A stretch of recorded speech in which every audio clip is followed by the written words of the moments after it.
in the bacon, in the bacon, fat, in the bacon, in the bacon, fat, all tastes like bacon, fat, and it all tastes like bacon, in the bacon, in the bacon, in the bacon, fat, in the bacon, in the bacon, fat, all tastes like bacon, and then you put all tastes like bacon. The mince. Why are you putting mince? Because then you've got the girth. That's what you're not getting.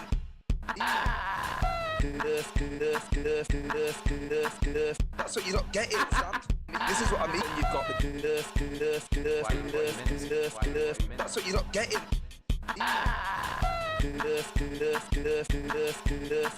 That's what you're not getting, Sam. This is what I mean. Hello. Hello. My beautiful hoons, my gorgeous queechlings. How are we doing on this wonderful, wonderful Wednesday? My God, I've just had an absolute nightmare. I just downloaded, so I when I opened up OBS, the streaming software I use, it's like, there's a new OBS update, download it now. So I was like, oh sick, downloaded it, tried to open OBS, crash. So I closed it down, opened it again, crash, no. So this went on for like 5 minutes. And then I started having a look. I was like, oh, fuck, is this update shit? And apparently, yes, it's crashing loads of people's stuff. So I had to find out how to roll back OBS to a previous version. And then I was able to do my stream. And then I was able to open OBS and start the fucking stream. So that was good, weren't it? I would have been on at 7:30 because we picked Scarlett up from the prom at 7. Got back. I was like, right, okay, let's start at 7:30. Nope, no. OBS decided to shit in my mouth, so that was nice. But we've rolled it back. We're here. We're live. Do you know what I mean? Nobody died, so that's good. So how has everybody's Wednesday been? What have you all been up to? Let me know in the chat. It's getting fucking hot again, so that's lovely. Let's see who we've got in today. Gale's cursed me. Fucking asshole. It fucking was. It was a Gale in the system. Fuck you, Gale.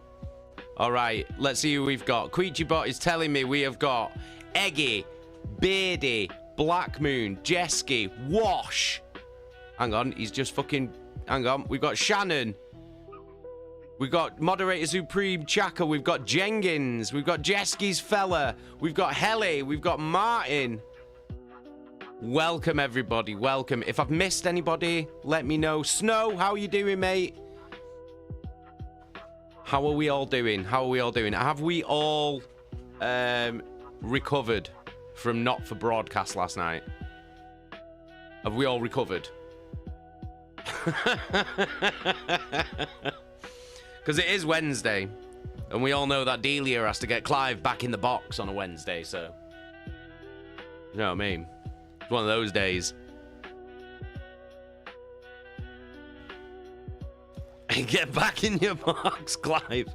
Titwang Tony. Titwang Tony. Oh, Beardy. Beardy with the resub. Thank you so much. 7-month resub. Massive love. Wash with the resub. 8-month resub. Huge love. Hang on. Oh, shit. I've not even opened up the thing. I've not even opened up the fucking thing. 1 minute. I'm an idiot. I've not done the thing. Hold on, everybody. Hold on. I've not even opened up the counter. I need to open up the counter, don't I? Let's open up the counter. All right, we're open. We've opened it. Let's see if it works. Oh, come on. Come on. Hey, there we go. Now we're working. So, 17, there we go. Beautiful stuff. Cheers, guys, cheers. Thank you very much, Beardy. You have redeemed yourself after absolutely fucking doming me in the fucking Discord all afternoon.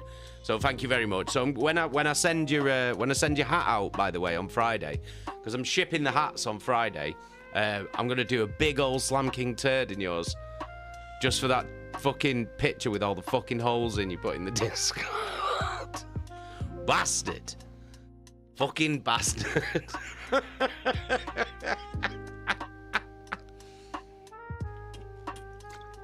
I'm only playing. I won't really do a poo in it. I'll merely do a fart. I'll merely fart on it. I'll fart on it real quick and then bag it up. Bastard. I'll fart in it really, really fast and then bag it up so the fart stays in there. Do you know what I mean? Fucker. Actually made me gip. I was sat on the couch and then that comes up and I was just like started heaving. And the missus is going, what the fuck's wrong with you? I was just like, it's fine.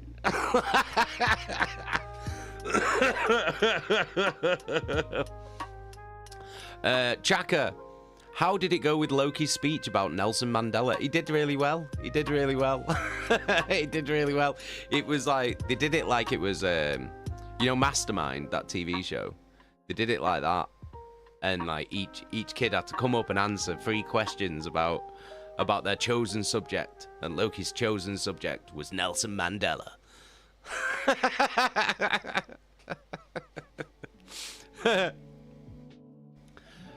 Shannon, my fellow 2-litre bottle drinker. My mum always slates me for it. No, you got like the smaller bottles just aren't enough though, are they? Do you know what I mean? Not especially in this heat. You need a big bottle. Beardy, trimmed and plucked. That was a good one. That was a really good one. That was a really good one. That you should be proud of that one, Beardy. To be fair. Hey Wolf, how you doing, mate? You all right? Beardy, new season of Dexter tomorrow. Really? I didn't know that.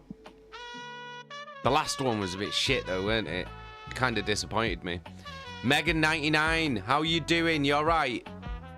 How's your Wednesday been?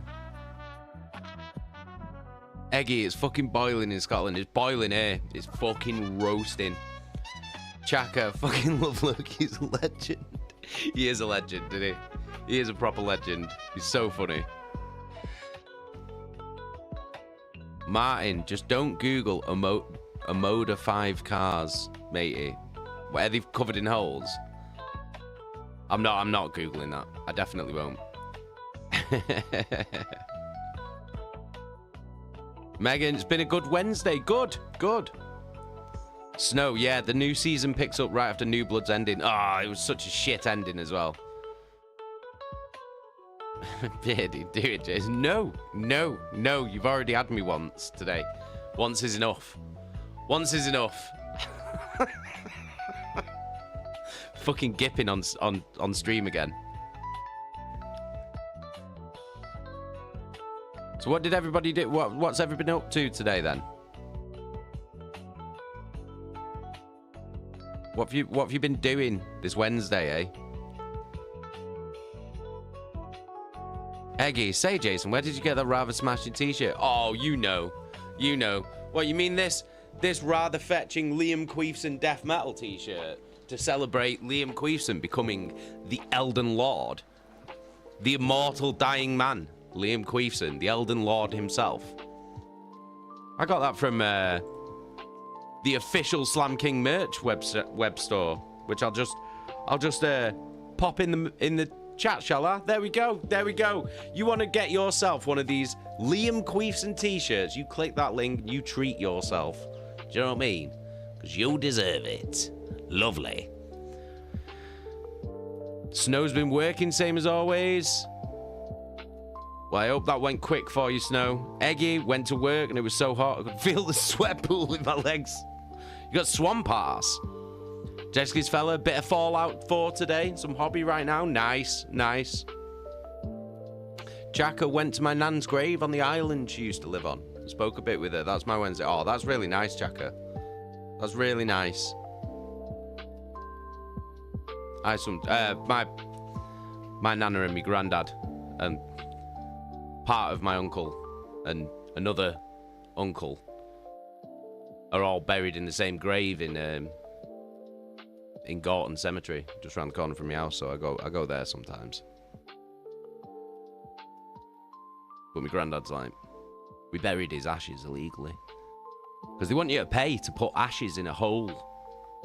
And we were like, no. So we just went with a trowel and just dug a little hole and just stuffed him in there. Beardy went to work, then cut the grass when he got home. Super exciting stuff. Very, very exciting. How did you cut the grass though? Did you do it in lines like a football pitch? I always want to know how they do that. I don't know how they do that. You know where they get like the different like when you get like lines going across a football pitch. How the fuck have they done that? Or is it just different grass? Yeah, you have been bullying me all day, to be honest. No, it weren't all day. It was only for like a couple of hours.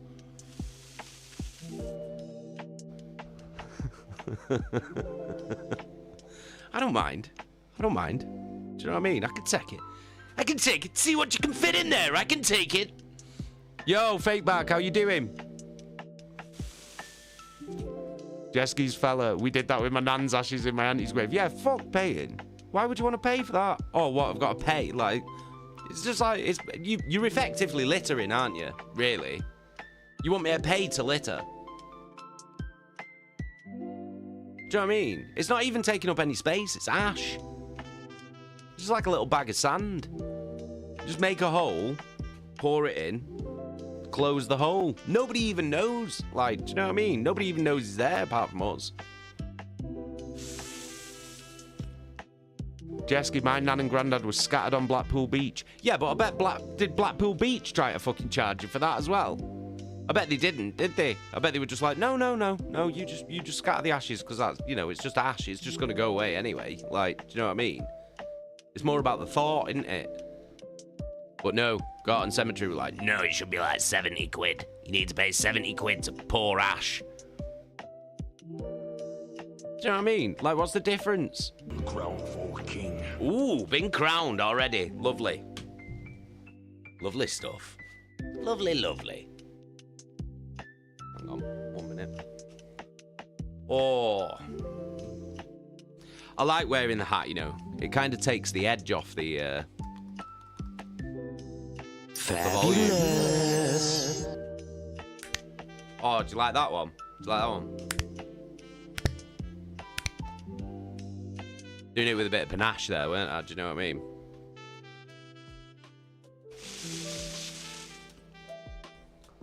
Martin, we had to pay something like 50 quid to spread my dad's ashes. No hole, just sprinkled in a flower pot.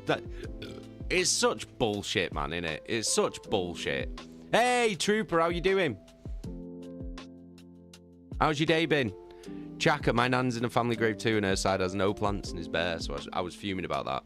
Do you know what we did? We planted a tree. Because we couldn't afford a headstone. So there's no headstone on my family grave.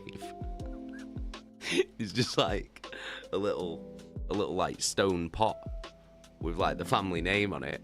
Like, and it's about this big. So what we did was we planted a little conifer tree. And then it started, obviously this was a few years ago, and it grew like quite tall, not like dead tall or anything, maybe a bit taller than me, like, do you know what I mean? And that was how we always identified where the grave was, because there's no headstone, do you know what I mean? So it's like, oh, look for that tree, like, and then we'll find the grave. Went there like the other week, couldn't find the grave. Couldn't find the fucking grave at all. I was like, where is the grave? Like, I can't find the tree. They'd cut the fucking tree down. Fucking arseholes, man. Can't have nothing in a fucking graveyard, man. Like, it's not even a graveyard, it's a cemetery. Do you know what I mean? Just cut the fucking tree down. Oh, cheers, boys.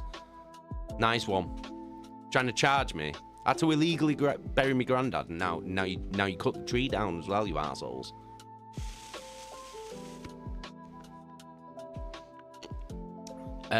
Terror Trooper, good. How about you and your little one having the Oh, she loved it. She looked that beautiful as well. She did all the makeup. She like got dressed, did her hair.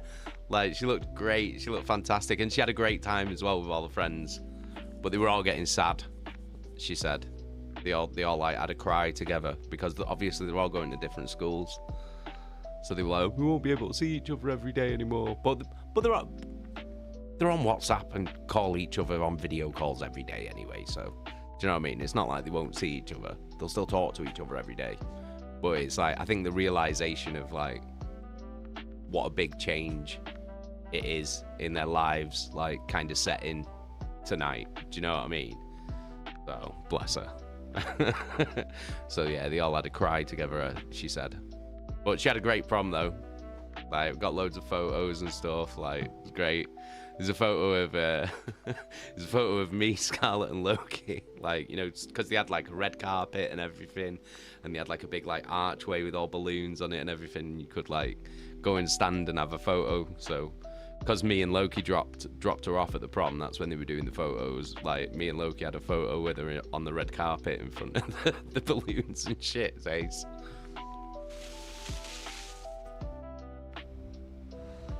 But yeah, she had a great time. She had a great time. So she's just chilling now, watching Love Island with her mum. And Loki's upstairs on Roblox, I think.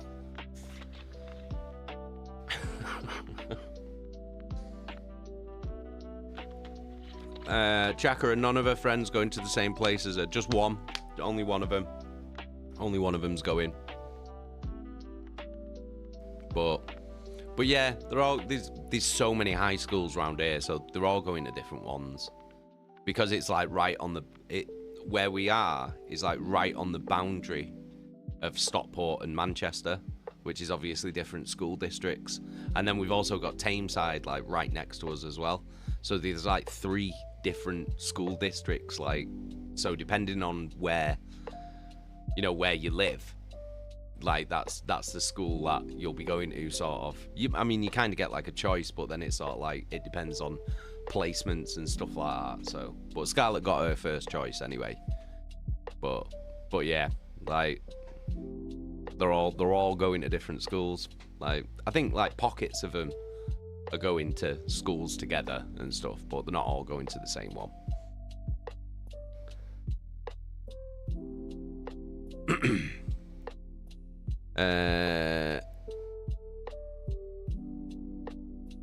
Jesky, my brother was buried in a nice little church garden under a tree. That's nice.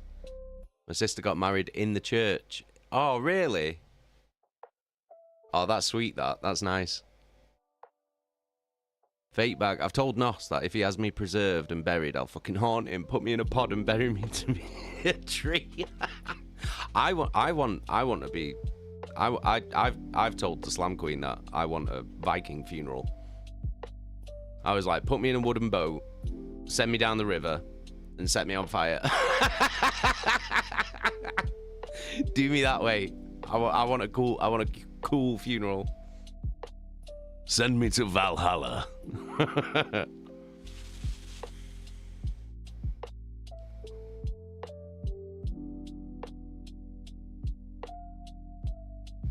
Eggy, which hat's better, Jay? The OG Blue Monster or the new Slam King Blue Monster? Ooh. This one is one of a kind. This one is like one of a kind. I have tried so fucking hard to find this hat anywhere. Like this exact one.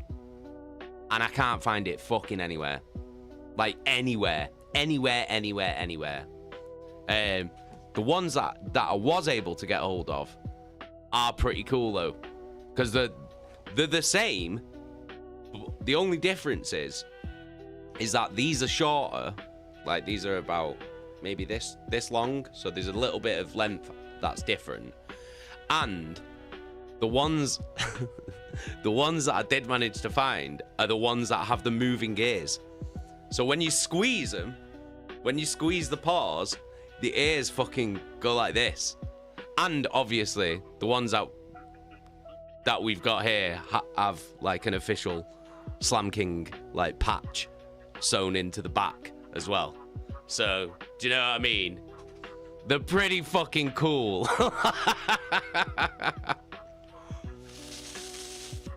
Beardy, there's an OG monster hat on eBay. Are you fucking joking?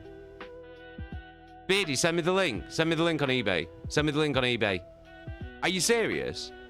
Are you actually serious? I have never seen one of these anywhere else. Like, exactly the same as this.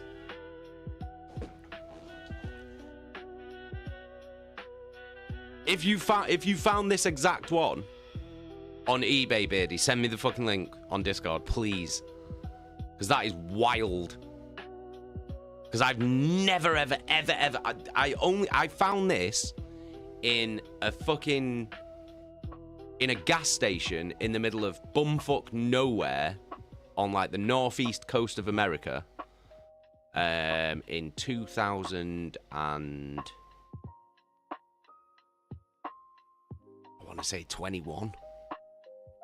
It was the first American tour that I did after the COVID restrictions were lifted, and I just found it, and I was like, "What is that? That's amazing!" And then I bought it, and then I've never. But it was the only one there. Devin Stoneman on Kick.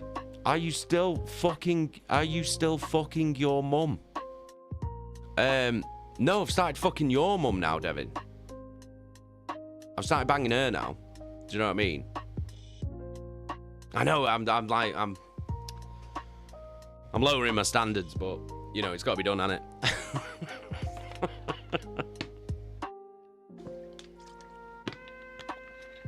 Beardy, it was abroad though. I saw it a couple of months back. Oh shit. Oh right. Okay. Well, if you find it, let me know. Devin Stoneman. Okay, nice. Was just wondering. That's all right. It's all right. Well, I'm just telling. Do you know what I mean? Beardy, you found it. Send it me. Send it me on Discord. Send it me on Discord. Send me the link.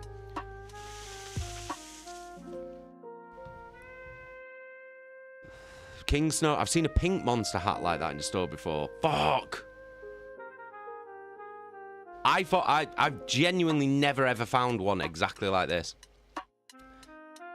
Snow, a Viking funeral would be mint. Yeah, it would be cool. A good burning, fake back, a good burning is how it was meant to be. I think so as well. Do you know what I mean? Because then you're gone into the ether, aren't you? Do you know what I'm saying?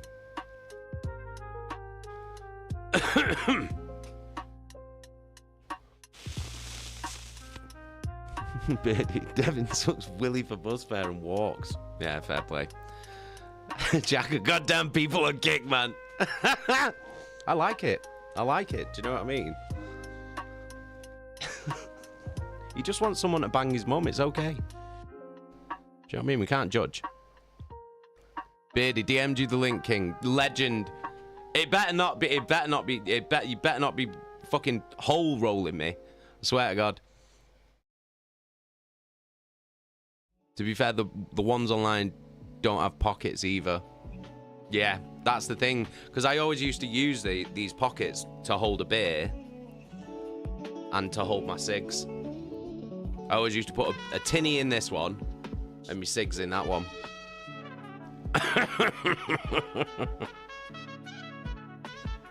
Right, I'm just going to check this link now.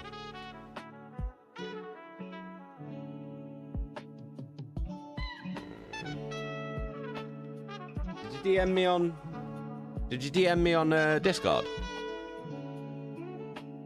It's not got pockets. Ah, oh, motherfucker. It's alright. I'll still have a look, though. I'll still have a ganders, though, mate. Ooh, speaking of ganders, on Discord. Oh, it's not come through yet.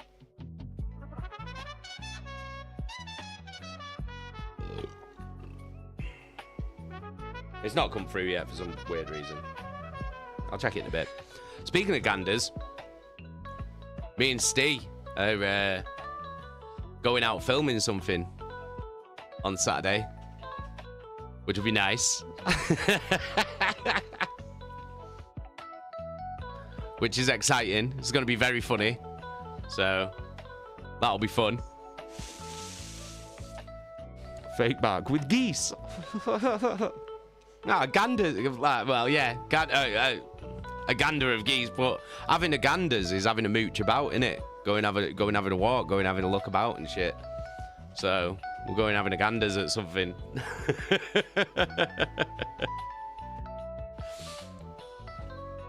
Chaka, filming, yeah.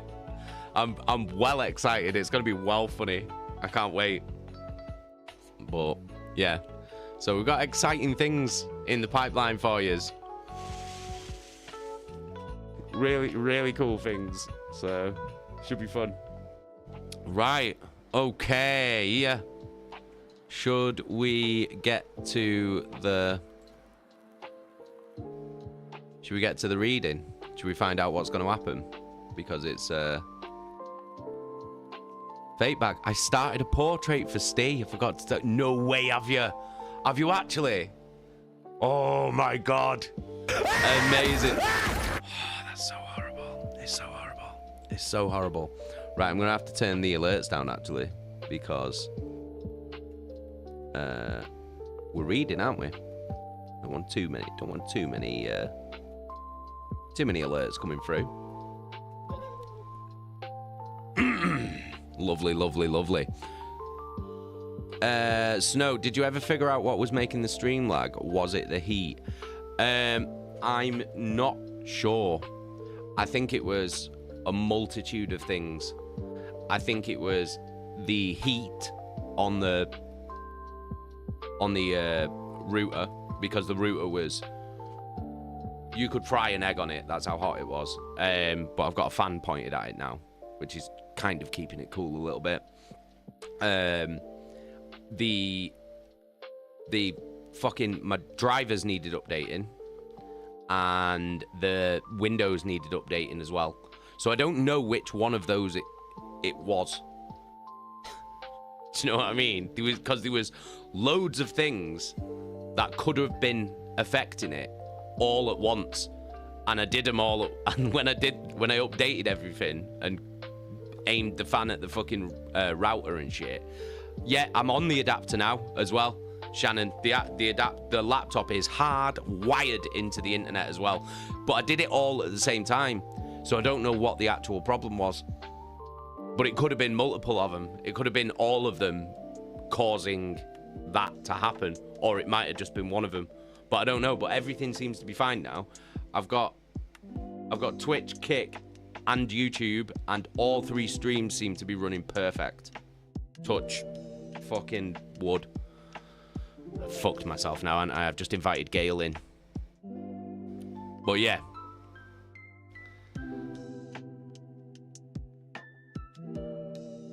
But yeah, everything's updated, apart from OBS, obviously, because that fucked me in the ass today.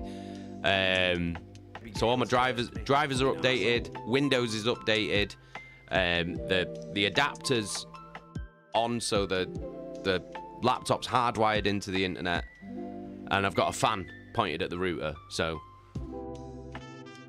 I don't know. I've done everything I can. But it all seems to be fine now, so... Do you know what I mean? It's all good. Oh, Beardy, check DMs again.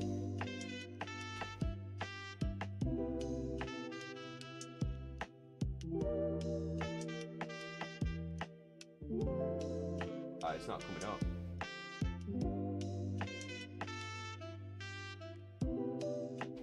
It's not the same.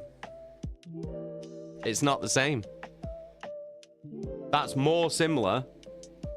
That's more similar to the Slam King ones that I've got. That's more similar to them. Yeah, it's not the same.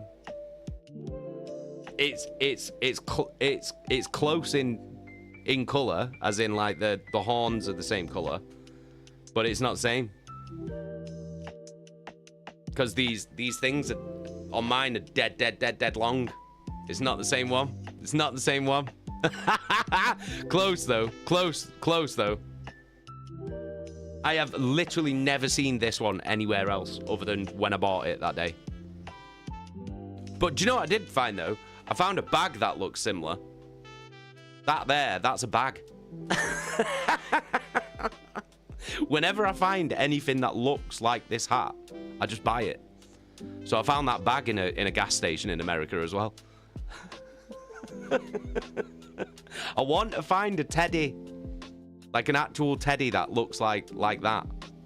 That's what I want. I want to find an actual teddy bear, like a plushie that looks like that, but it's fucking impossible.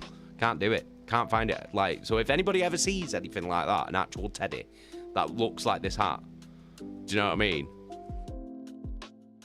That's what I'm looking for.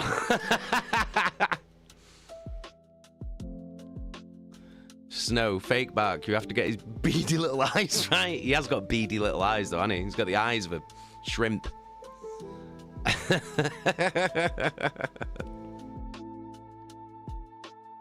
Google image reverse is your friend in this situation. What's that? What's that mean? I don't know what that means. How'd you revert image reverse? Well, like turn it inside out. I don't know what you mean. I don't know what it does.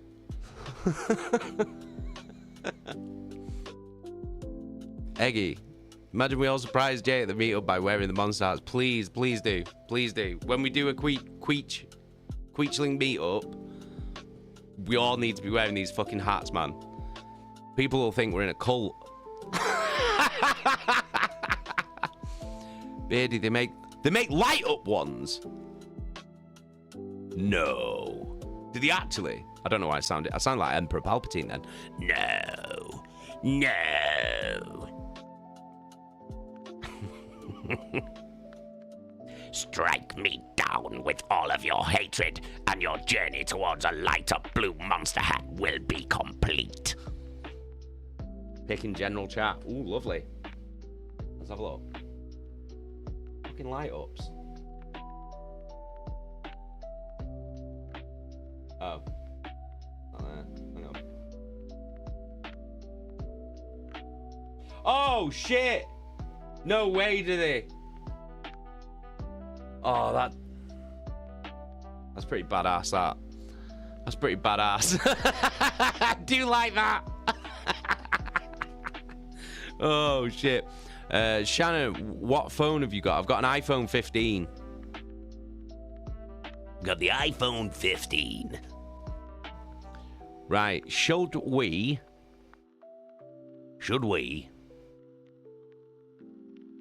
start reading this fucking book? Oh, yes. There we go.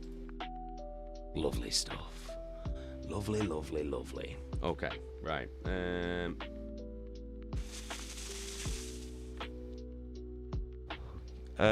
Shannon, you take a photo of what you want into image reverse. It searches the internet for similar photos. No fucking way. No way is that a thing. I didn't even know that was a thing. That's wild.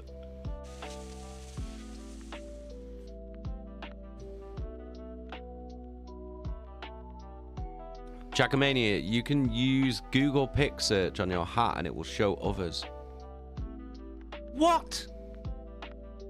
It's called, Shannon, it's called Google Lens. Beardy, right, I've got to bugger off, but have a good evening, everyone. All right, Beardy. Big love, dude. Have a wonderful evening, and hopefully I'll see you tomorrow. I don't know what I'm going to stream tomorrow yet. I don't know whether I'll play something random or might play Not for Broadcast again.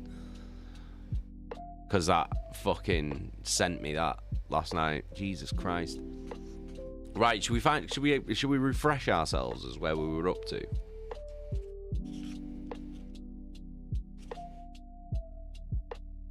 Oh shit. Yeah. So Loken and Torgaddon have gone down to the planet Istvan 3 on the orders of Horus, and Tarvitz managed to get out of it. He's in Saul Tarvitz, remember, he's one of the Emperor's Children Marines. He was supposed to be going down as well, but he managed to get out of it by talking to Rylanor, the Dreadnought, and he lied about why he didn't want to go. And he noticed that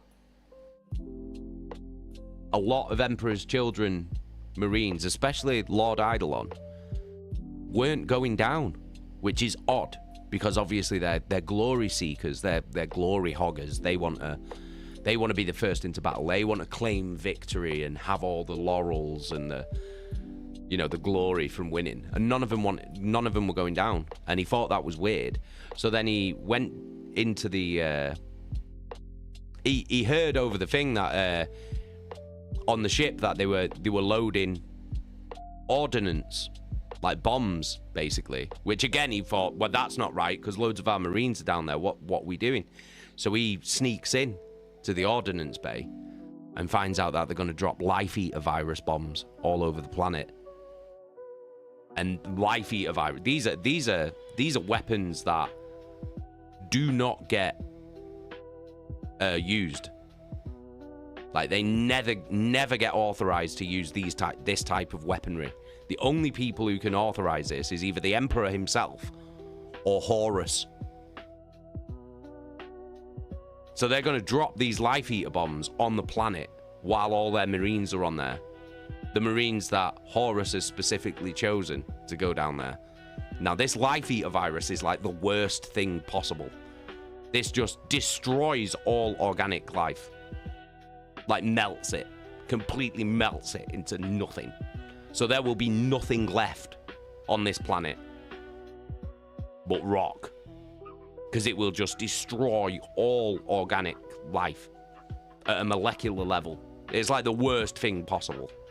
It's a virus that just destroys life. So now Tarvitz knows.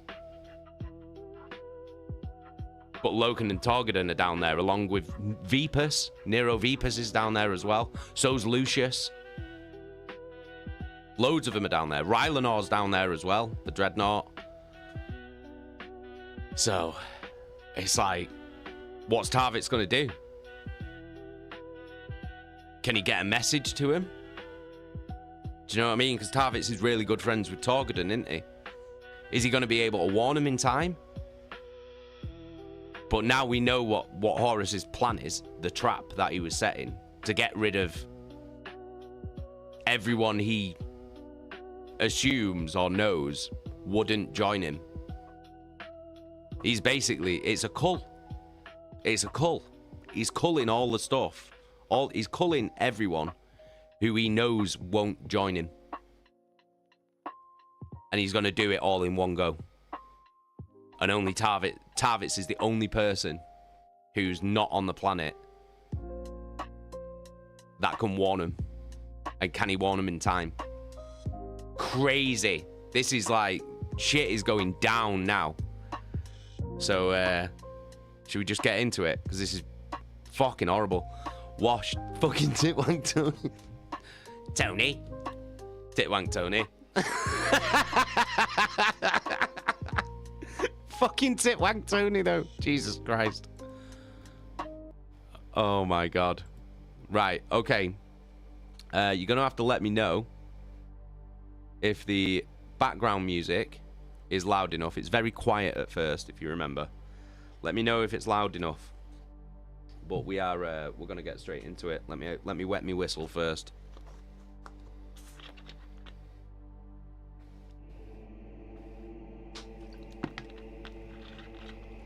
Let me know if you can hear that. All right.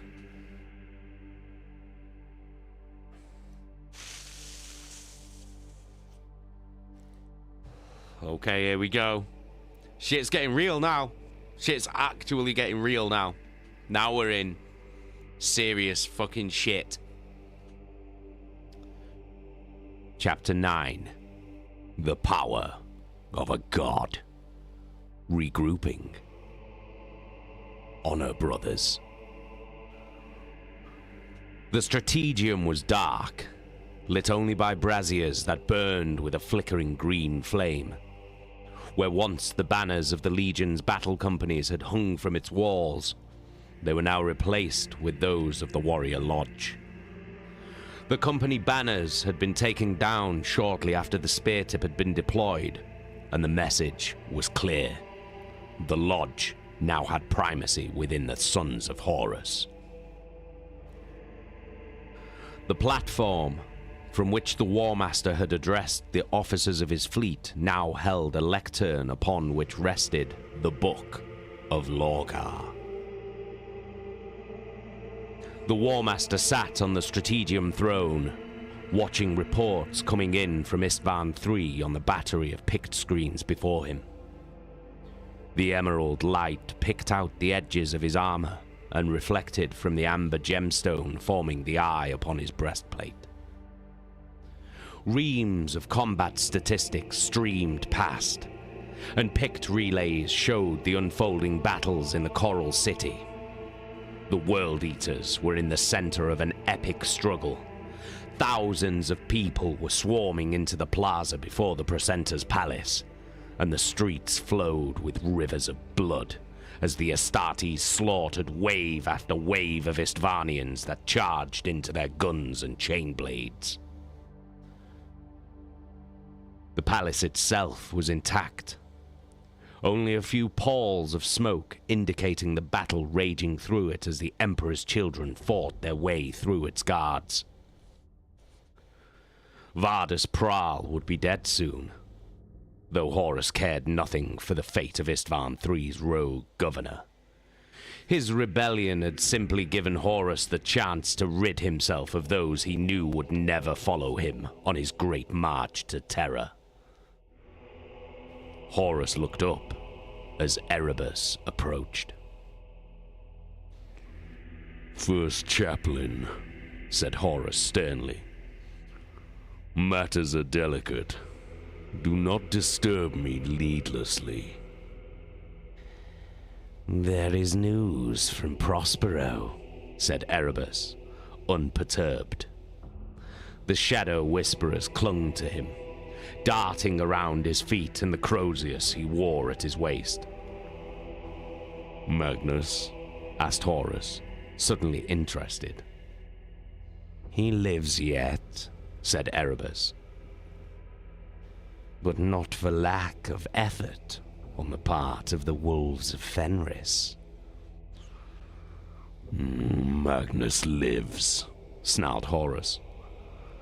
"Then he may yet be a danger." "No," assured Erebus.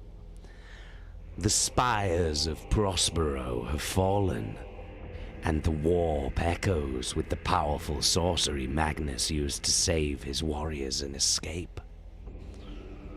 "Always sorcery," said Horus. "Where did he escape to?" "I do not know yet," said Erebus. "But wherever he goes, the Emperor's dogs will hunt him down." "And he will either join us or die alone in the wilderness," said Horus thoughtfully. "To think that so much depends on the personalities of so few. Magnus was nearly my deadliest enemy, perhaps as dangerous as the Emperor himself. Now he has no choice but to follow us until the very end. If Fulgrim brings Ferrus Manus into the fold, then we have as good as won." Horus waved dismissively at the view screens depicting the battle in the Coral City. "The Istvanians believe the gods have come to destroy them, and in a way, they are right.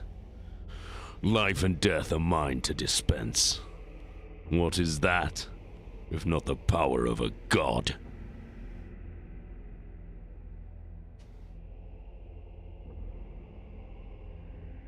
"Captain Loken, Sergeant Vipus. It's good to see you both," said Sergeant Luchost, hunkered down in the shattered shell of a shrine to one of Istvan III's ancestors. "We've been trying to raise all the squads. They're all over the place. The spirits have shattered." "Then we'll reforge it here," replied Loken. Sporadic fire rattled through the valley, so he took cover beside Luchost. The sergeant's command squad was arrayed around the shrine ruin, bolters trained and occasionally snapping off shots at the shapes that darted through the shadows. Vipus and the survivors of Lucasta huddled in the ruins with them. The enemy wore the armor of ancient Istvan, tarnished bands of silver and black, and carried strange relic weapons, rapid-fire crossbows that hurled bolts of molten silver.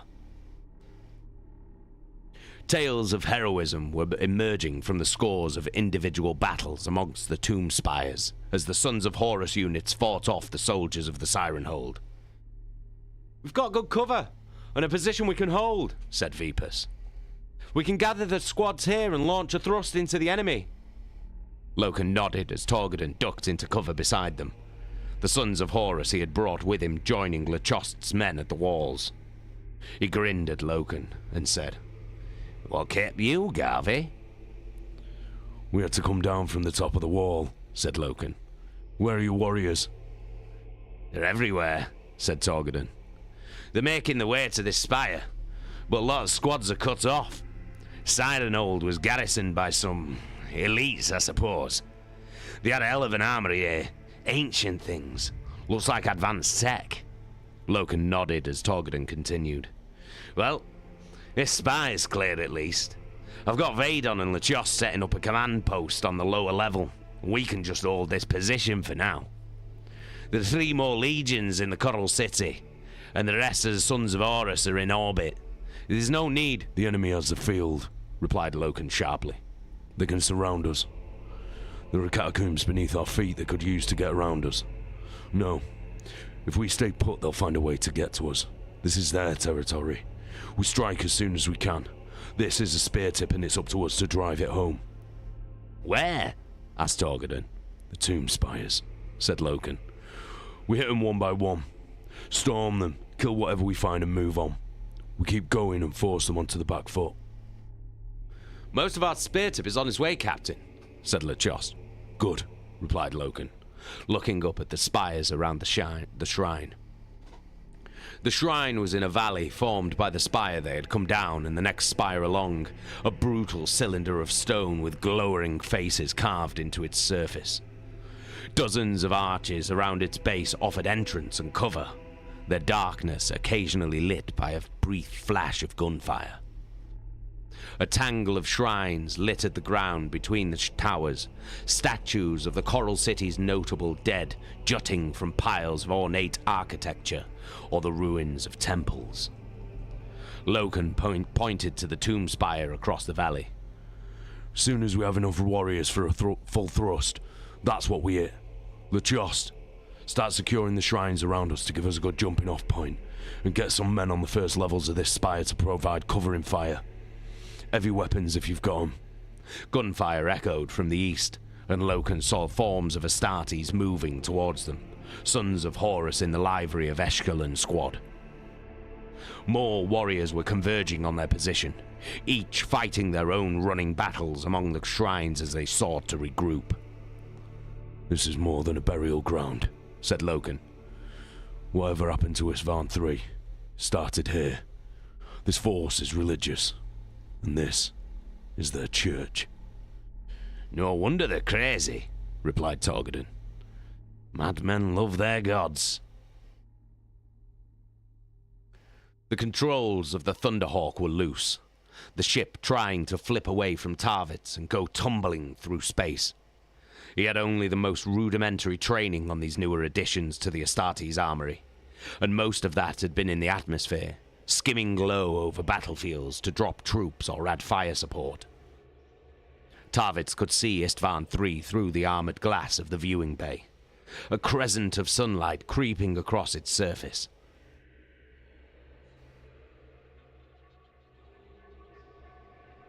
Somewhere near the edge of the shining crescent was the city where his battle brothers and those of 3 other legions were fighting, unaware that they had already been betrayed.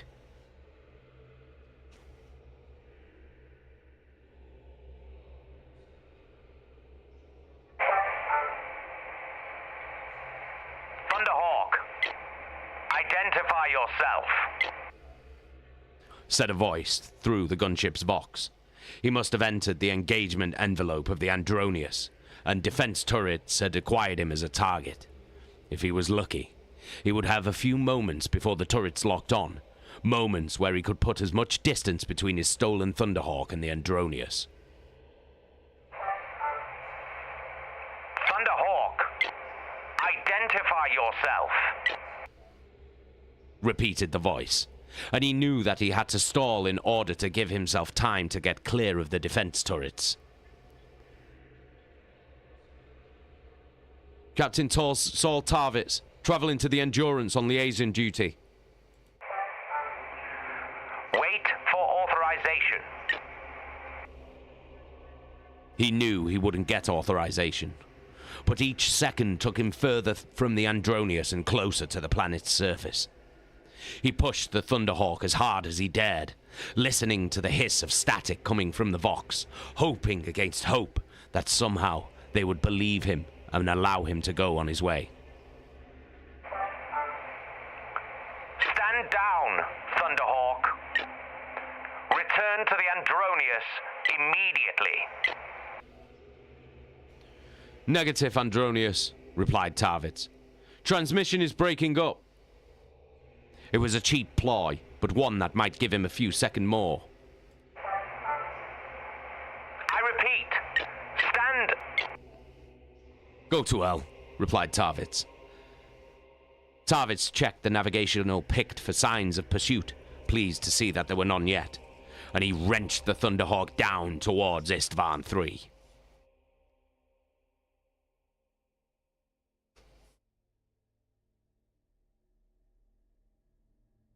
The pride of the Emperor is in transit, announced Severin, senior deck officer of the Andronius.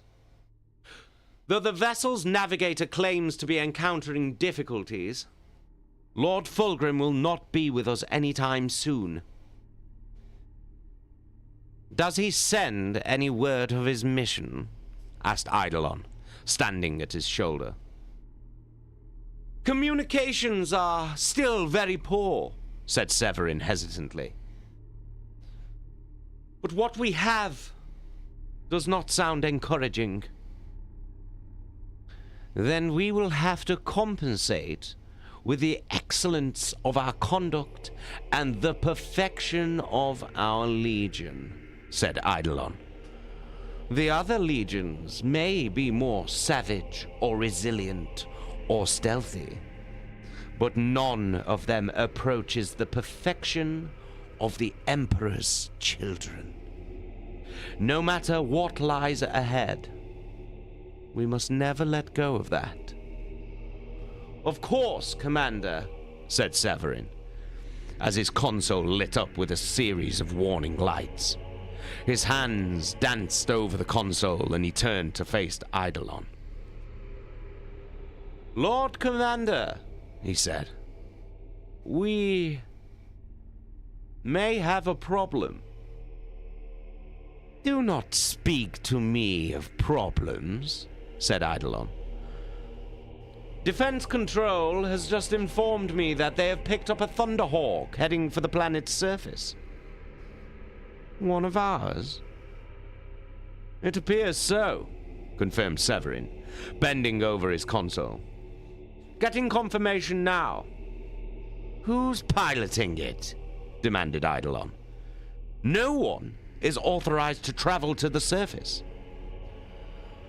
The last communication with the Thunderhawk indicates that it is Captain Saul Tarvitz.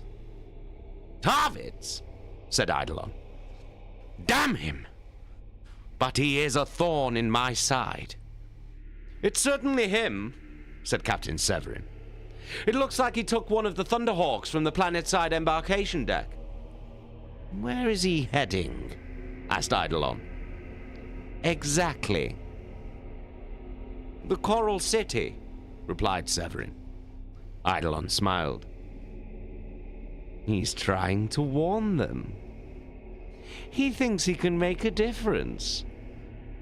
I thought we could use him, but he's too damn stubborn, and now he's got it into his head that he's a hero. Severin, get some fighters out there and shoot him down. We don't need any complications now. Aye, sir, nodded Severin. Fighters launching in 2 minutes. From the lagoon! Big love. How you doing, mate? Oh, fake back's gone. Big love, fake back. Cheers for hanging out.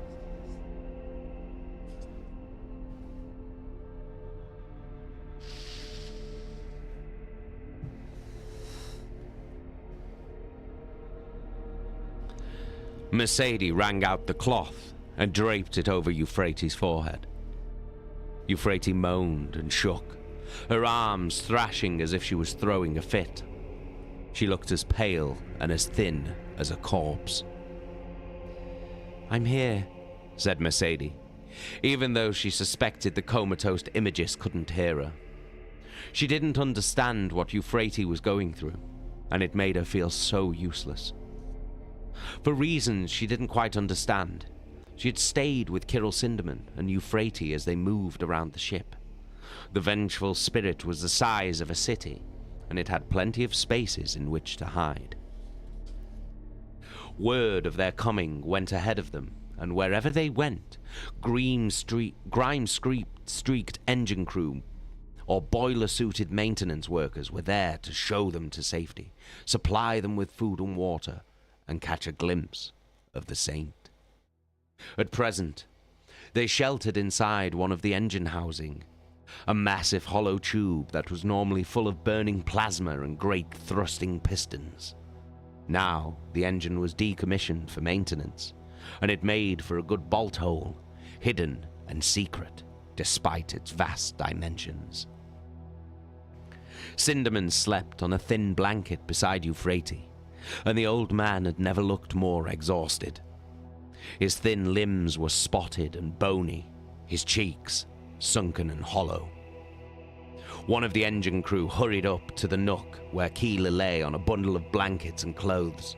He was stripped to the waist and covered in grease, a huge and muscular man who was moved to kneel meekly a short distance from the bed of his saint. "Miss Ollerton," he said reverentially. "Is there anything you or the saint need?" "Water," said Mercedes. "Clean water. And Kirill asked for some more paper too." The crewman's eyes lit up. "He's writing something." Mercedes wished she hadn't mentioned it. "He's collecting his thoughts for a speech," she said. "He is still an iterator after all. If you could find some medical supplies as well, that would be useful. She's very dehydrated." "The Emperor will preserve her," said the crewman, worry in his voice. "I'm sure he will, but we have to give him all the help we can," replied Mercedes, trying not to sound as condescending as she felt. The effect the comatose Euphrates had on the crew was extraordinary, a miracle in itself. Her very presence seemed to focus the doubts and wishes of so many people into an iron-strong faith in a distant emperor. "We'll get what we can," said the crewman. "We've got people in the commissary and medical suites." He reached forward to touch Euphrates' blanket and murmured a quiet prayer to his emperor. As the crewman left, she whispered her own perfunctory prayer. After all, the emperor was more real than any of the so-called gods the Crusaders come across. "Deliver us, Emperor," she said quietly, "from all of this." She looked down sadly and caught her breath as Euphrates stirred and opened her eyes, like someone awakening from a deep sleep. Mercedes reached down slowly, afraid that if she moved too quickly she might shatter this brittle miracle, and took the Imagist's hand in hers. "Euphrates," she whispered softly. "Can you hear me?" Euphrates Keeler's mouth fell open, and she screamed in terror.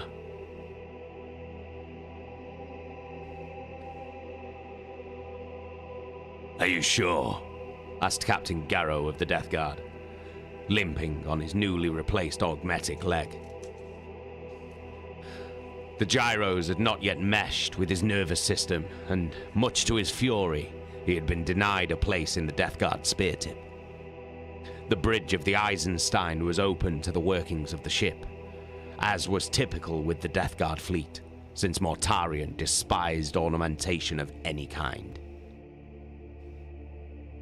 The bridge was a skeletal framework suspended amongst the ship's guts, with massive coolant pipes looming overhead like knots of metallic entrails. The bridge crew bent over a platform inset with cogitator banks, their faces illuminated in harsh greens and blues. Very sure, Captain. replied the communications officer, reading from the data slate in his hand. An Emperor's Children Thunderhawk is passing through our engagement zone. Garrow took the data slate from the officer, and sure enough, there was a Thunderhawk gunship passing close to the Eisenstein, a pack of fighters at its heels. Smells like trouble, said Garrow. Puts us on an intercept course. Yes, Captain, said the deck officer, turning smartly and heading for the helm. Within moments, the engines flared into life, vast pistons pumping through the oily shadows that surrounded the bridge. The Eisenstein tilted as it began a ponderous turn towards the approaching Thunderhawk. The scream hurled Kirill Sinderman from sleep with the force of a thunderbolt, and he felt his heart thudding against his ribs in fright. What? He managed before seeing Euphrates sitting bolt upright in bed and screaming fit to burst her lungs. He scrambled to his feet as Mercedes tried to put her arms around the screaming imagist. Keela thrashed like a madwoman, and Sinderman rushed over to help, putting his arms out as if to embrace them both. The moment his fingers touched Euphrates, he felt the heat radiating from her, wanting to recoil in pain, but feeling as though his hands were locked to her flesh. His eyes met Mercedes, and he knew from the terror he saw there that she felt the same thing. He whimpered as his vision blurred and darkened, as though he were having a heart attack. Images tumbled through his brain, dark and monstrous, and he fought to hold on to his sanity as visions of pure evil assailed him. Death, like a black, seething mantle, hung over everything. Sinderman saw Mercedes' delicate, cold, dark face overcome with it, her features sinking in corruption. Tendrils of darkness wound through the air, destroying whatever they touched. He screamed as he saw the flesh slowing from Mercedes' bones, looking down at his hands to see them rotting away before his eyes. His skin peeled back, the bones maggot white.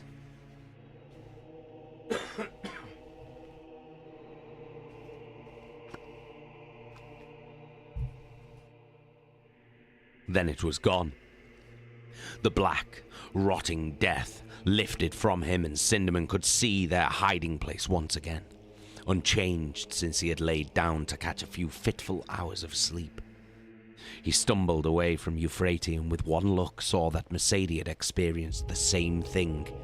Horrendous, concentrated decay. Sinderman put a hand to his chest, feeling his old heart working overtime. Oh no, Mercedes was moaning. Please, what is... This is betrayal, said Keela, her voice suddenly strong as she turned towards Sinderman. And it's happening now. You need to tell them. Tell them all, Kirill. Keela's eyes closed and she slumped against Mercedes, who held her as she sobbed. Tarvitz wrestled with the Thunderhawk controls. Streaks of bright crimson sheared past the cockpit. The fighter craft were on his tail, spraying ruby red lances of gunfire at him. Istvan III wheeled in front of him as the gunship spun in the view screen. Impacts thudded into the back of the Thunderhawk as he felt the controls lurch in his hands. He answered by ripping his craft upwards, hearing the engines shriek in complaint beneath him as they flipped the gunship's mass out of the enemy lines of fire. Loud, juddering noises from behind him spoke of something giving way in one of the engines. Red warning lights and crisis telltales lit up the cockpit. The angry blips of the fighters loomed large in the tactical display. The Vox unit sparked again, and he reached to turn it off, not wanting to hear gloating taunts as he was destroyed and any hope of warning was lost. His hand paused as he heard a familiar voice say, Thunderhawk on closing course with the Eisenstein. Identify yourself. Tarvitz wanted to cry in relief as he recognized the voice of his honor brother. "Nathaniel!" he cried. "It's Saul! It's good to hear your voice, my brother." Saul? asked Garrow. What in the name of the Emperor is going on? Are those fighters trying to shoot you down? "Yes!" shouted Tarvitz, tearing the Thunderhawk around again, Istvan III spinning below him. The Death Guard fleet was a speckling of glittering streaks against the blackness, crisscrossed by red laser blasts. Tarvitz gunned the Stormbird's remaining engine as Garrow said, Why? And be quick, Saul. They almost have you. "This is treachery!" shouted Tarvitz. "All of this! We are betrayed! The fleet is going to bombard the planet's surface with virus bombs!" What? spluttered Garrow, disbelief plain in his voice. That's insane! "Trust me," said Tarvitz. "I know how it sounds, but you as my honor brother, I ask you to trust me like you have never trusted me before. On my life, I swear I do not lie to you, Nathaniel." I don't know, Saul. "Nathaniel!" screamed Tarvitz in frustration. "Ship-to-surface Vox has been shut off, so unless I can get a warning down there, every Astartes on Istvan III was going to die!"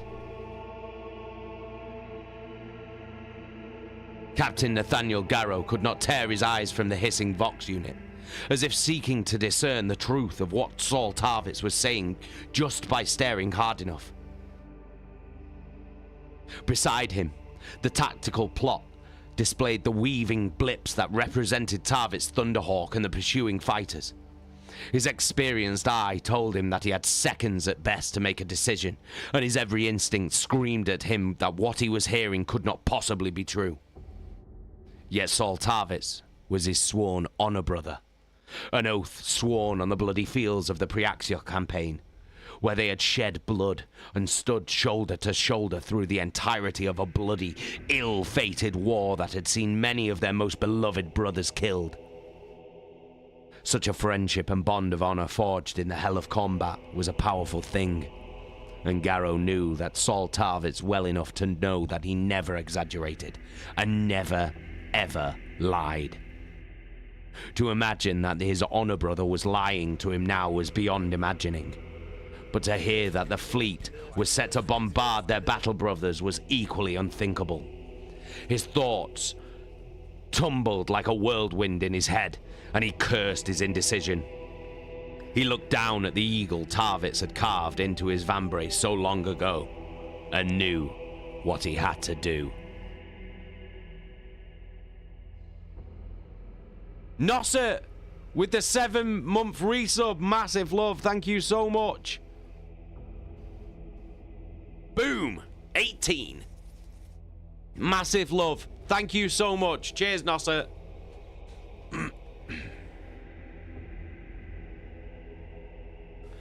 Tarvitz pulled the Thunderhawk into a shallow dive, preparing to chop back the throttle and deploy his air brakes, hoping that he had descended far enough to allow the atmosphere of the planet below to slow him down sufficiently for what he had planned.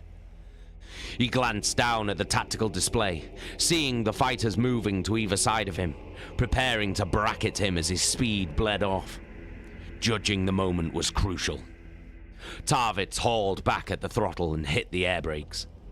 The grav seat harness pulled tight on his chest as he was hurled forward, and the cockpit was suddenly lit by brilliant flashes, and a terrific juddering seized the gunship. He heard impacts on the hull and felt the Thunderhawk tumble away from his control. He yelled in anger as he realized that those who sought to betray the Astartes had won, that his defiance of their treachery had been in vain. Blooms of fire surged past the cockpit, and Tarvitz waited for the inevitable explosion of his death. But it never came. Amazed, he took hold of the gunship's controls and wrestled with them as he fought to level out his flight. The tactical display was a mess of interference, electromagnetic hash and radioactive debris clogging it with an impenetrable fog of a massive detonation. He couldn't see the fighters, but with such interference, they could still be out there, even now drawing a beard on him. What had happened?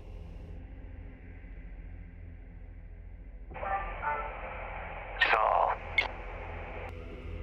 said a voice, heavy with sadness, and Tarvitz knew that his honor brother had not let him down. he's down. The fighters are gone. Gone? How? The Eisenstein shot them down on my orders. Tell me, Saul, was I right to do so? For if you speak falsely, then I have condemned myself alongside you. Tarvitz wanted to laugh, and wished his old friend was standing next to him so he could throw his arms around him and thank him for his trust, knowing that Nathaniel Garrow had made the most monumental decision in his life on nothing but what had passed between them moments ago. The depths of trust and the honor Garrow had done him was immeasurable. "Yes," he said. "You were right to trust me, my friend." Tell me why. Tarvitz tried to think of something reassuring to tell his old friend, but knew that nothing he could say would soften the blow of this treachery. Instead, he said, "Do you remember what you once told me on Terra?" Yes, my friend. I told you it was old, even back in the day. You told me of what the Emperor built there. A whole world, where before there had been nothing, just barbarians and death. You spoke of the scars of the Age of Strife. Whole glaciers burned away and mountains leveled. Yes, I remember. The Emperor took that blasted planet and he founded the Imperium there. That's what I fight for. To stand against the darkness and build an empire for the human race to inherit. That is what's being betrayed, my friend. I will not allow that to happen, Saul. Nor I, my friend. What will you do now? Garrow paused, the question of what to do now that he had chosen a side, uppermost in his mind. I'll tell the Amdronius that I shot you down. The flare of the explosion and the fact that you're in the upper atmosphere should cover you for long enough to get to the surface.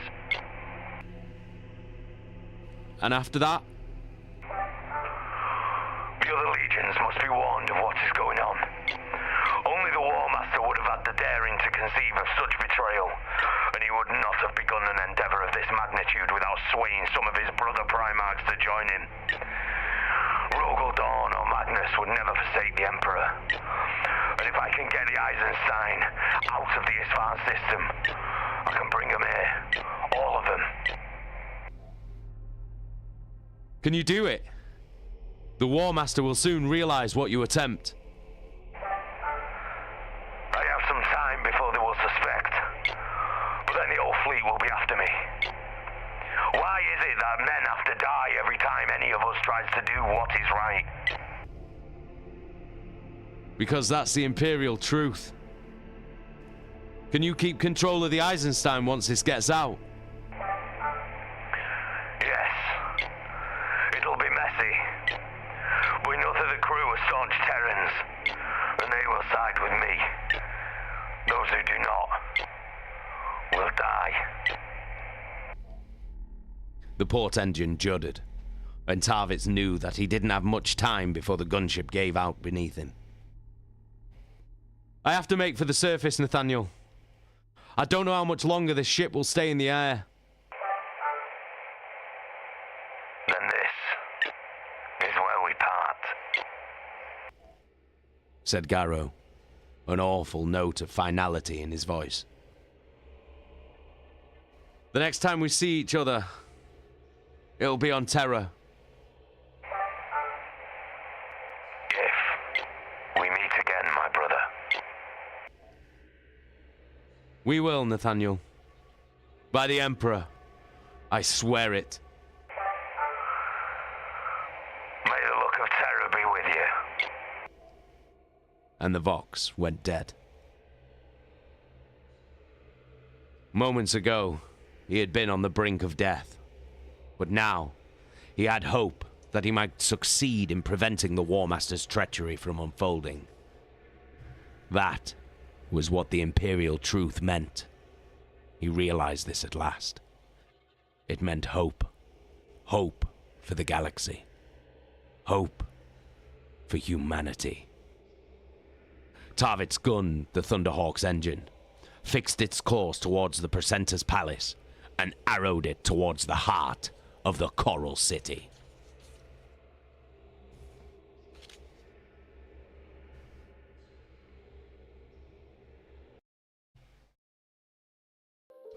Well, shit. Fucking hell.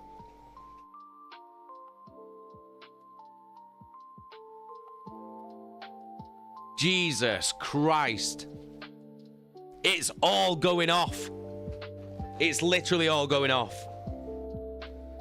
Fucking Tarvitz nearly got killed. But fucking Garrow, Nathaniel Garrow of the Death Guard, coming in clutch at the last fucking minute, trusting his honor brother, saving him, doing the unthinkable. Oh shit. Doing the unthinkable and fucking saving Tarvitz. And now Tarvitz is on his way to the Coral City, which is where Loken and Torgaddon is. So he's going to try and warn them. And now Nathaniel Garrow knows of Horus's treachery. And he's now going to warn the other Primarchs and the Emperor. That's if Garrow can get away. If Garrow can just break and get through, like, into, I don't know, like, he'll have to fucking enter the warp and fucking dust it and try and get to one of the other Primarchs. Because he knows now. He knows what, he knows that Horus has betrayed him. He doesn't know the depths of the betrayal.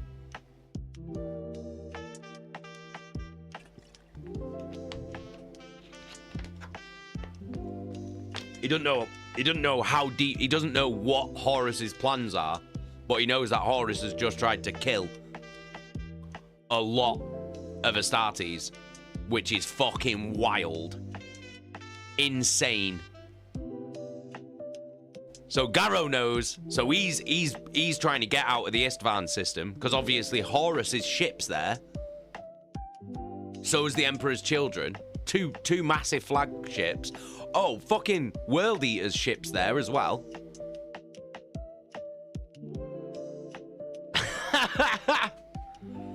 So fucking Tarvitz managed to get out on a fucking Thunderhawk gunship, evade the ships that fucking Eidolon sent after him for long enough to get close enough to Garrow's ship to let Garrow know what's happening. And then Garrow fucking shot the other ships down and saved him. So Garrow's going letting the rest of the Imperium know what Horus is doing. Or at least that he's betrayed the Imperium. And now Tarvitz is heading down to try and fucking save Loken and Torgs. Oh shit. But can he make it in time? Can he get to them in time before the bombs are launched? Because once those bombs are launched, there will be nothing left on that planet. Nothing. Nothing living. Snow, there's also other Death Guard ships too. There is. Because it's not just the flagships. They have a fleet with them as well. So Garrow's got to get the fuck out of there.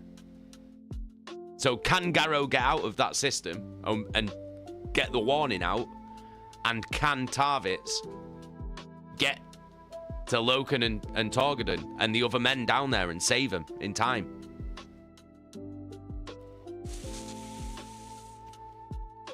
Jesky's fella, straight arrow Garrow. He's a fucking legend, Garrow. Fucking Nathaniel Garrow. What a fucking G. What an absolute fucking G. Absolute hero is Garrow. So's Tarvitz, though. Fucking hell. Balls on Tarvitz to do that. So, guys, what are we thinking? What are we thinking? What are we thinking is going to happen here? What are your predictions? Because we're going to read one more chapter tonight, and then we'll do a bit of 40k smash and pass. Snow, I just think names with G are good. Garrow, Garrus, Gary. Who was Gary last night on that game? Weren't one of them Gary? Was Gary the guy with the gimp? Was that Gary? Or was Gary the guy at the beginning when his wife comes in and leaves him? Gary the Fist! That was it. It was Gary the Fist. Gary was the bully, weren't he? Maths is important. I'm Gary the Fist. That game was so good. Should I play that game again tomorrow? What do you think? Or should I play something different?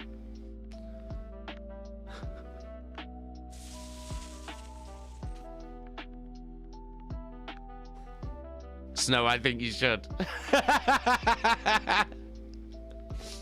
I felt like I was playing it for ages and I only did like two broadcasts, didn't I?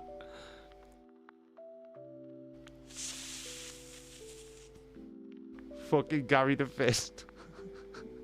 Where's my dinner, woman? Oh, I watched all of Brass Eye last night, by the way. The whole series.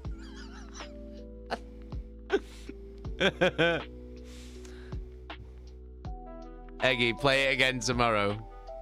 Jesse's fella, do it again. Alright, yeah, I'll play it again tomorrow. It was too funny. It was too fucking funny. It was fucking well funny. That, like, nothing's gonna beat that fucking... Nothing's gonna beat that fucking gimp falling out of the fucking...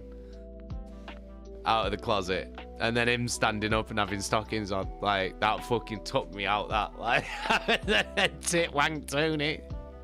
Just call me tit wank Tony. That's what all the boys call me. It was amazing. It was so good. Do you know what, though? A lot of it, I was missing a lot of it. You know what was going on? Because obviously I'm trying to control the broadcast. So I'm like looking at different things and trying to click between things and like... So there was loads of bits that I missed. Like when I was actually playing it and didn't see until like we watched the broadcast back. It was fucking well good. So good. Shannon, did you see the hat in general? No. I'm going to check now. I'll check now. One second. Let's have a look.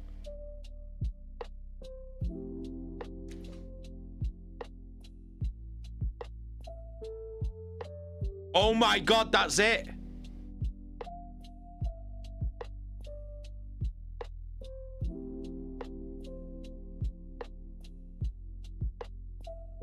Oh my god, that's it! That's actually it! That's actually it! Have you got a link for that? Oh my god, there it is.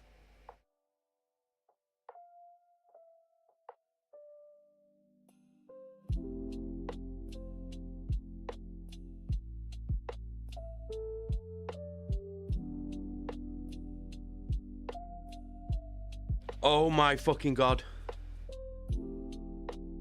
Holy shit. Oh my god. That's actually it.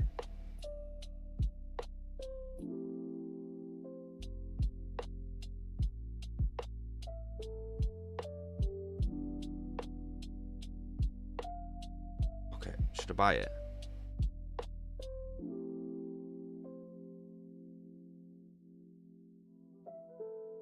Is that actually it?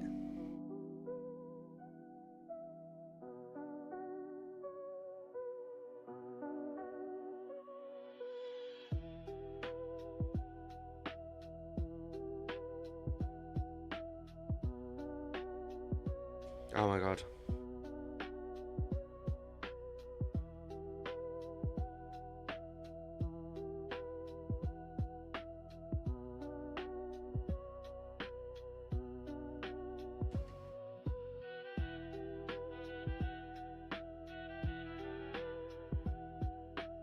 I've got it!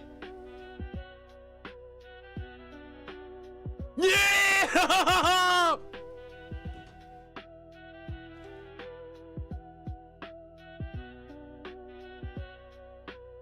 Oh my god, I've got it. Oh my god. I've got it. I've got it. I've got it. I've got it. I've got it. Yeah, yeah. It was like 20 quid shipping. It's like 20 quid shipping. I got it. Holy shit. Nice one, Shannon. As if you found it. As if you found it, though. That's mental. That's fucking wild. That's fucking mental. Yeah, I just bought it. I was like, fuck it. Shannon, you can find anything on the internet if you look hard enough. I can't believe it. That's the only other one I've ever seen. It's exactly the same. It's exactly the same. Oh my god. Oh my god. Nice one, Shannon. Fucking hell. Fucking hell. Holy shit. Shannon, and there's only one of them which says to me they're hard to come by. You're telling me? Like, I literally just found this one on a whim. I just randomly found it and then just became obsessed with it. I can't believe you found that. Nice one. Nice one, Shannon. Nice one. Yep. Yep. Oh, excuse me. The Queen has got a hat, actually, you know. The Queen does have a hat.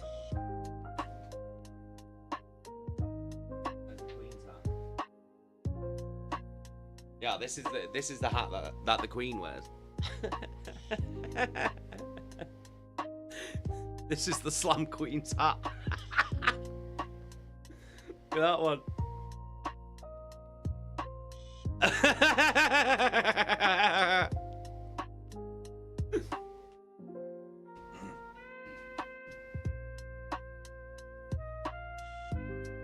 And then obviously Scarlet has a panda one, doesn't she?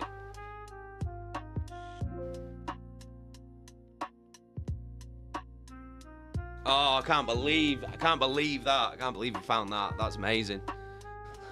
Fucking amazing. Oh, I'm gassed. I'm gassed. I'm well happy. As if you found that. As if you found that. That is fucking mental. Mental. I saved the seller as well on my eBay as well, just in case. In case they ever get another one. Do you know what I mean? Eggy, James keeping the blue monster hat industry alive single-handedly. Yeah, pretty much. Pretty much.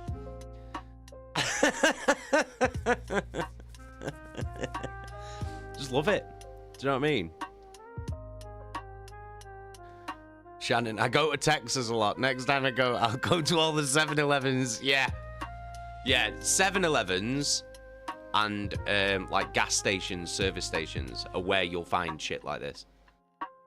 Because every time, like, imagine how many gas stations and service stations I've been to in America since 2021. Like, January 2021 as well. Hundreds. Hundreds, and every time I look for one. Every time. And I've never found it. Ever. Fucking mental. Eggy, how many Slam King Blue Monster hats are left? Only 3. Only 3. Only 3 left. They're nearly all sold out. They're nearly all sold out. Which is insane. Which is crazy. That, like, blew me away the other day. when I dropped them in the Discord. 17 of them went on the first night, and I was just like, this is wild. Like, fucking melted my heart, it did. Fucking, blew me away. I couldn't believe it. But yeah, these three left.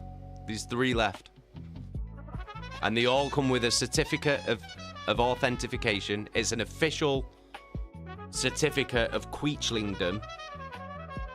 And it has your name, it has your Twitch handle on it, it's signed, it's an official. I'm not telling you anything else about the certificate. Oh, it has the number of your hat as well. Because in the order that the orders came in, that's the order that people got. So the first person who messaged me for one gets hat number 1, second 2, 3, so on.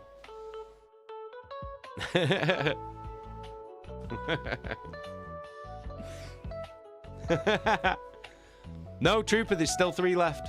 Still 3.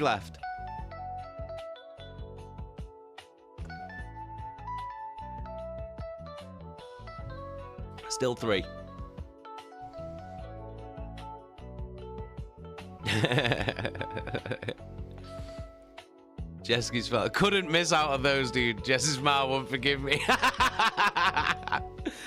Jessica, yeah, my mum was like, when Jason starts selling those hats, get me one. Amazing. Oh, seriously. Like, honestly, like, thank you so much. Like, I've been trying, oh God, like, I've been trying to get them for ages. Like, and I wanted to make them special and unique with the patch on the back and the certificate and stuff, like, so it took a while. But got them. I've got them exactly how I want them. They look fucking sick. I've got the certificates look amazing as well. Like, it's, creme de la creme. But I'm going to, everyone who's ordered and paid, I'm shipping Friday. I'm going to post them on Friday. So, if you're in the UK, you'll probably get them Monday or Tuesday. I'm shipping them first class, tracked and signed, which is why the shipping was expensive, because there is only 20 of them, and I could have sent them. I could send them with cheaper shipping, but if they go missing or just disappear, or do you know what I mean, something happens to them, like, it's not like I can replace it.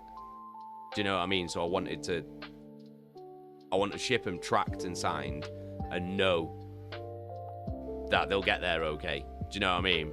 Like, I do not want to risk, because they're so limited, I do not want to risk fucking them getting lost or stolen or whatever. Do you know what I mean?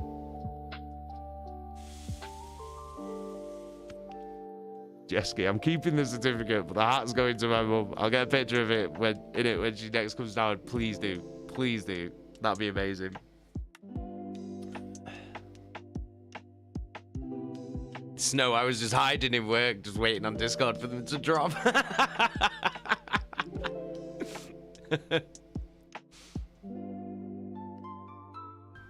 Well, I was like, Loki was at swimming, because he does swimming lessons on Mondays. And so I'm sat there like, and I had all the photos, I had all the, the writing and everything ready to post in the Discord, bang on 4 o'clock, right? So 4 o'clock hits and I press send, and then it's like loading, like, trying to load upload the images. And I was like, and a minute passes, 2 minute passes, and I'm like, why is it not fucking thingy? And then I realized that there's really bad signal in the swimming baths, so I had to like walk out into the car park just to let them send.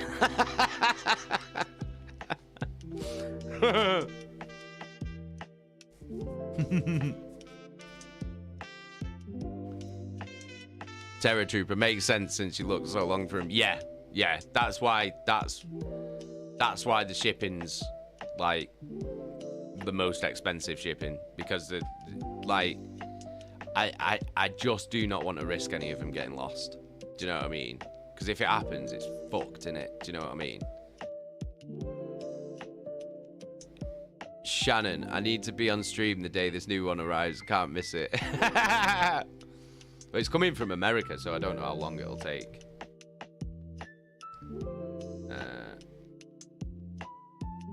How do I...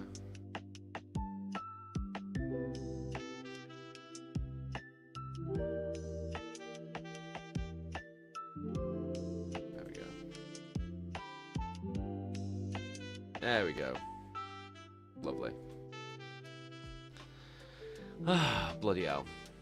There we go. That was a kick bot. So, BAM! That was my first ban that I've ever done. That was my first ever ban. Can we all...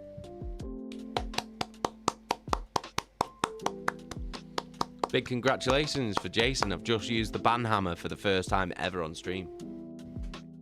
And it was on a kick bot. Beautiful. Snow, it kept saying you were typing and nothing was happening. Yeah, that's what it was. It was because I was in the fucking swimming baths and there was no signal. There was signal, but it was just shit signal. It was like 2 bars of 4G. Shannon, probably a month, no, in America. Yeah, that's what I'm thinking. I'm reckoning it'll be about 3 or 4 weeks. Sometimes it can go pretty quick. It's just, do you know what I mean? It depends on when they ship it as well. But we'll see. We'll see. I've got it now. Anyway, I'm buzzing. Cheers for that, Shannon. Eggy, stuff you do for us we'll never ever take for granted, Jay. We love you. Oh, thank you. I love you guys too. And it's not like, do you know what I mean? Don't think it's a one-way street. Like, you guys support me and the stream, which, do you know what I mean? You guys fucking doing subs and gift subs and tips and fucking buying merch and the hats and all that shit.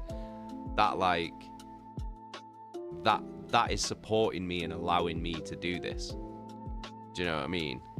So it's like, I will never take you guys for granted, ever. Like, you guys are fucking awesome. And it's like, it's moving in the right direction that hopefully, you know, I can do this as a full-time, like, job. Do you know what I mean? Like, and this is what I can do. And we can just do this forever. And do more cool shit and do other cool stuff as well. Because we've got me and Steve got loads of plans for loads of cool shit for you guys. So yeah, like, don't ever think that it's just me doing shit for you guys, man, because it's not. You guys do everything for me. So, do you know what I mean? Like I said, I can never say how much I appreciate you guys, because you fucking support me and allow me to do this thing that I fucking love. Like, so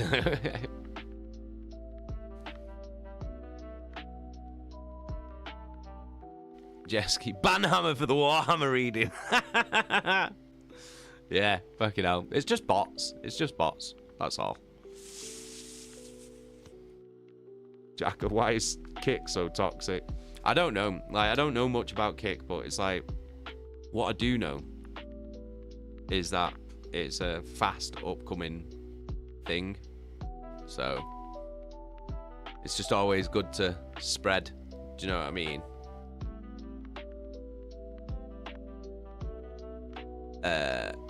Jesky, me and Jesky's fellow was sat there like, come on, hats.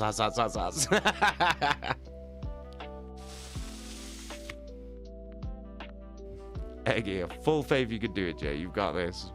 Well, I hope so. Because I fucking love this shit. Do you know what I mean? I love doing it. I love doing the Twitch streaming. I love doing the Discord community. I love, like, making music and songs and shit. Like, do you know what I mean? I just hope it works out. Do you know what I mean? I do. Shannon, every time I see Steve, my mind goes to Bob Pancakes from The Sims 4. Who's Bob Pancakes?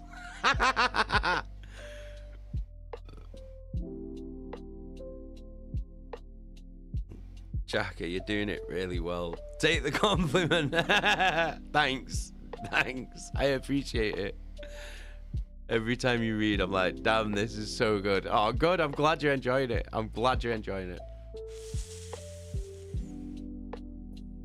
Snow, it's because most people go there after being banned off YouTube and Twitch, so it's some of the worst people. Ah, right. That makes sense.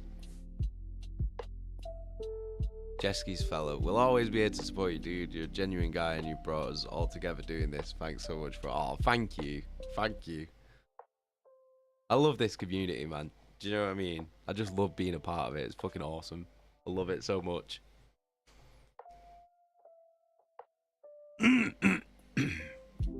Snow, they've been cleaning up more lately, so it's less toxic now. Yeah, I think as more streamers move over, they'll have to start cleaning it up, if you know what I mean. But it seems to be getting bigger and bigger, so I know they have really good streamer platform, like payment splits, like percentages. I know they have that. I know that's really good. But my kick isn't monetized yet anyway. I don't think I've got enough followers. I think that's what you need to get, more followers or something.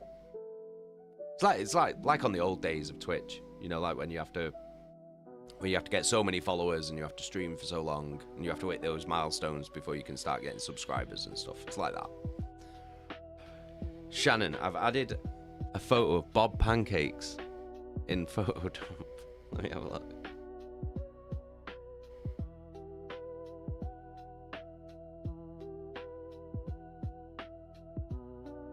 Oh my god. Oh my god. That does look like Steve. That's fucking mad. Snow. Yeah, it's 90. It's 90%. Which is massive. Like, massive.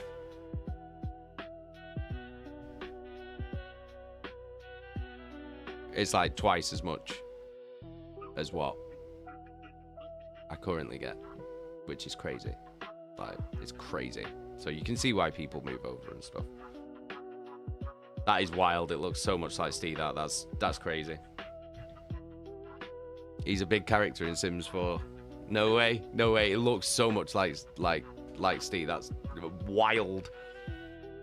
Shannon, I'm gutted. I've only just found your streams, to be fair. Been a fan of your music for years, but I had no idea you streamed till like 3 weeks ago. Hey, look. It doesn't matter. You're here now. Do you know what I mean? You're here now. You're part of this crazy community that we've got going on. So that's all that matters. Don't worry about time lost. Like, worry about time now. Like, that's what matters. You're here with us now, and we appreciate you. Do you know what I mean?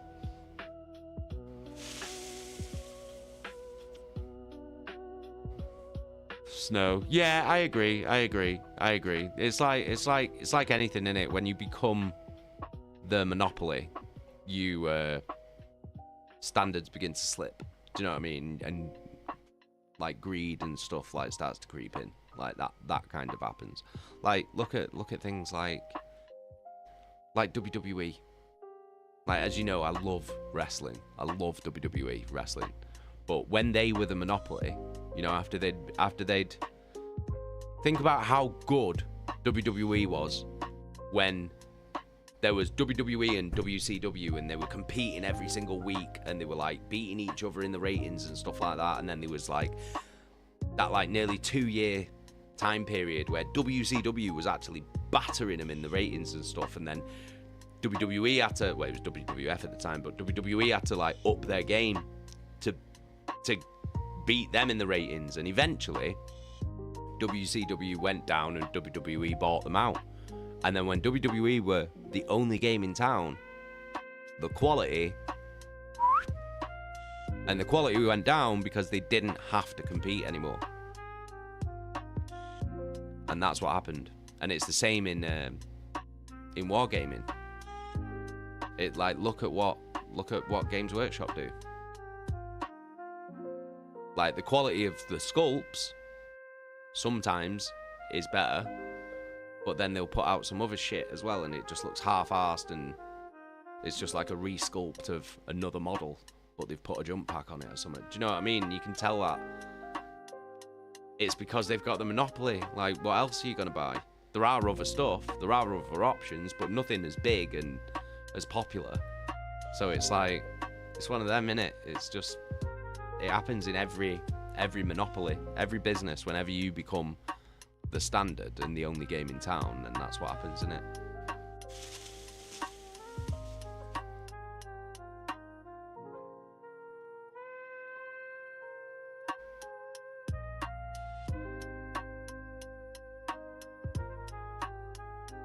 Eggy, shit's only gonna get stupider from here in the best way. Yeah. These. I can't say because it'll spoil it, but you just wait, guys. You just fucking wait.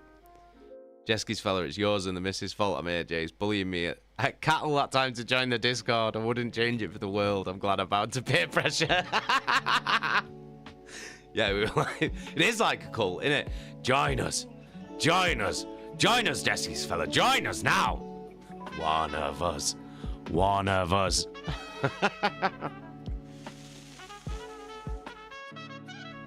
No, nothing will ever beat the Attitude Era. Yeah, same. That was my childhood, man. It was the best. Stone Cold Steve Austin, The Undertaker, Kane, Mankind, Triple H, The Rock. Don't get better than that. Val Venus, when he got his penis chopped off with the samurai sword. Come on, fell in the bucket.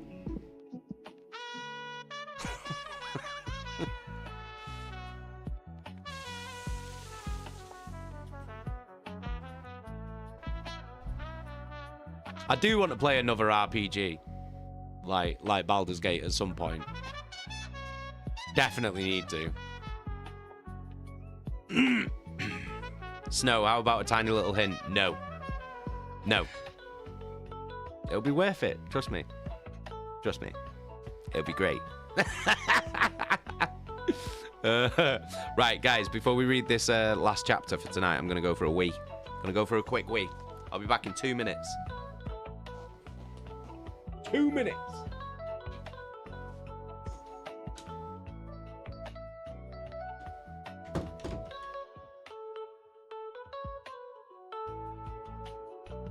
Oh, piss and shit.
Alright, I'm back.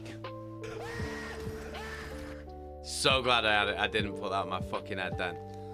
Fucking hell. Fuck me. Jesus Christ. Ooh. Right, okay. Shannon, would you play Rogue Trader? Maybe. I just feel like, because Baldur's Gate 3 is so, like, in-depth and there's so much in it, I don't know. I want something like that, you know, something that's very, I don't know. I do want to play Rogue Trader. I do want to play it.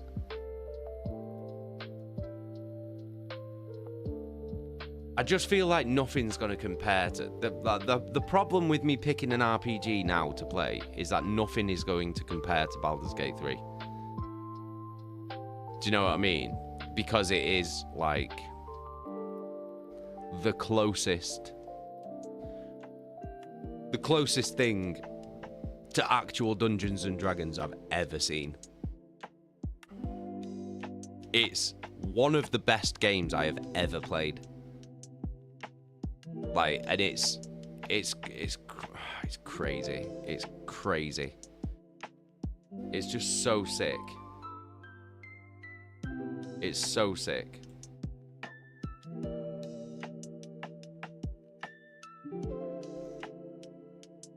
It's like everything you can think of, it's in there. So for every choice you make, everything you could possibly think of doing, they've thought about it. Like, it's so good. It's so good.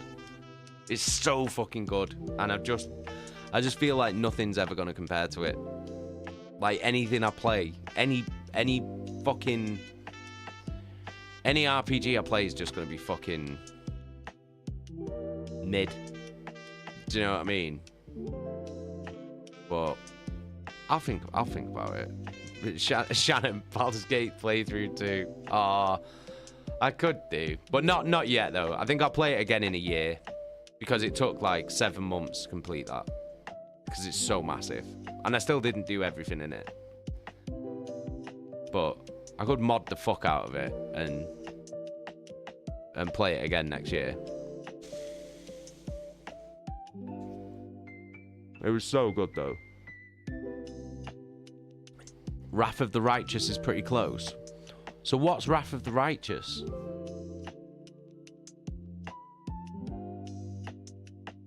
Jay playing any other RPG. Where's the bear shagging? Can I bang it though? Unless we can bang everything like that, I'm not interested. Do you know what I mean?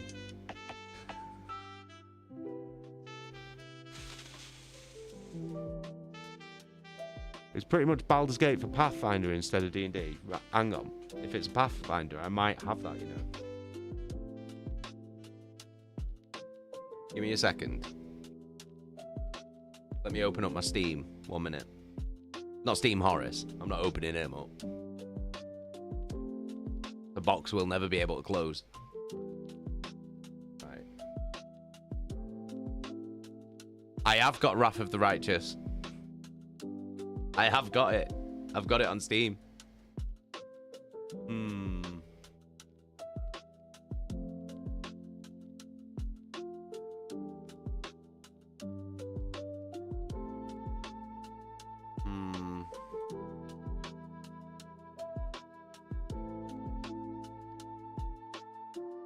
It does look like it, doesn't it?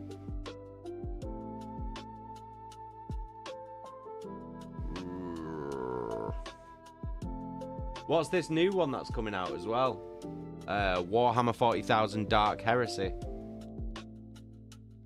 Oh, it's a combat RPG.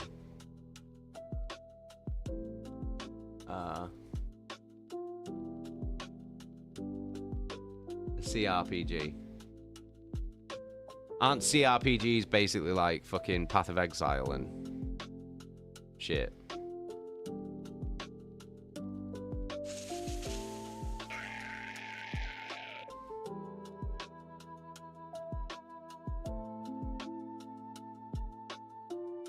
I reckon the next big game I play might be that new Silent Hill that comes out soon, doesn't it?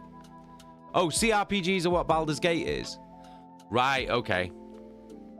Right, okay. Dark Heresy might be good then. When's that coming out? When's it coming out? Oh, it's just announced. Just announced.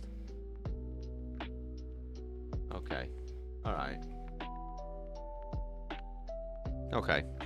That might be something to play. I love medieval stuff, Shannon. Kingdom Come Deliverance 2. That's something that I really, really want to play.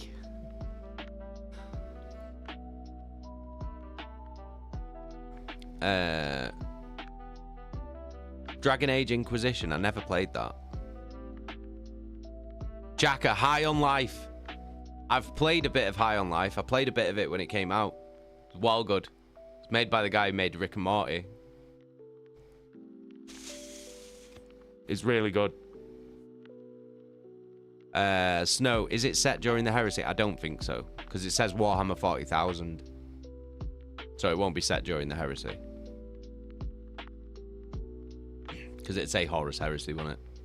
Because they do it as two separate things, don't they? They have Horus Heresy and Warhammer 40,000.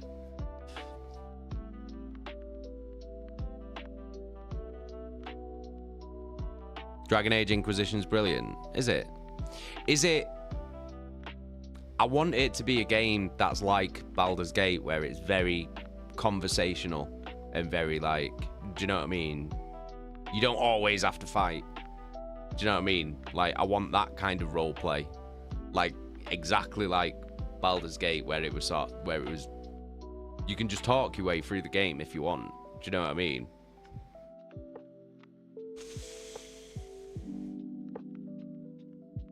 Yeah, it's very much like that. Oh, sweet. That might be on the list then. That might be on the list.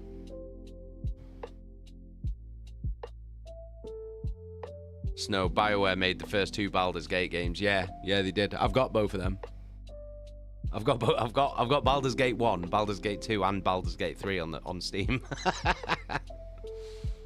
Jesky's fella, yeah, lots of talking, lots of lots of shagging. Might be that then, you know. Might be that then.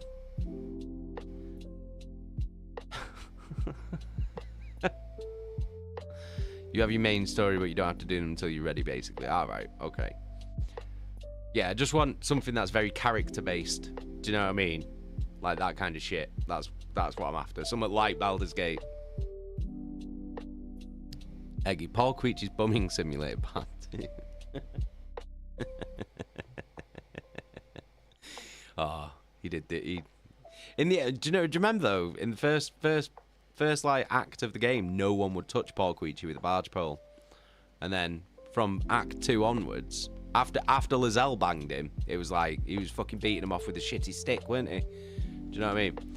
Shannon, is shagging a big factory game choice? It is now because of Baldur's Gate 3, where you can just bang everything. It's fucking amazing. It was great.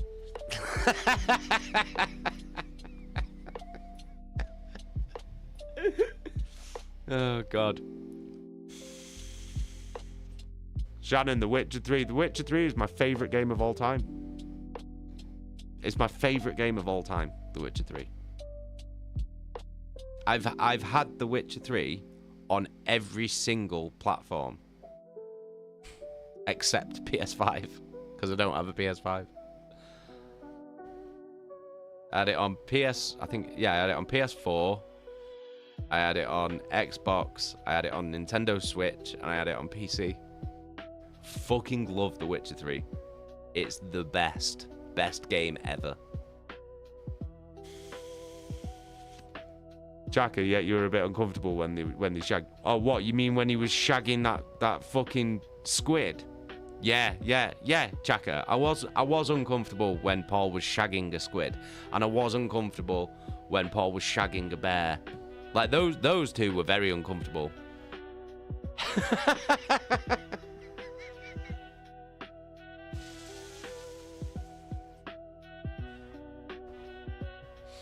Remember when Alison and Paul shagged and the squirrel dropped his nut? Yeah, that was the best bit. That was the best bit.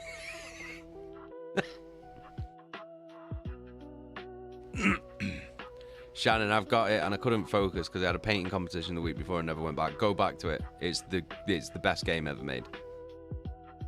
I'm not even exaggerating. It is the best game ever made. I love The Witcher 3 more than any other game. It's the best game ever made, and I've never completed it. How mad's that? It's my favourite game ever, and I've never got to the end of it. I've got close a few times, but I've never got to the end of it. It's fucking massive. It's a massive game. Goes on forever. Eggy, who could shag more, Geralt or Paul Queechy? Geralt is a shagger. Geralt is a top shagger. But it's not like you don't really have to put work in. Do you know what I mean? You don't really have to put work in when you Geralt, because everyone just wants to bang him anyway. Obtain memory on Kick. I think the best game ever made is Soccer Online Ball 3D. That sounds amazing, that. But can you bang in it though? That's the real question. Do you know what I mean? Can you bang in that game? Because that's what puts it in the top games of all time. Oh, hang on 1 second. My monitor's decided to refresh itself, so that's brilliant. So now I'm just going to have to move everything around again. So, fucking great. Thanks, monitor. You're the best. I don't know why it does that. It's like every now and again it just like decides to just refresh itself. It's so annoying. 1 second. Let me move everything around. And then I have to move everything around then, which is even more annoying. Because I have it all nice and like organized and shit, and then it just comes and shits in my mouth.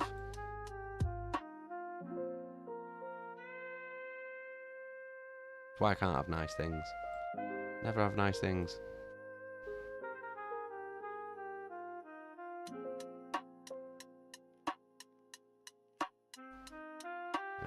Right, here we go. Right, sorted. Right, we're back to normal now. We're back to normal. Shannon, Geralt looks great in that game too. He looks like Gerard Butler in The Witcher 3. Do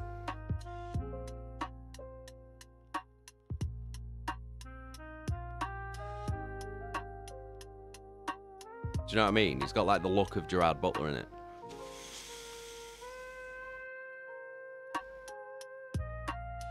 Right. Should we crack on with this next chapter? Fucking hell. Wittering on about games, aren't I? I need to read this fucking... I need to read this book. Been on stream for 2 hours and I've read 1 chapter. It's me just chunnering all the time. I apologise. Right.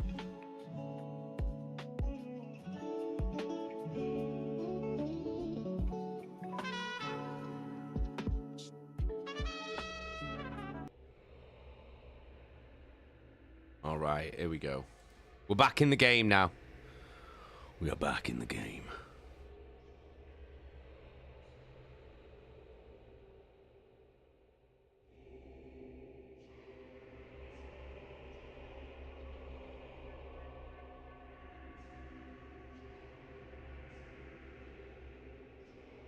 Fucking hell.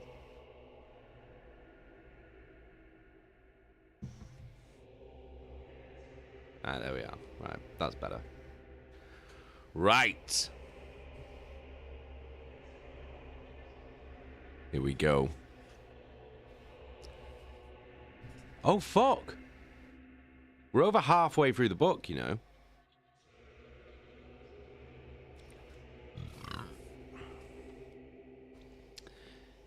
Chapter 10. The Most Precious Truth. Prowl. Death's Tomb. The subdeck was packed with people come to hear the words of the Saint's apostle. Apostle. That was what they called him now, thought Cinderman. And it gave him comfort to know that even in these turbulent times, he was still a person that others looked up to. Vanity, he knew, but still, one takes what one can when circumstances change beyond one's control. Word had spread quickly through the vengeful spirit that he was to speak, and he glanced nervously around the edges of the subdeck for any sign that word had reached beyond the civilians and remembrances. Armed guards protected the approaches to the subdeck, but he knew that if the Astartes or Magad and his soldiers came in force, then not all of them would escape alive. They were taking a terrible risk, but Euphrates had made it very clear that he needed to speak to the masses, to spread the word of the Emperor, and to tell of the imminent treachery that she had seen. Thousands of people stared expectantly at him, and he cleared his throat, glancing over his shoulder to where Mercedes and Euphrates watched him standing at the lectern, raised on a makeshift platform of packing crates. A portable Vox link had been rigged up to carry his words to the very back of the subdeck, though he knew his iterator-trained voice could be heard without any mechanical help. The Vox link was there to carry his words to those who could not attend this gathering, faithful among the technical staff of the ship having spliced the portable unit into the ship's principal Voxcaster network. Cinderman's words would be heard throughout the expedition fleet. He smiled at the crowd and took a sip of water from the glass beside him.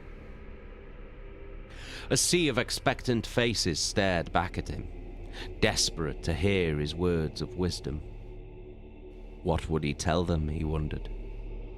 He looked down at the scribbled notes he had taken over the time he had been sequestered in the bowels of the ship. He looked back over his shoulder at Euphrates, and her smile lifted his heart. He turned back to his notes, the words seeming trite and contrived. He screwed the paper into a ball and dropped it by his side, feeling Euphrates' approval like a tonic in his veins.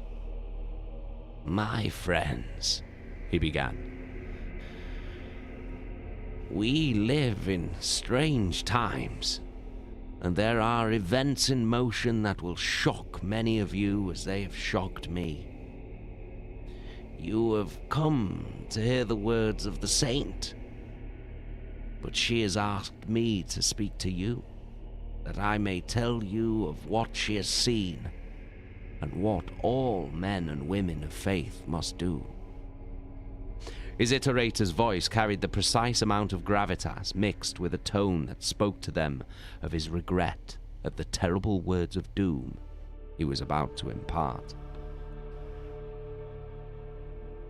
"The War Master has betrayed the Emperor," he said, pausing to allow the inevitable howls of denial and outrage to fill the chamber. Shouted voices rose and fell like waves on the sea, and Cinderman let them wash over him, knowing the exact moment when he should speak. I know, he said. "You think that such a thing is unthinkable, and only a short time ago I would have agreed. But it is true. I have seen it with my own eyes. The saint showed me her vision, and it chilled my very soul to see it. War-tilled fields of the dead, winds that carry a cruel dust of bone, and the sky-turned eyes of men who saw wonders and only dreamed of their children and friendship. I tasted the air, and it was heavy with blood, my friends. It stank, reeking on the bodies of men we have learned to call the enemy. And for what? So they decided they did not want to be part of our war-mongering imperium. Perhaps they saw more than we. Perhaps it takes the fresh eyes of an outsider to see what we have become blind to." The crowd quietened, but he could see that most of the people still thought him mad.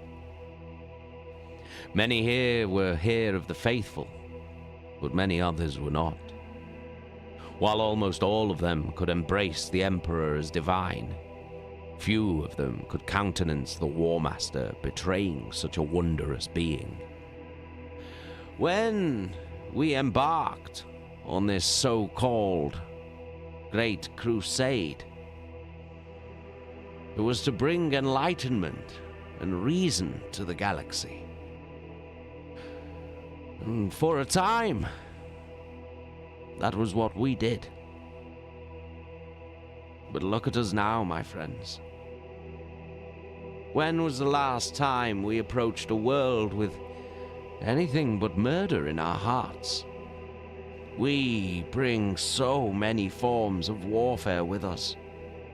The tension of sieges and the battlefield of trenches soaked in mud and misery, while the skies are ripped with gunfire. And the men who lead us are no better.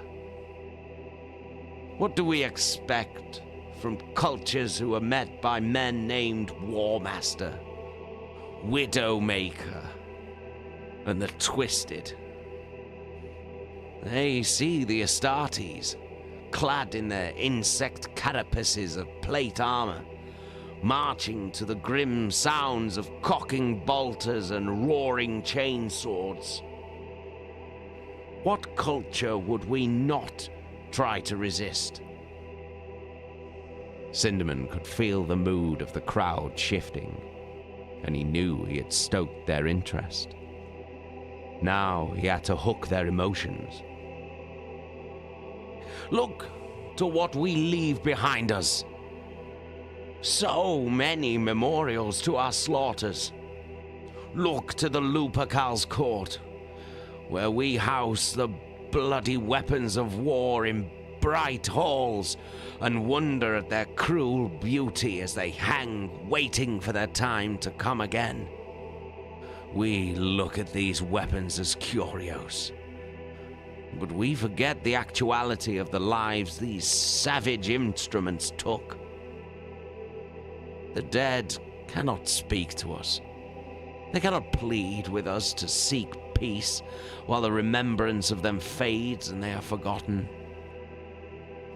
Despite the ranks of graves, the triumphal arches and eternal flames, we forget them. For we are afraid to look at what they did, lest we see it in ourselves.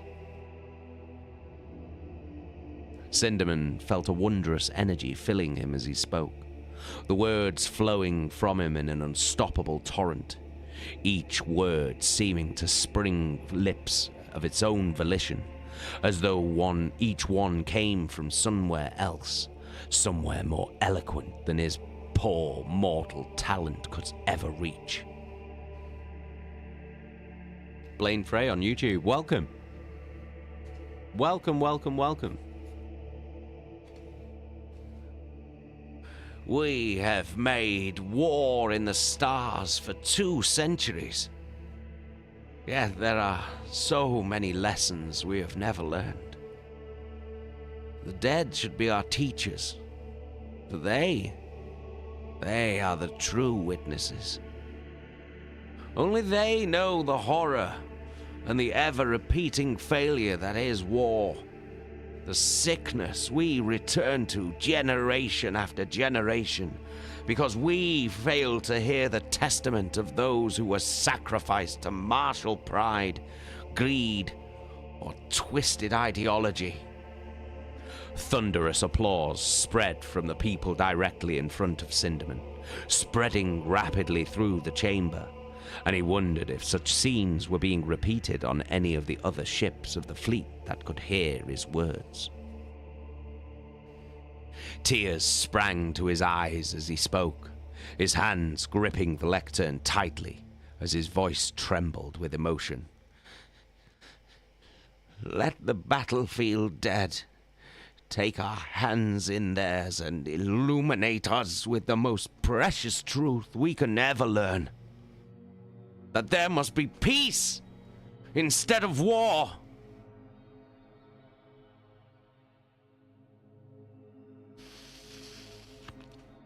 Blaine Frey, I agree. Horus Heresy.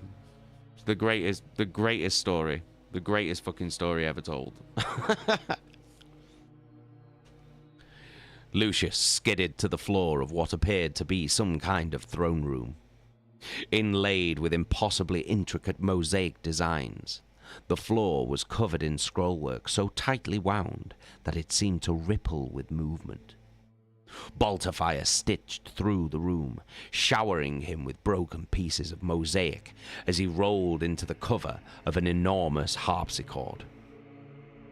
Music from the dawn of creation boomed around him, filling the central spire of the precentor's palace. Crystal chandeliers hung from the petals at the center of the great granite flower, shimmering and vibrating in time with the cacophony of battle far below. Instruments filled the room, each one played by a servitor refitted to play the holy music of the war singers. Huge organs with pipes that reached up through the shafts of milky morning light stood next to banks of gilded bells, and rank upon rank of bronze cages held shaven-headed choristers who sang with blind adulation. Harp strings snapped and twanged in time with the gunfire, and discordant notes boomed as bolter shots ripped through the side of the organ. Storms of weapons fire flew, filling the air with hot metal and death, the battle and the music competing to make the loudest din. Lucius felt his limbs become energized just listening to the crashing volume of the noise, each blaring note and booming shot filling his senses with a desire to do violence. He glanced round the side of the harpsichord, exhausted and elated to have reached so far so quickly. They had fought their way through the palace, killing thousands of the black and silver armored guards before finally reaching the throne room. From his position of cover, Lucius saw that he was in the second ring of instruments, beyond which lay the precentor's dais. A mighty throne with its back to him sat upon the dais, a confection of gold and emerald set in a ring of lecterns that each held massive volume of musical notations. Gunfire blew one book apart, and a blizzard of sheet music fluttered about the throne. The palace guard massed on the opposite side of the throne room, surrounding a tall figure in gold armor with a collection of tubes and what looked like loudspeakers fanning out from his back. A storm of silver fire flew, and Lucius saw yet more guards charging in from the other entrances. A ferocious struggle erupting as these new arrivals charged the Emperor's children. "They have courage. I'll give them that," he muttered to himself. Chain blades and bolt pistols rang from armor, and storms of silver fire ripped between the patches of cover offered by the gilded instruments. Each volley tore up the hardwood frames and soared through servitors as they sat at the ornate keyboards or plucked at strings with metal fingers. And still the music played. Lucius glanced beside him. One of Narcissae fell as he ran to join Lucius. Silver filaments punched through his skull. The body clattered to the floor beside Lucius. Only 3 of Narcissae remained, and they were cut off from their leader. "Ancient Rylanor, engage!" yelled Lucius into the Vox. "Get me cover! Tactical squads, converge on the throne and draw the palace guard in. Purity and death!" "Purity and death!" echoed the Emperor's children, and with exemplary coordination they surged forward. A silver-armored guard was shredded by bolter fire and flopped, broken, to the ground. Glass-armored bodies lay shattered and bloody over bullet-scarred instruments. Servitors moved jerkily, still trying to play even though their hands were smoking ruins of bone and wire. The Emperor's children moved squad by squad, volley by volley, advancing through the fire as only the most perfect of legions could. Lucius broke cover and ran into the whirlwind of fire, silver shards shattered against him.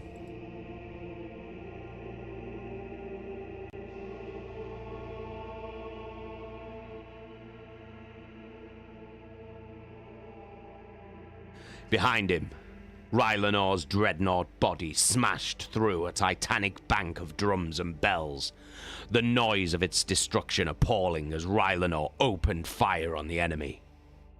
Acrobatic guards, clad in armor wound with long streamers of silk, darted and leapt away from chain blades and bolts like dancers, slashing limbs with monofilament wire blades.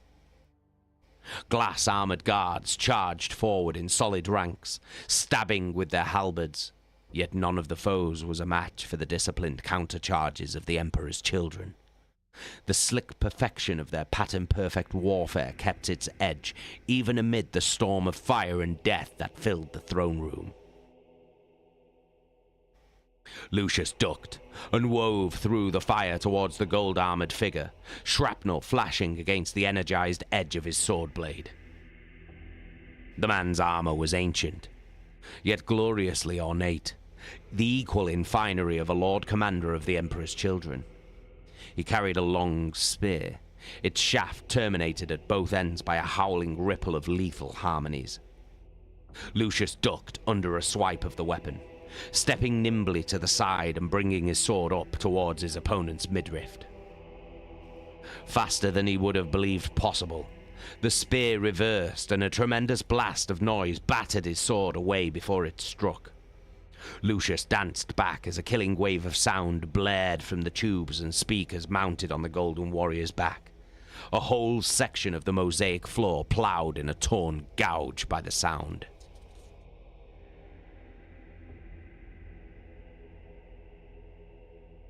One of the palace guards fell at Lucius's feet, his chest blown open by Rylanor's fire, and another toppled as one of Nassis's sliced off his leg.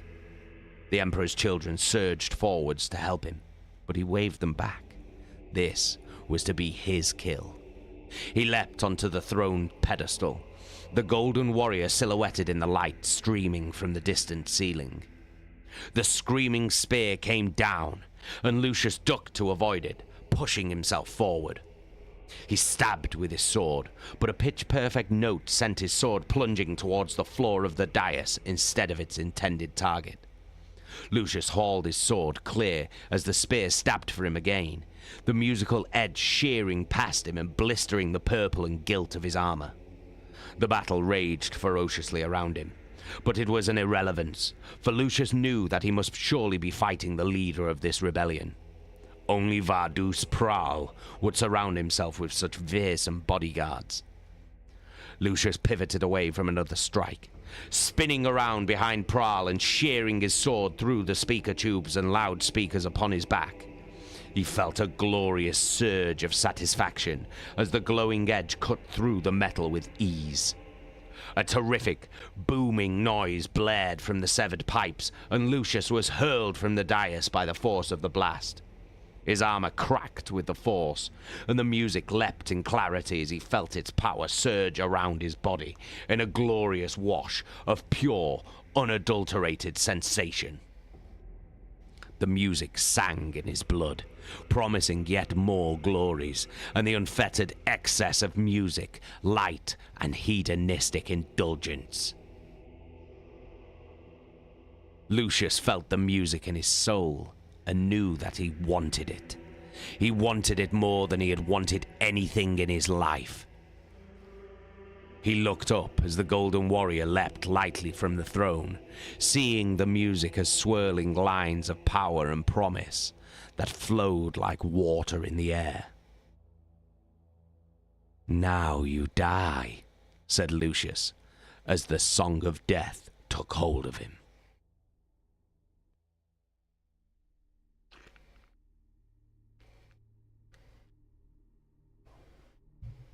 Oh, Lucius. Oh, Lucius.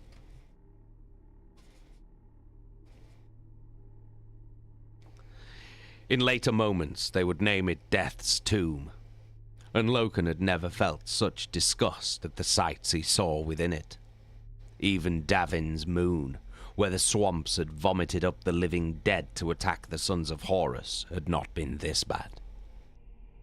The sound of battle was a hellish music of screaming, rising in terrible crescendos, and the sight was horrendous. Death's tomb was brimming with corpses, festering in charnel heaps and bubbling with corruption. The tomb spire Loken and the sons of Horus fought within was larger inside than out, the floor sunken into a pit where the dead had been thrown. The tomb was that of death itself, a mausoleum of blood-stained black iron carved into swirls and scrollwork dominated the pit, topped with a sculpture of Father Istvan himself, a massive, bearded sky god who took away the souls of the faithful and cast the rest into the sky to languish with his lost children. A warsinger perched on Father Istvan's black shoulder, screaming a song of death that jarred at Loken's nerves and sent jangling pain along his limbs. Hundreds of Istvanian soldiers surrounded the pit, firing from the hip as they ran towards the Astartes, driven forward by the shrieking death song. "At them!" yelled Loken. Before he could draw breath again, the enemy was upon them. The Astartes of the spearhead streamed through the many archways leading into the tomb spire, guns blazing as soon as they saw the enemy swarming towards them. Loken fired a fusillade of shots before the two sides clashed. More than 2,000 sons of Horus charged into battle, and Death's tomb became a vast amphitheater for a great and terrible slaughter, like the arenas of the ancient Roman eye. "Stay close! Back to back! And advance!" cried Loken. But he could only hope that his fellow warriors could hear him over the vox. The screaming was deafening. Every Istvanian soldier's mouth jammed open and howling in the shrieking cadences of the warsinger's music.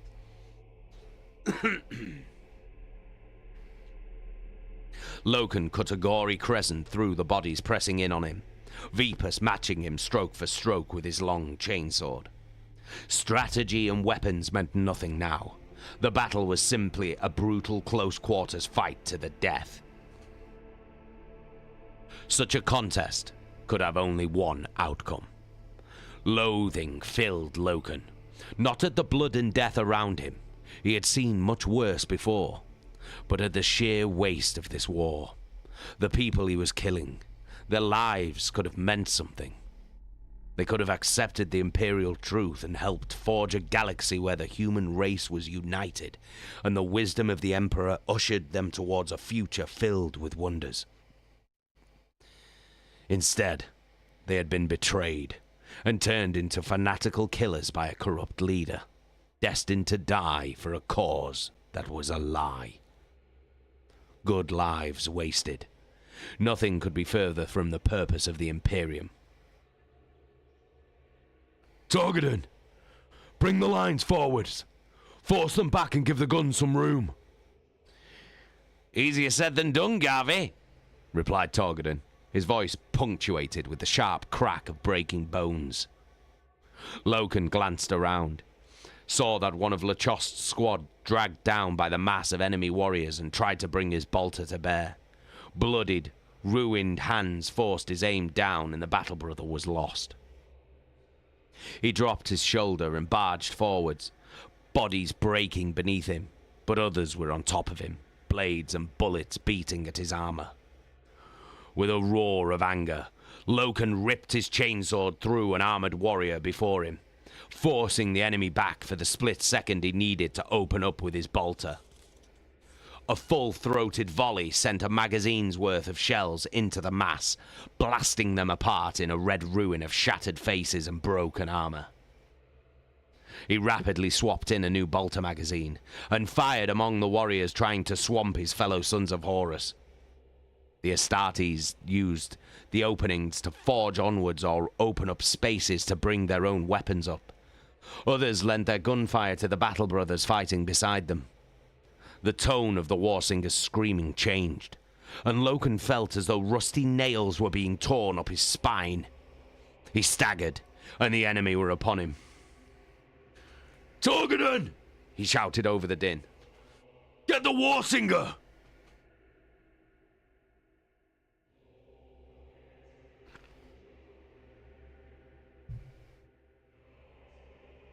It's all going to shit. It's all going to shit. My apologies, War Master, began Malagurst, nervous at interrupting the War Master's concentration on the battle below. There has been a development. In the city? Asked Horus without looking up. On the ship, replied Malagurst. Horus looked up in irritation. Explain yourself. The Prime Iterator, Kirill Sinderman.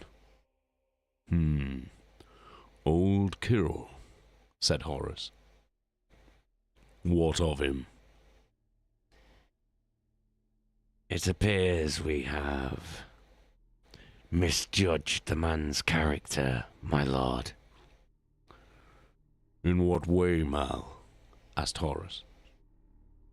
He's just an old man. That he is. But he may be a greater threat than anything we have yet faced, my lord, said Malagurst. He is a leader now. An apostle, they call him. He... A leader? Of whom? Of the people of the fleet. Civilians. Ship's crew. The Latitio Divinatus.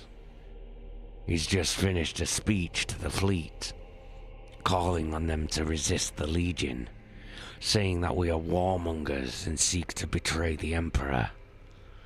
We're trying to trace where the signal came from, but it's likely you will be long gone before we find him.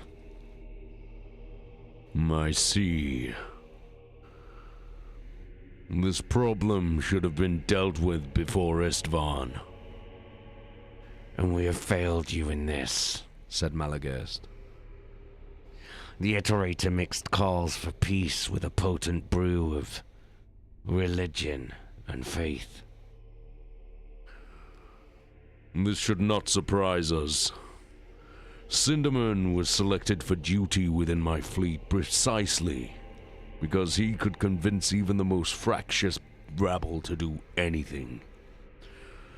Mix that skill with religious fervor, and he is indeed a dangerous man. They believe the Emperor is divine, and that we commit blasphemy. It must be an intoxicating faith, and faith can be a very powerful weapon. It appears, Malagurst, that we have underestimated the potential that even a civilian possesses, so long as he has genuine faith in something. What would you have me do, my lord? We did not deal with this threat properly. It should have ceased to exist when Vivarus and those troublesome remembrances were illuminated. Now, it takes my attention when our plan is at its most sensitive stage. The bombardment is imminent. Malagurst bowed his head. War Master, Sinderman and his kind will be destroyed. The next I hear of this will be that they are all dead, ordered Horus. It will be done, promised Malagurst. Oh no. Oh no! This is not good.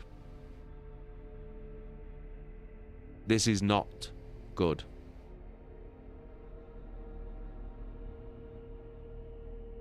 So everyone's heard the fucking thing that Kirill said.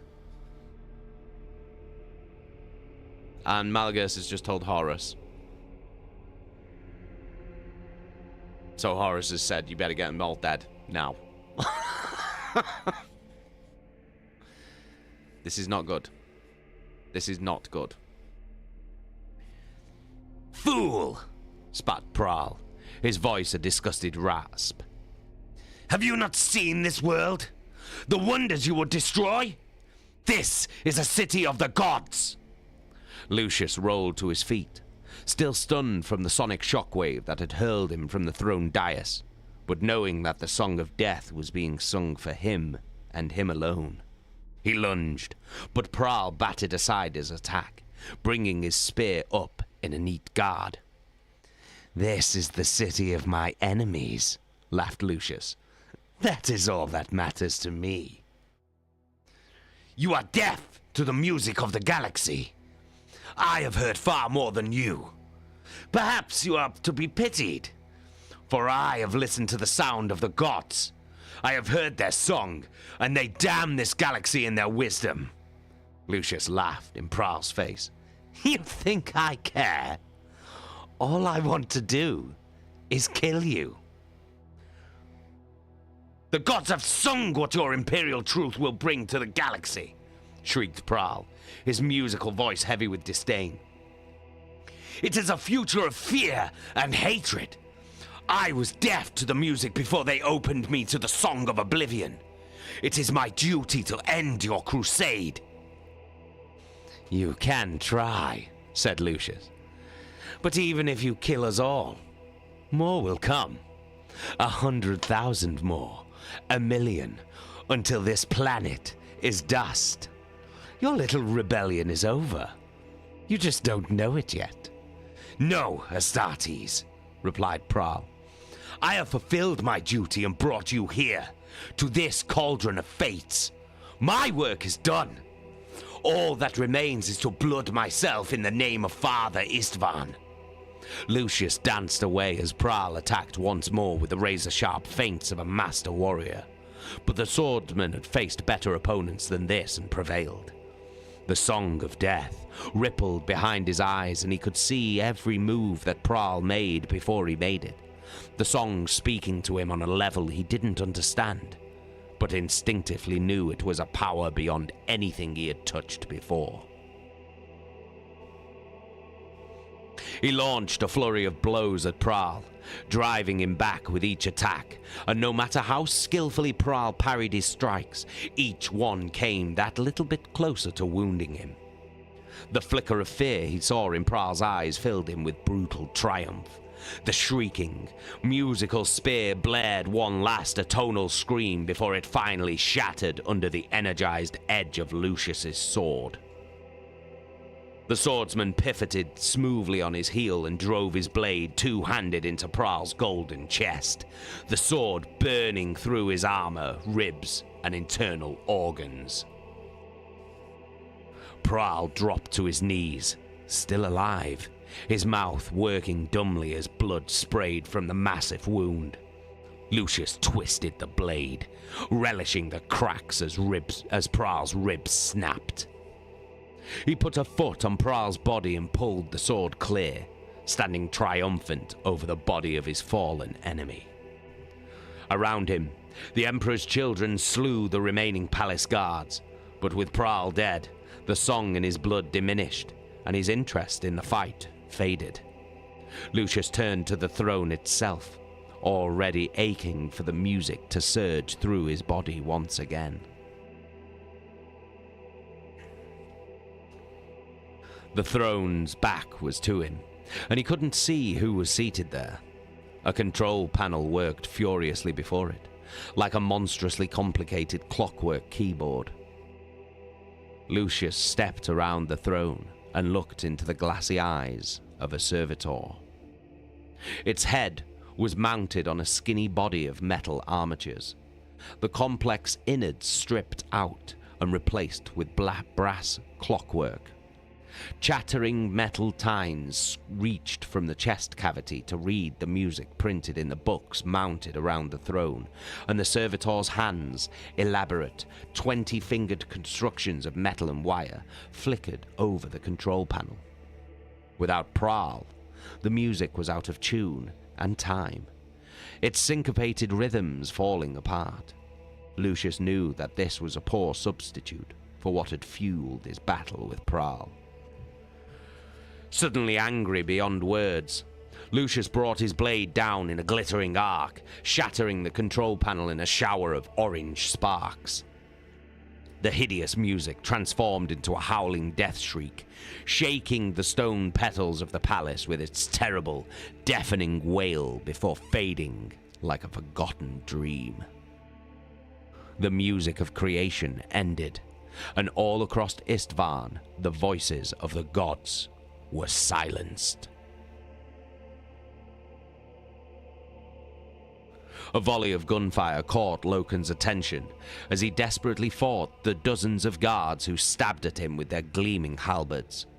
Behind him, Torgaddon brought the spear tip up into a firing line, and bolter fire battered against the black iron of Death's mausoleum. The Warsinger was broken like a dying bird against the statue of Father Istvan. The Warsinger fell, her final scream tailing off as a shattered form cracked against the ornate carvings of Death's mausoleum. "She's down!" said Torgaddon's voice, sounding surprised at ease with which she had been killed. Who have we lost? asked Loken, as the enemy soldiers fell back at the Warsinger's death, suspecting that there was more to this withdrawal than simply her death. Something fundamental had changed on Istvan, but he didn't yet know what. "Most of Squad Chigrat," replied Torgaddon.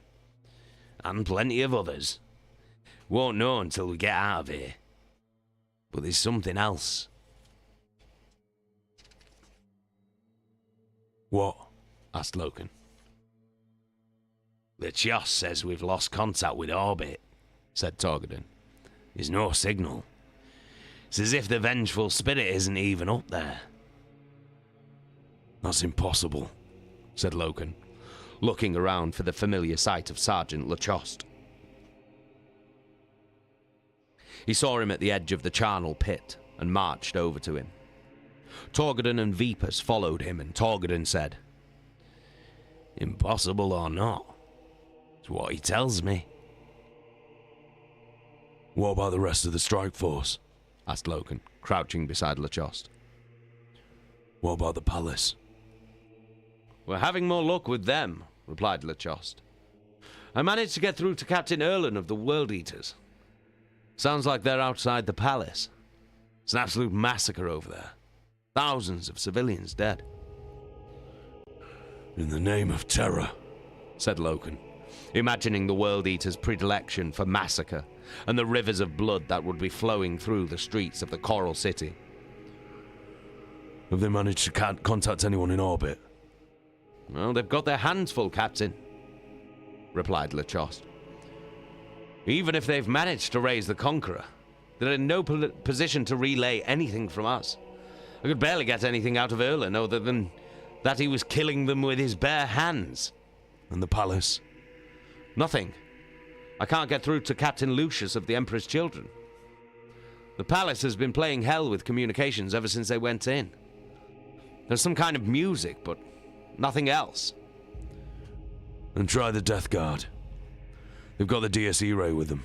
We can use it to relay for us. I'll try, sir, but it's not looking hopeful."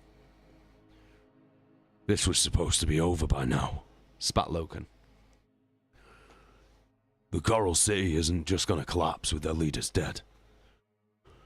Maybe the World Eaters have the right idea. We're going to have to kill them all. We need the second wave down here now, and if we can't even speak to the War Master, this is going to be a very long campaign. "I'll keep trying," said Lachoste. We need to link up with the rest of the strike force, said Loken.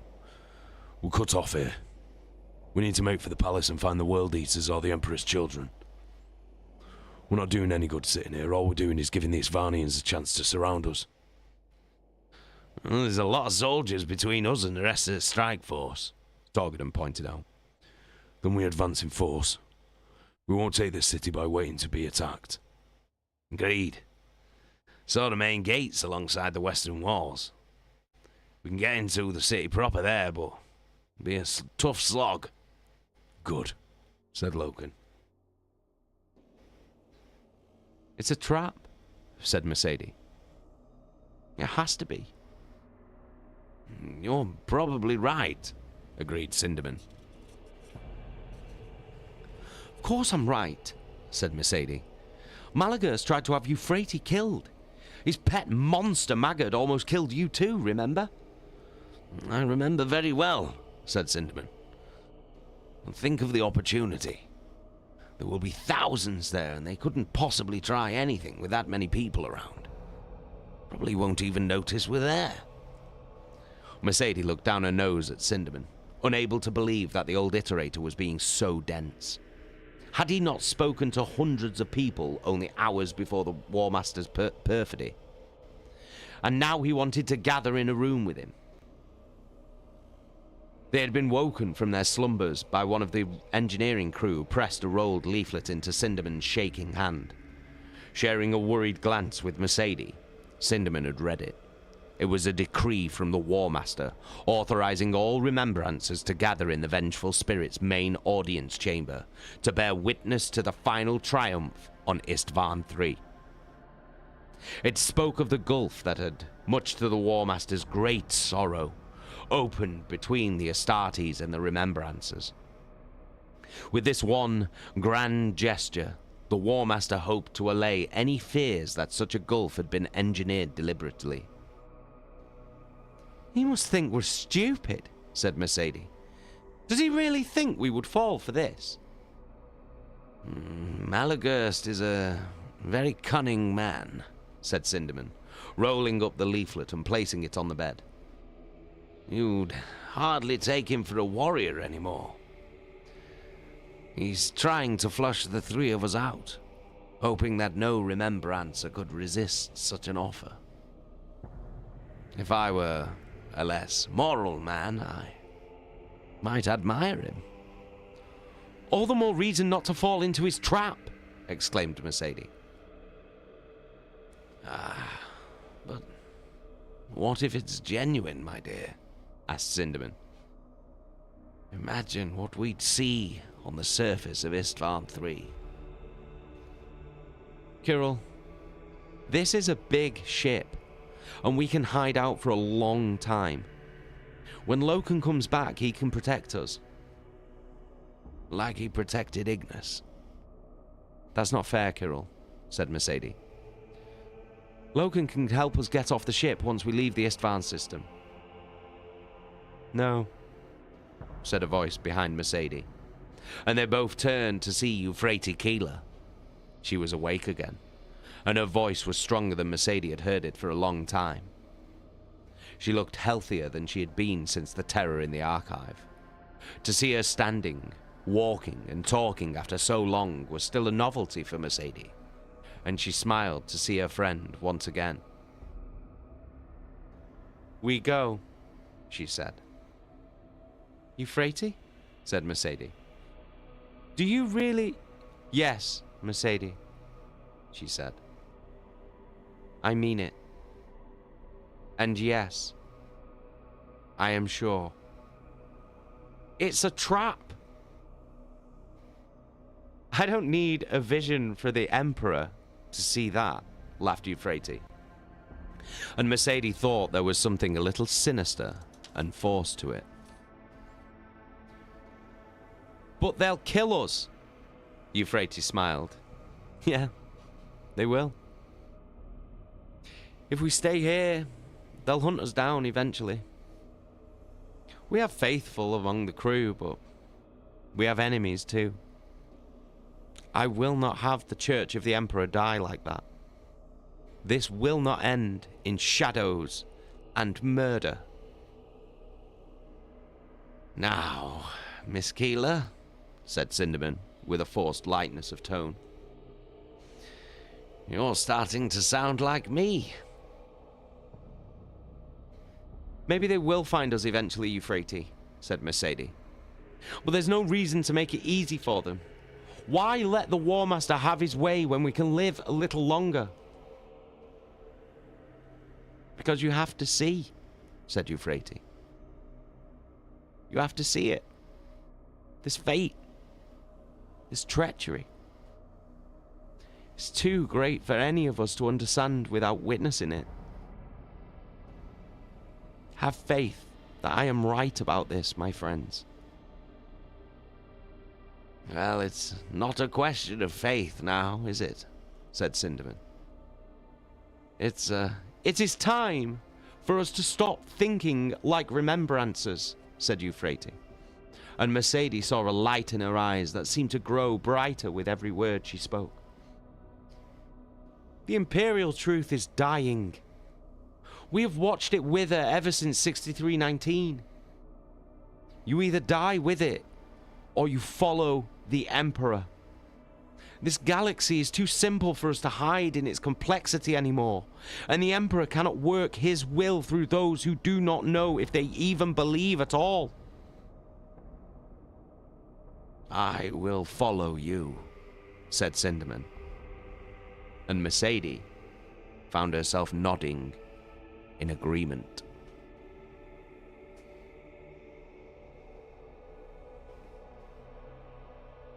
And that is the end of chapter 10.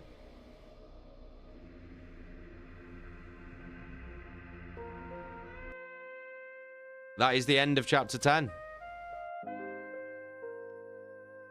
That is all we shall read for tonight. That is it.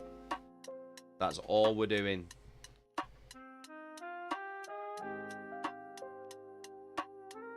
So, what do you think of that then? What do you guys think is gonna happen? Chaka, it's a trap. It's obviously a trap. It's definitely a trap. So, Horus has set a trap on Istvan 3 for all of the Space Marines that he knew or thought won't join him in betraying the Emperor. So there's a trap going on there. He's planning on virus bombing the entire planet while they're all on it. And he's now, well, Malagurst is now setting a trap for the Remembrancers. So, but Euphrates just saying, fuck it. We should just go. We should just go. Why sit there? Why sit there and wait for him to kill us?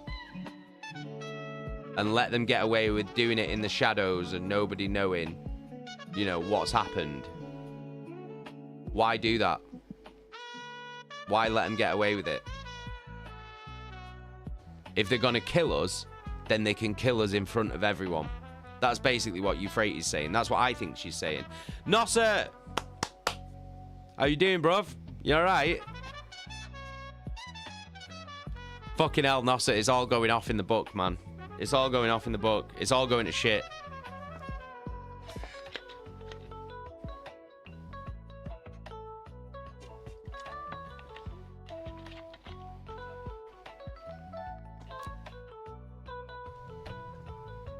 Oh, hang on. Oh, pardon me. Chaka, maybe she thinks she'll be protected in front of everyone. I mean, that's possible, isn't it? That is a possibility. Because she's performed miracles. She's performed, like, impossible things. Hasn't she? She did it once in the library when that demon thing came out, that like fucking weird warp thing. And she like burnt it away. And then she did the impossible again when she stopped all time around Magad when Magad was coming to kill him. So maybe she's planning something like that. Or maybe she's just saying, maybe she's planning on fucking martyring herself. I don't even know.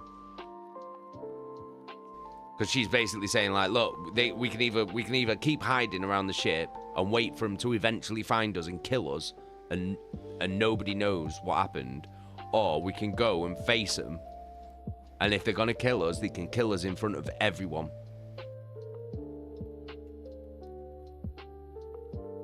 Nosset, last thing I heard, dude was running off to snitch on Horus. Oh, fucking Garrow.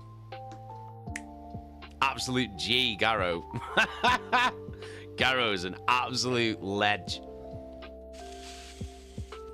Yeah, it's all been kicking off. So yeah. So I don't know what's going on there. So she's either meaning what she's saying and saying if they're gonna kill us, they can kill us in front of fucking everybody, and then everyone can know what they've done. Or maybe she's got another miracle up her sleeve. Maybe she's got a plan. Do you know what I mean? But we're well past halfway in the book now. How many chapters is there? Not many left.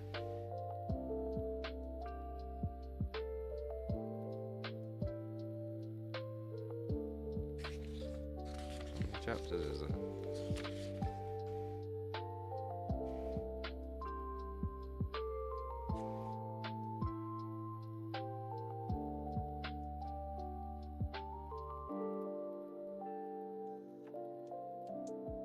What chapter is that? Let's see how many chapters there is. Oh, there we go. Oh, there's only 17 chapters. Next week we'll be on chapter 11. So yeah. I mean, it's not looking fucking good, is it? It's not looking good for any of them. So, Loken, Torgaddon, Lucius, and Vipus are all on the planet, which is about to be fucking virus bombed into nothing by Horus. You've got Tarvitz, who's gunning it in a fucking Thunderhawk to try and get to them, to warn them, or even save them, or I don't know what he's gonna do. And then you've got Garrow, who now knows of Horus's treachery thanks to Tarvitz. He's fucking off to go and tell the rest of the Imperium, like all the other Primarchs and the Emperor, what's going on. And you've got Malagurst and Horus setting a trap for fucking Keeler, Mercadium, Cinderman on the ship. There's so much going on. There's so much going on. There's too much going on.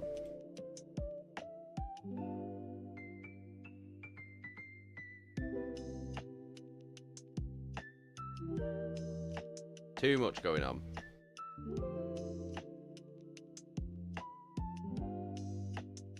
Nothing has been good since book 1. Nothing has been good since book 1. Nothing good's happened. Yeah, it's all been horrible, hasn't it? Do you know what I mean? It's all been brutal. It's all been brutal.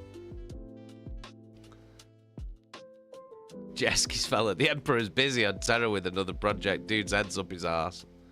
Fucking... How does the Emperor not know? He doesn't know because of what it is that the Emperor's doing. Like, without giving away too much on what the Emperor's actually doing, he's kind of cut off from everything because of the work that he's doing. Like, the thing that he is doing, he's kind of cut off from everything outside of Terra, basically.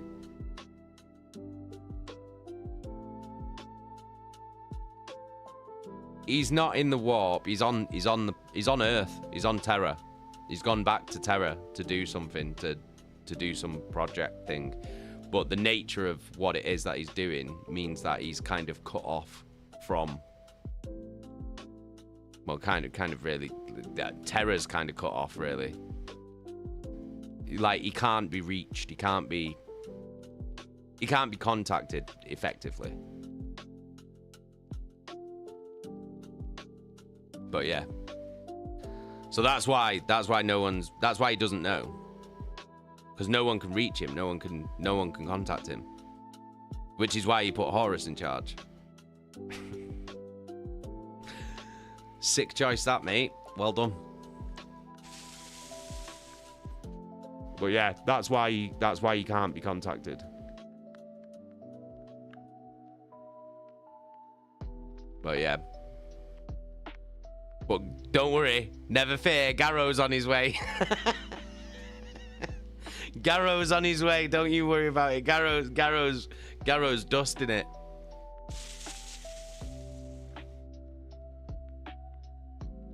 So we just gotta hope that Garrow can get away from Istvan for a start. Snow, the big G's here. Fucking Garrow, man. Love Garrow. Fucking love Garrow. He's the fucking man.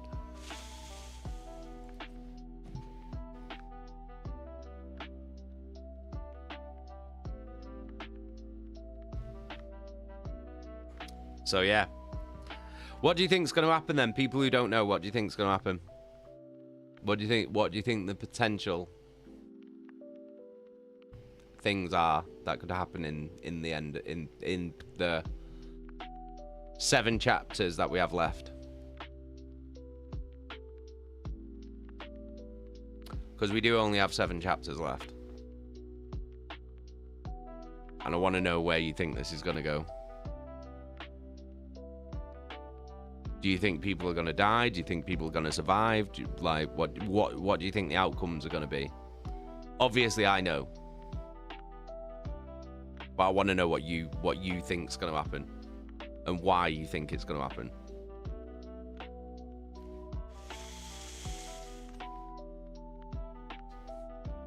Snow Horus is going to say, I'm sorry, and they'll all be happy again.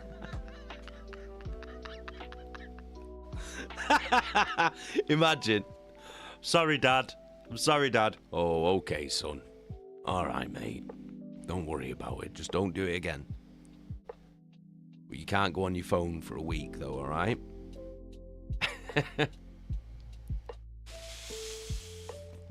Nosset, seems like bombs going off. Late warnings. Erebus being a cunt. So you think the bombs are gonna go? You don't think people are gonna get out in time? Chaka, I can't think of what's gonna happen as my mind is stuck on what the fuck no one has told the Emperor. Maybe he knows. Snow, no battles for a month, young man. Nosset, and maybe Heresy.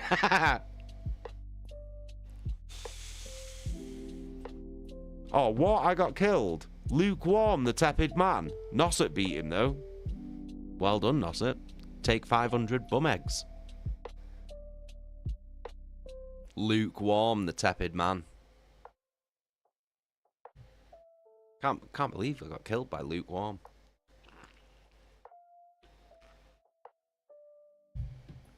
One survivor. Nosset. Came out of there.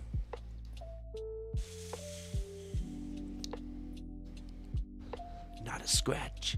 Not a scratch.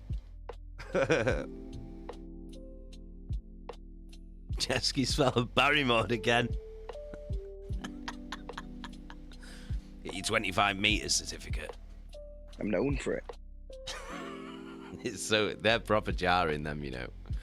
You know them Steve Says ones. They're proper jarring. Like, I'm just like, I'm known for it.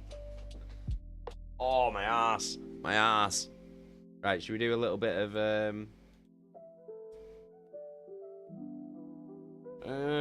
should we do a little bit of smash or pass? I'll do it for half an hour. Who are we smashing tonight? That is a good question. 1 second. Oh, where was the...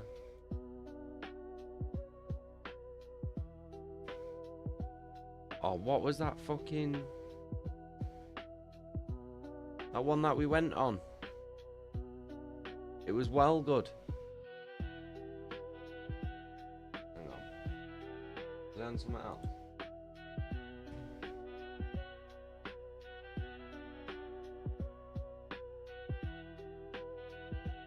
Oh, what was that? What was that?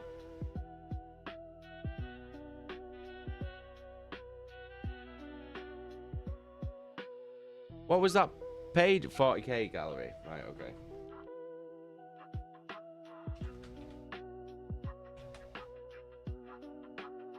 $40k gallery. There we go. Yeah, this is it. This is it. This was the one.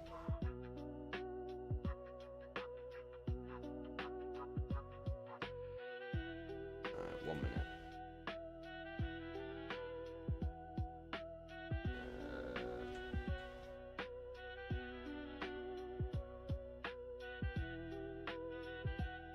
Let me open my VPN, see if it stops the fucking ads.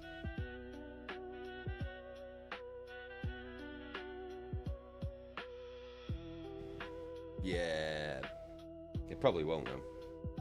Right. Okay, we're doing Xenos tonight, aren't we? Fucking ads. There we go. There we go. There we go. There we go. Right. Okay. Yeah, it probably won't though. What the fuck is that noise? Right. Okay, we're doing Xenos tonight, aren't we? What's that fucking noise?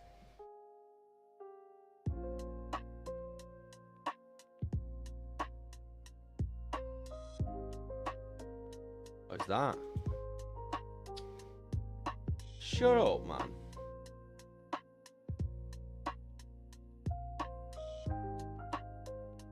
Oh, there we go. That was weird. That was weird. It was my other stream coming through.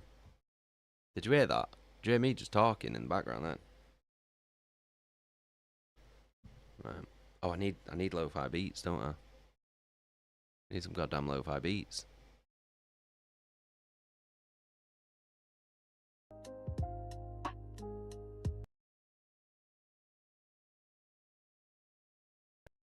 There we go. Now we got...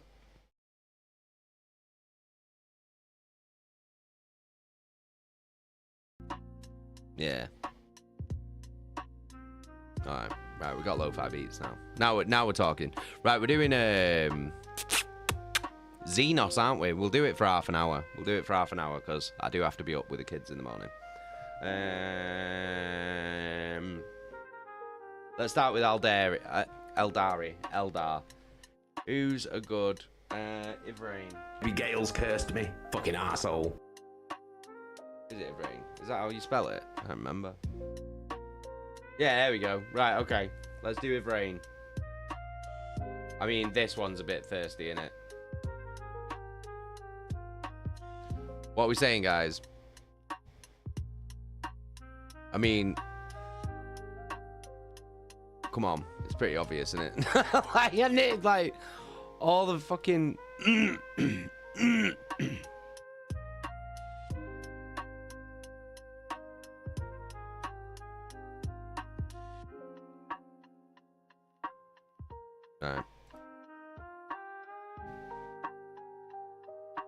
Right, what we'll do is we'll put it on a 3-minute timer. So it's 0 for smash, 1 for pass. So this is Ivrain. So she's Aeldari, which is basically space elf. That's effectively what we're working with here. We're working with space elves. Smoosh. Jesky's fella. Gilliman Defo Smash. Yeah.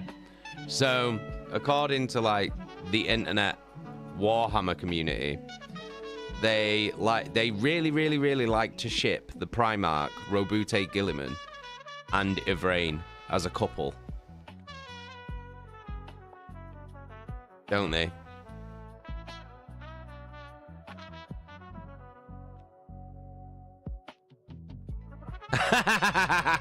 That's it.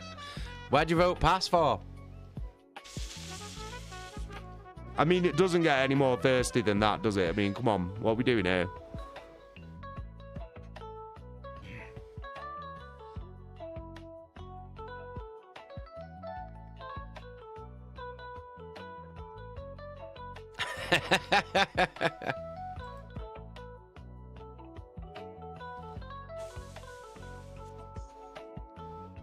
Fake Bark, how you doing? You alright? Nosset voted pass.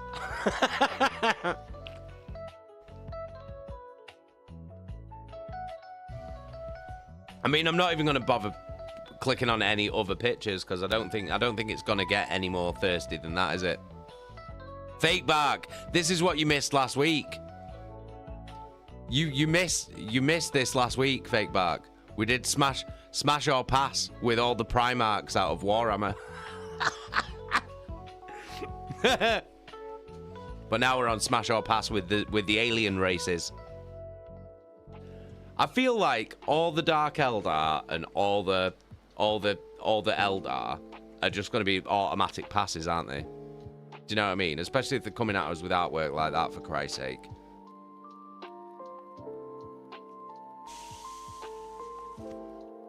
Right, how long we got left on this? Oh, 33 seconds to get your votes in. 30, well, not even that now. 25 seconds to get your votes in before it closes. It's gonna close. I mean, it's obvious, isn't it?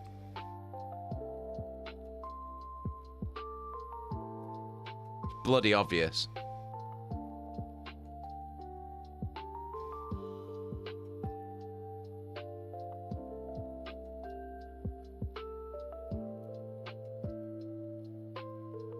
Right. Smash won with 6 votes. Right, I need to write the fucking thing again, don't I? Rain. It's got an E on the end on it. I think Nosset tried to vote again.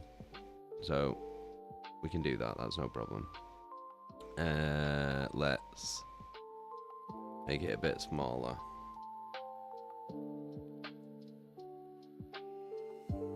No, it needs to be smaller than that.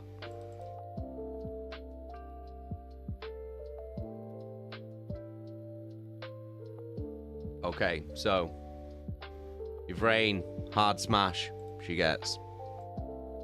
God bless her.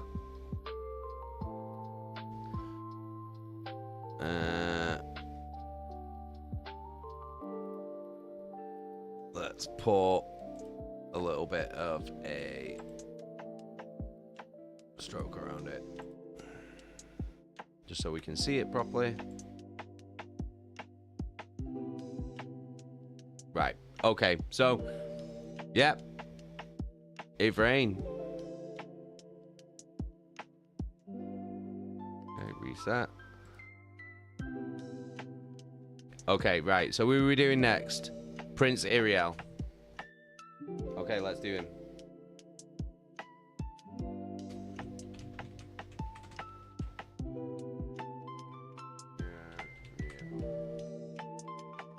Okay, let's have a look. Oh, nothing found. Have we spelt it wrong? How'd you spell it? Is that how you spell it? Hey, Lady Dragon, how you doing? Just in time for Smash or Pass? Just in time for Smash or Pass. How'd you spell it?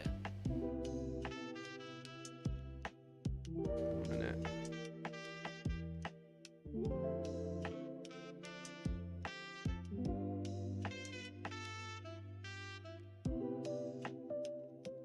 That is how you spell it. That is how you spell it. He's not there. He's not on there.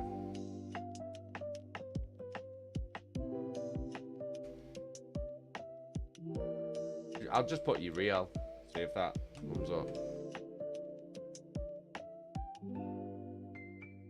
nothing. Nothing. Wow, that's disappointing.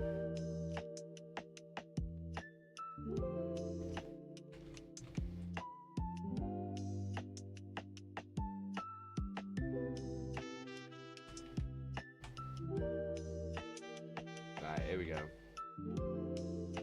Let's have a look at him. There he is.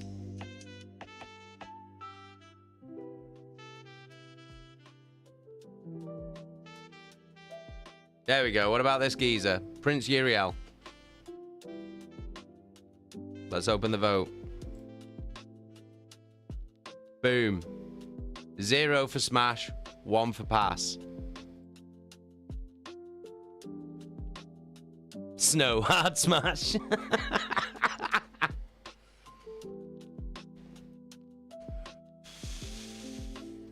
Let's see if we can get any better pictures of him.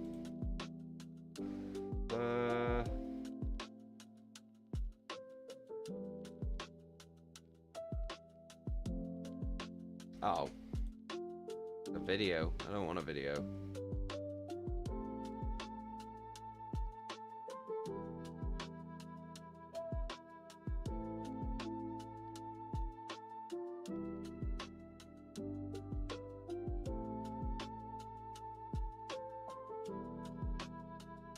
All right. Can't really see that, but... Oh, there we go.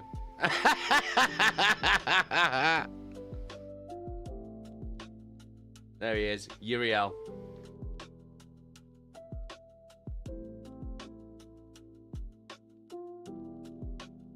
Oh, there's not many thirsty pictures of him, though, is there? Do I dare put this in? Just let me switch over to this, just in case.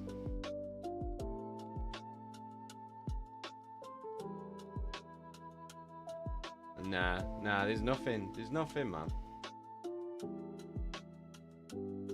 There ain't nothing.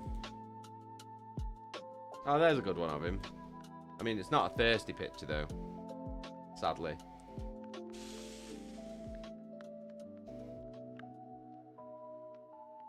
Can't get no thirsty ones of him. There he is, though. He is badass. He is fucking badass.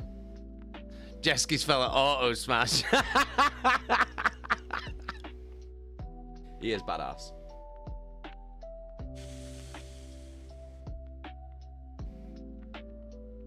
Should we do a Dark Eldar one? Who's a good Dark Eldar character? He's got his Bowie tights on.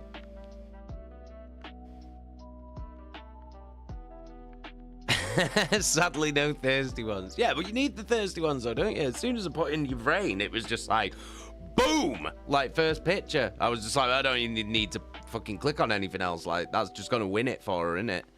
Do you know what I mean? Chaka, smash because of the bulge. Is Elven bulge?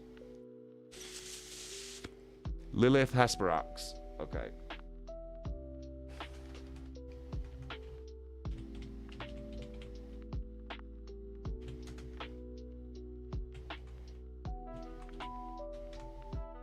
I'm not as like versed in. No, nothing found for. Maybe I just put a Hesperax in.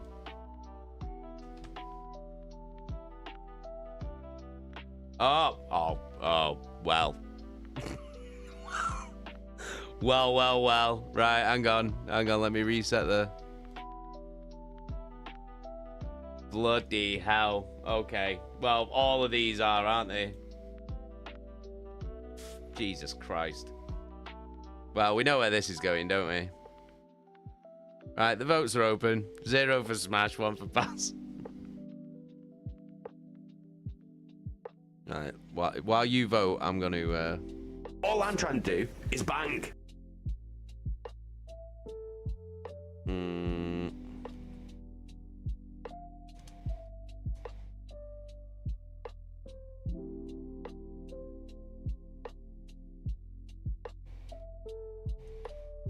Right, we already know where this is gonna go, don't we? Jesus Christ! And Shannon, an absolute smash.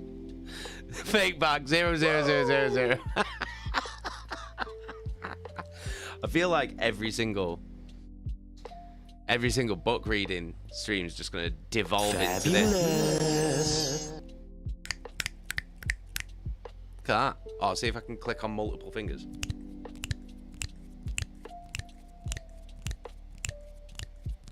Ah! They didn't know I could do that. The full hand snap.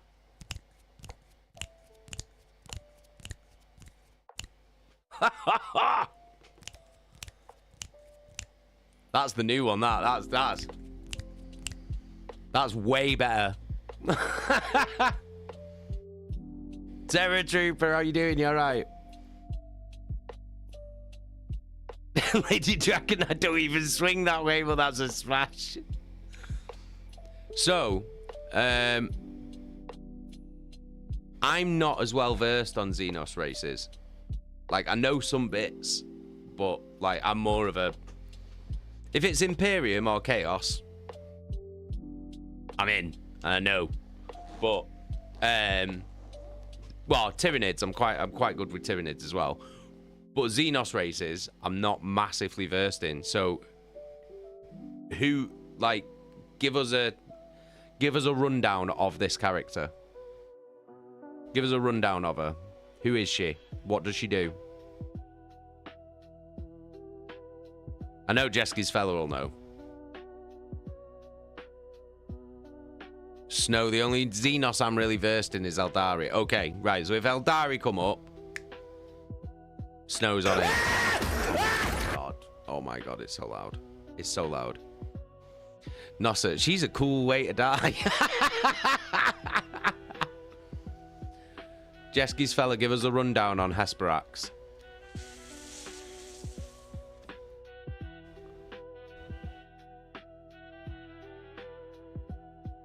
Snow, she's a succubus and a gladiator champion. A gladiator champion. Fateback, you're the one who sets the volume on the individual alerts, right? Yeah, but I purposefully made the war cry, like, way louder. Because I was like, it should be a jump scare, that, shouldn't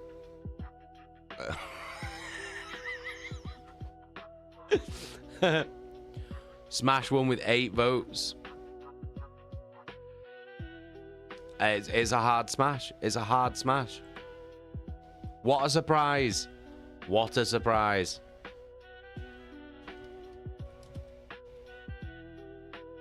What a surprise.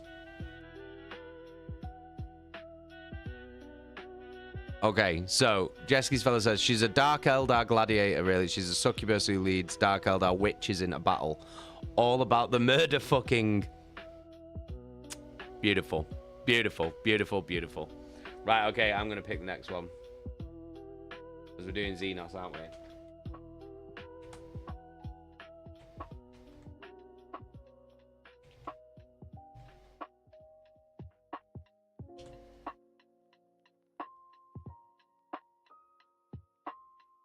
Oh, how do I spell it?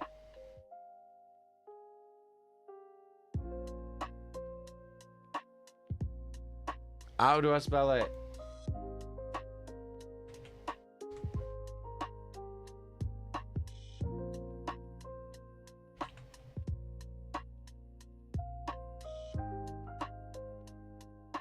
For Christ's sake. Right.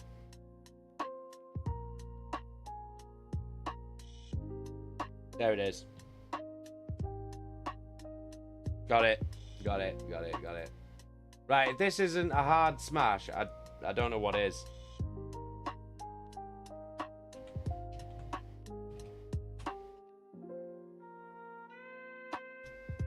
There he is. There's the boy.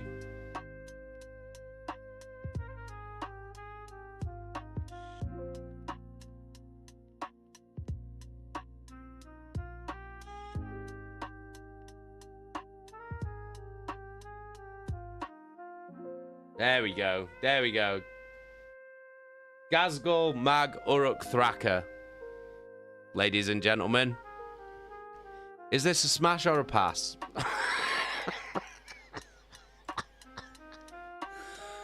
Come on. Come on. Should be a hard smash, this. This is Gazgul Mag Uruk Thraka. The most powerful orc war boss Well, he's a warlord in the galaxy. Smash or pass for Gazgul, ladies and gentlemen. Come on.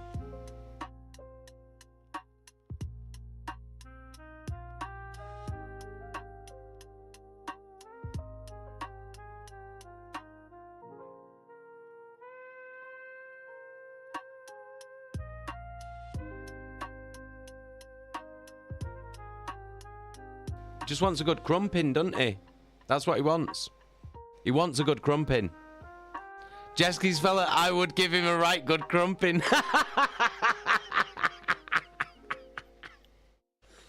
Come on, guys. Even the orcs need some love too. Do you know what I mean? You can't be like that. Can't be discriminating against the orcs. Do you know what I mean? Look at him. Look at him.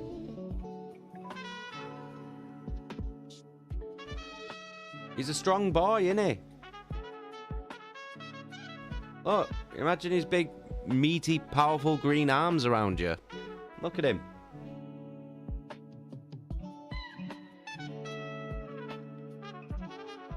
Going on a date with Gazgul would be mental. Yeah, there's a good one. You can see him. You can see what he really looks like. There you go. Look at that geezer. Imagine getting a kiss off him.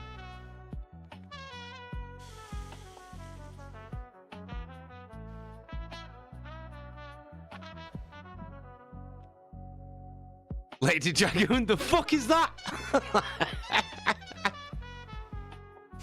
Shannon, I've always wanted to paint that miniature, but he's huge. He is massive. He is massive.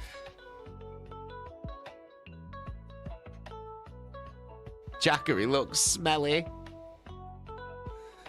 Fake bag is like the troll in the shed. Lady Dragon, I don't think he washes his willy. I don't think he even has a willy, because orcs don't reproduce like other species.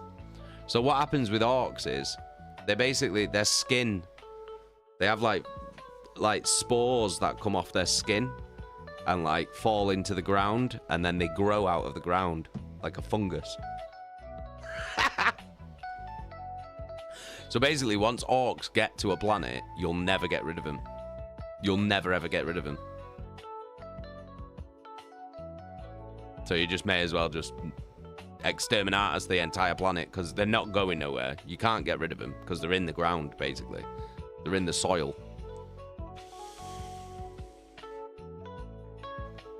Nosset, get back in the cabinet. It's Wednesday after all. It is Wednesday. It is Wednesday, to be fair.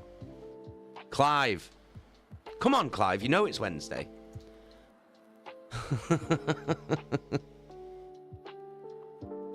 The orcs don't even reproduce. They don't need crumping. They love a crumping. That's all they do.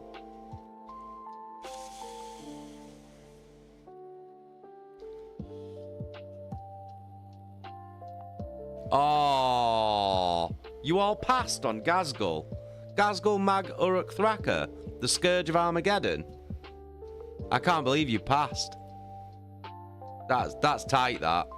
That's tight, that. You're discriminating against him because he's an orc. That's tight, that. That's bad. Right, okay. Who's next?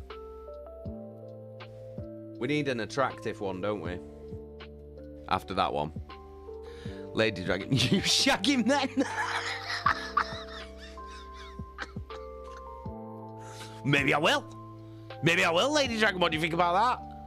Maybe I will. Maybe I will.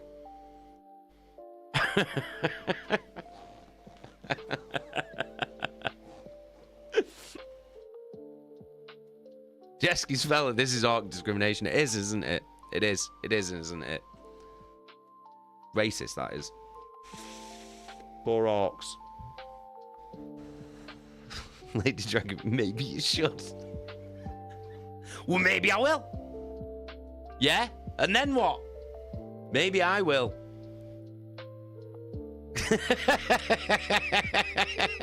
Fake bar. Fucking hell. Snow, how could you turn down the big boss? I know, that's what I'm saying. He's the big... Go on then. Yeah, well, maybe I will. Maybe I will. Maybe I will, Lady Dragon. Dare me, triple dare me, maybe I will. I'm saying maybe I will. Do you know what I mean? And then what? Who's laughing then? Yeah? Me and Gazgul, we'll be laughing. All the way to the mushroom fields of orc crumping.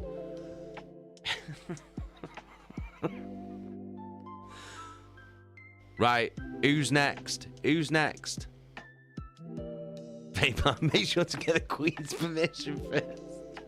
Just gonna go and bang this orc, yeah? Is that alright?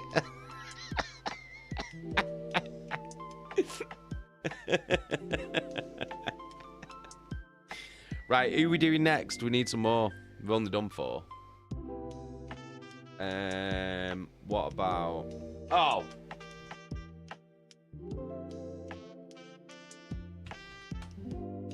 Right, come on. I know this guy's getting smash. Ultimate smash. This, my friends, is Trazyn the Infinite. Okay? Quite possibly the funniest character in all of Warhammer. Trazyn the Infinite. I'm going to open it now. Smash or pass. 0 for smash, 1 for pass. He is one of the best characters in Warhammer. Let's have another look at him. There he is. Look at him. Look at him. He collects people. He collects people and things. And he basically has like a museum that goes on forever in its own pocket dimension. And he just takes things and takes people and just keeps them in suspended animation in his infinite museum of things. Like, and he's millions and millions and millions of years old. Like, look at that. Look at this geezer. Look at him. Look at that face. Look at him. This is the coolest picture. Right, come on. What are we saying here? You know this geezer. It's Trazyn. Think of all the things he could show you in his infinite museum. Do you know what I'm saying?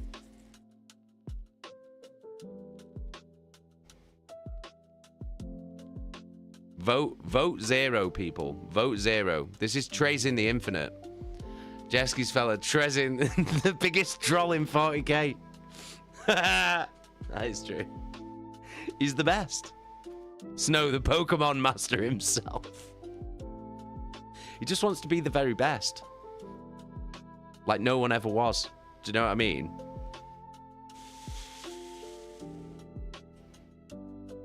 Snow, he wants to collect the Emperor. How do you not love that? Jesky's fella.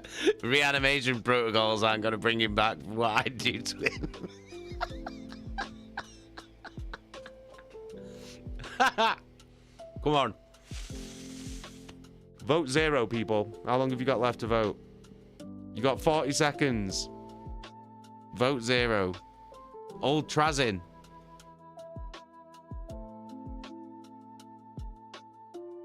You know you gotta love Trazyn. Trazyn's the man. But he's not a man.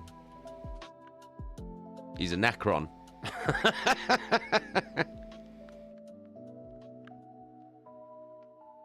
So basically, Necrons are the oldest race in the galaxy.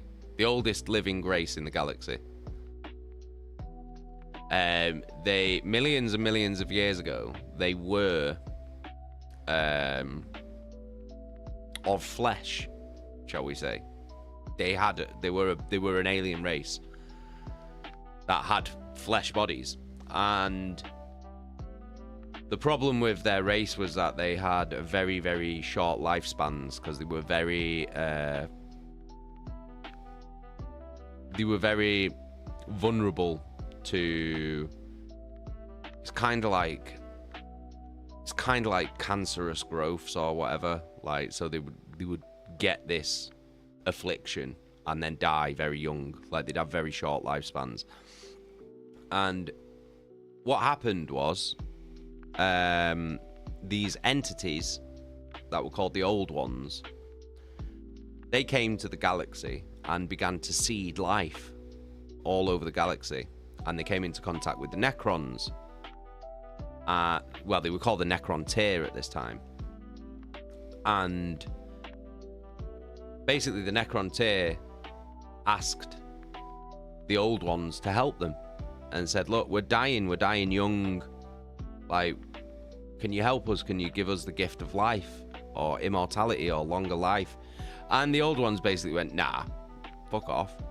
So then the Necron Tier decided to wage war. It was not going well for him.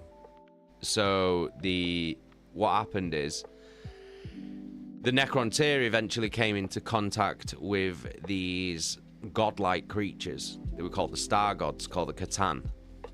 And the Catan basically said, oh, we can help you. We can help you defeat the Old Ones. We can give you the gift of immortality. So the Necron Tier, or the Silent King, basically said, okay. And they entered into a pact with the Catan. But the Catan deceived them. And they did give them the gift of immortality, but not in the way that they thought. What they basically did was they transferred their consciousness into living metal skeletons.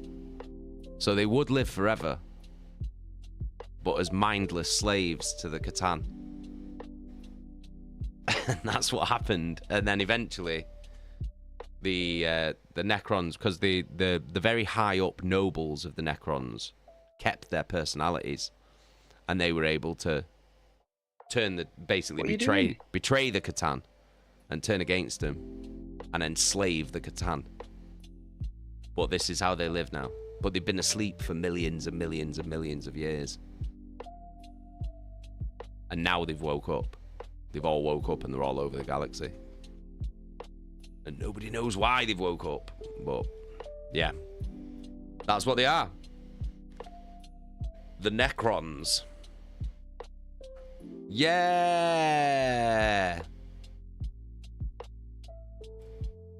He gets a smash. He gets a smash. Smash for Trazin. Excellent. That's what we like. That's what we like.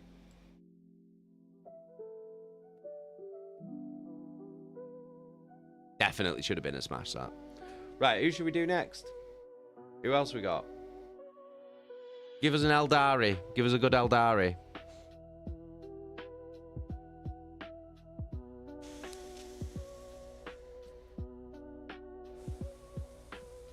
Snow, they broke apart and enslaved the Star Gods. Yeah, so sick. So cool. So cool. Snow, give us an Aeldari. Oh, Jeski's fella, the Swarm Lord. Loki's got the Swarm Lord over there on that shelf. Loki's got the Swarm Lord. He's got the Swarm Lord. He's got the... Oh, what's that really fucking sick, like, Lictor? But it's not a Lictor, it's like a special character Lictor. The Death Leaper. He's got the Death Leaper as well. Fucking sick. Eldrad Ulthwin. We'll do Eldrad and then we'll do the Swarm Lord.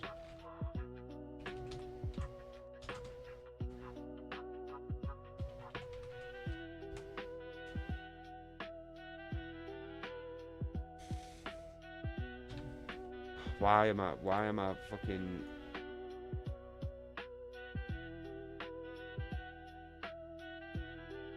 Ulthran.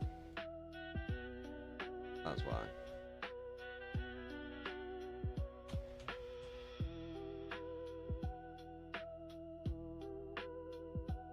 Is that it? Is that the only image we've got of him? Eldrad Ulthran. Right, we'll have to have a look.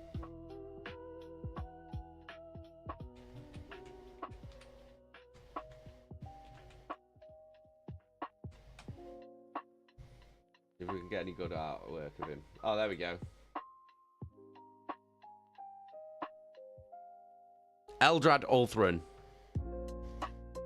So he's a really, really old, really, really powerful warlock, is he? Is he an Eldar warlock?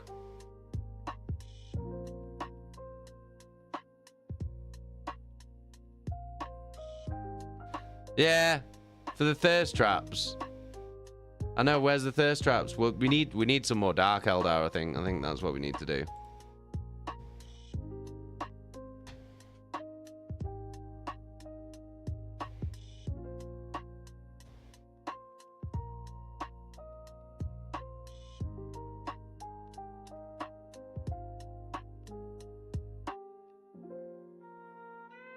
Alright, let's open the voting.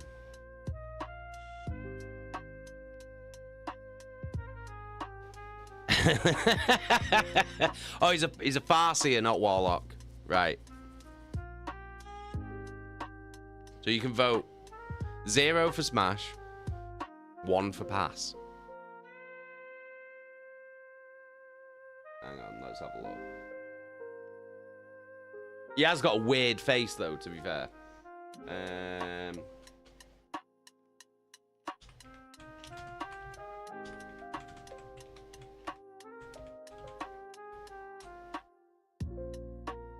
Right, okay.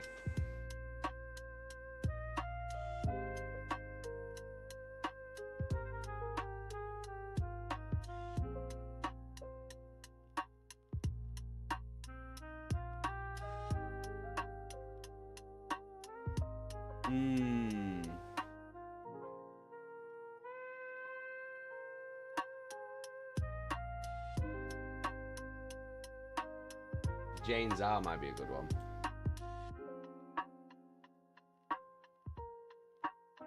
Well, look, next. Let's do Jane's R.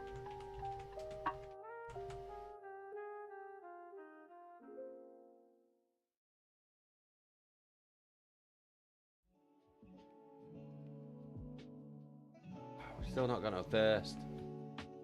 There's no thirst.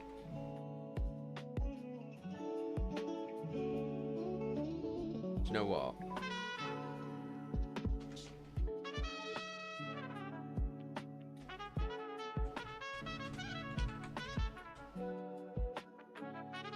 Do you know we never? Do you know we never did?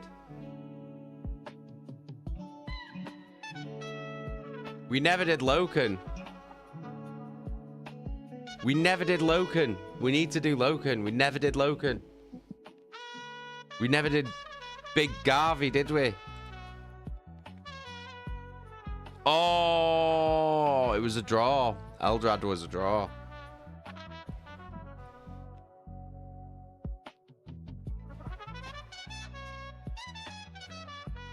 Right, we gotta do Loken.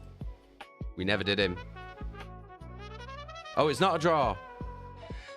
It's not a draw. There's still time. You've still got 30 seconds on Eldrad. You've still got 30 seconds on Eldrad. Where is it? On this geezer with his dead eyes.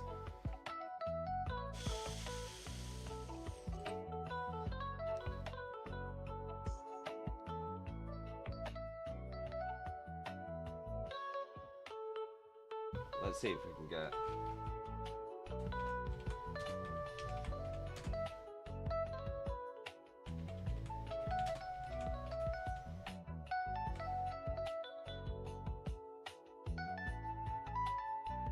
No thirsty pictures of Garvey or Loken.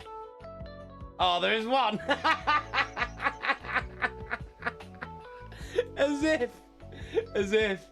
Oh my god.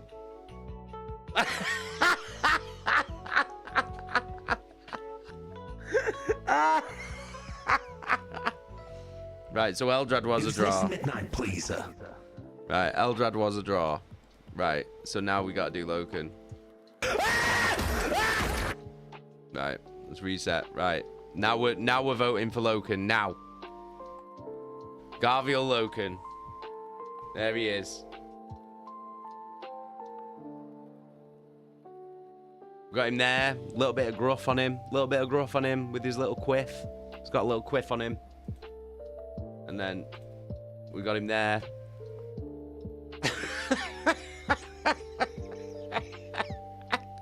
which is amazing. Never thought I'd be looking at a picture of Garvey or Loken like this. That's not how I thought the day would end. I'll be honest. Fake back, he looks like G.I. Joe. He does in that one. He doesn't in this though. That actually looks like Loken. That's like what I imagine he looks like. The absolute G. It has to be smashed just because it's Loken. Do you know what I mean? Just because it's Garvey. It's Garvey, man. Do you know what I mean? You can't vote pass on Garvey. He's the hero of the piece.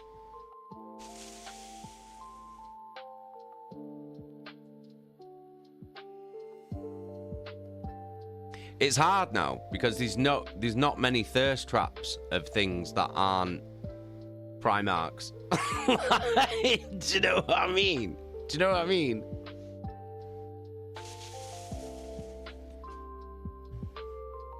It's hard to find thirst traps. See if there's any others.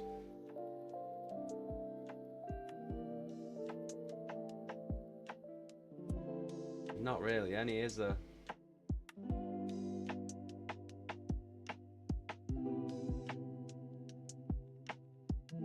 I think that's the best we're gonna get for Garvey.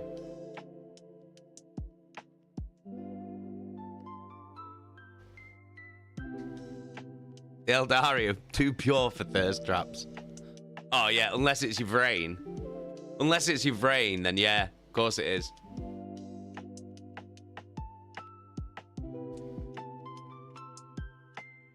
Except for your brain, but I blame Gilliman for that. Yeah. I don't blame Gilliman. I blame the internet for that. It's fucking the internet, innit?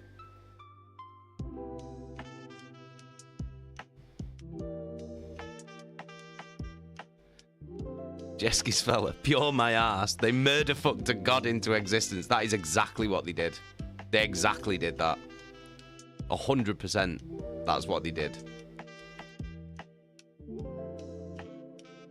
Slaanesh wouldn't exist if it wasn't for the Aeldari. Just banging everything. Yeah, Loken gets smashed. That's it. That's right. That's what it should be. Oh, I'll tell you what we'll do. Let's do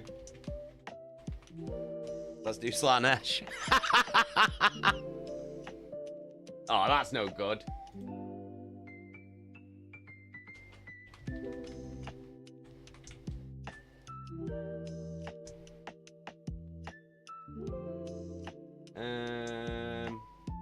I mean, fucking hell.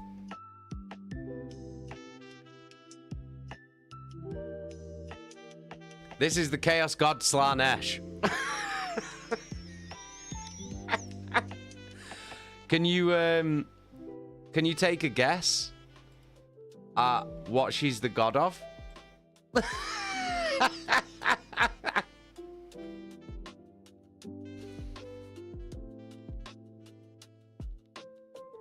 Can you guess at what she's the god of, people? It's just a guess. You can guess.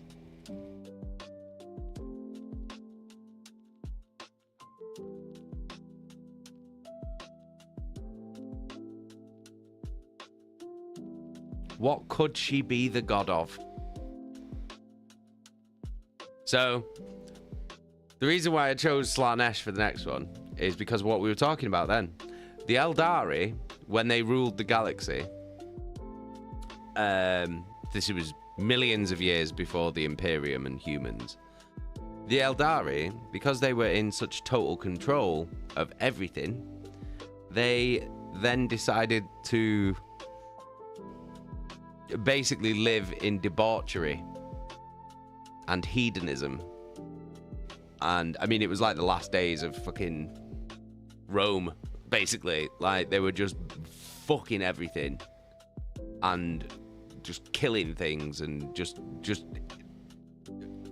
reaching into realms of absolute depravity that was so bad that it birthed a god in the warp, because the shit that they were doing was so bad and so depraved and so full of excess that this god was born through that.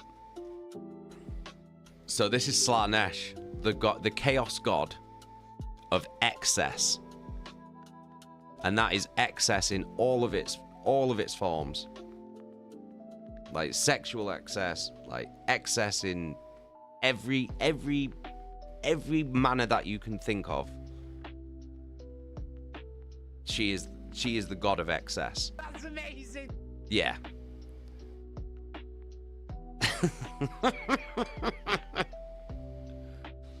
All of it, everything, whatever you can think of in excess, in all its purest forms of absolute depravity and debauchery and hedonism and greed, gluttony, like all that, lust. That's Slaanesh. She who thirsts is what they call her. Shannon, can I vote 6 times? Lady Dragon, I'm a little distracted right now.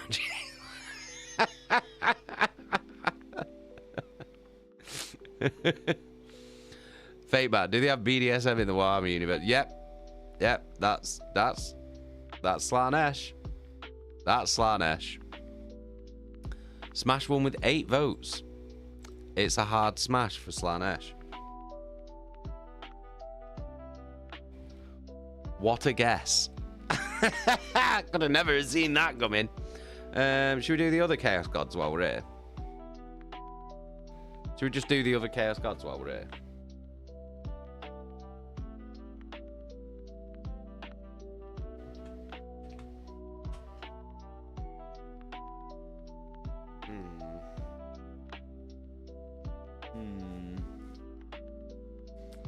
This one might be difficult.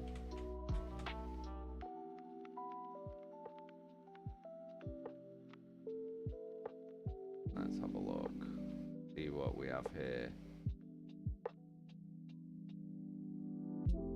Oh my god, there's a million. I just want just the god.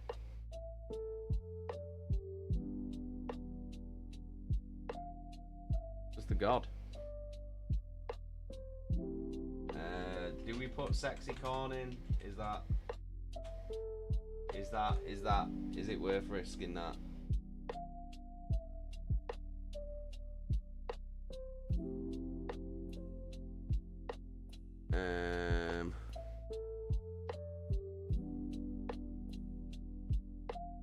Are we gonna get?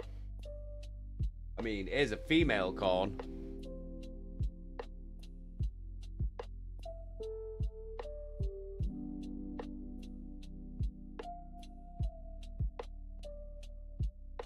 That's not really what corn looks like.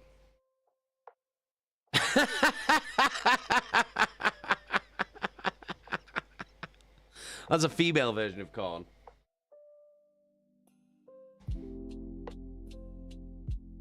I don't think we're going to get a good thirst trap of corn.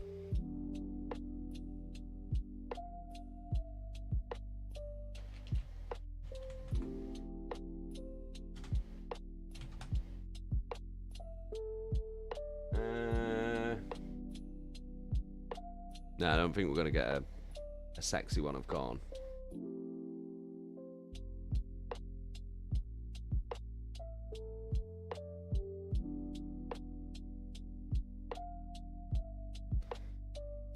But we'll do corn anyway. We may as well. We did Slaanesh. So, this is Corn. Corn is the god of blood and skulls. He's the chaos god of murder, basically. Killing.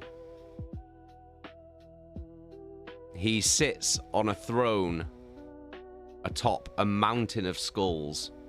And every skull that is in that mountain is from the victims of his worshippers. So when a worshipper of Corn kills someone and chops their head off, their skull, then goes to his mountain. So it's forever getting bigger. But he is the god of blood, the blood god.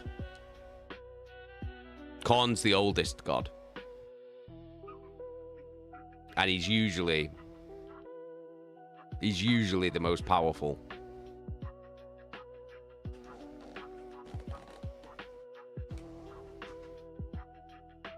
Khorne's about strength. That's what he's about. All he wants is more blood. He wants the blood to just keep flowing.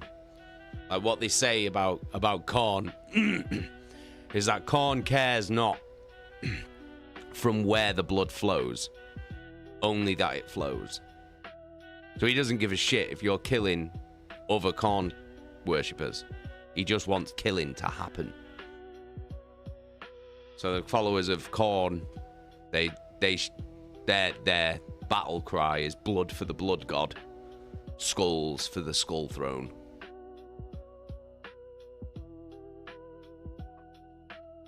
Yeah, Jessica's well, and his worshippers, Khorne cares not from where the blood flows, only that it flows.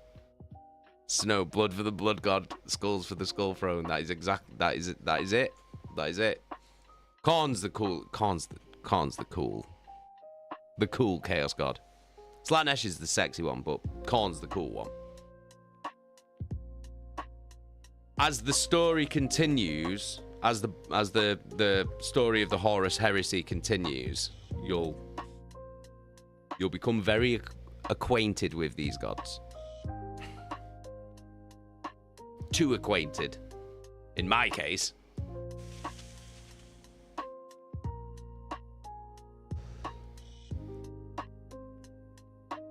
But this is Khorne.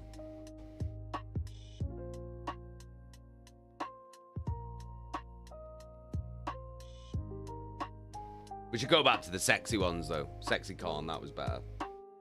Let's do sexy Khorne. There we go. There we go. Let's do sexy Khorne instead.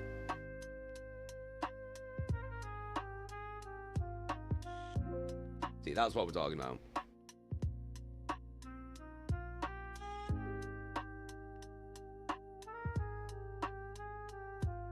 Fucking hell. Some of them might be a little bit. Hey, what's Karlach doing in there?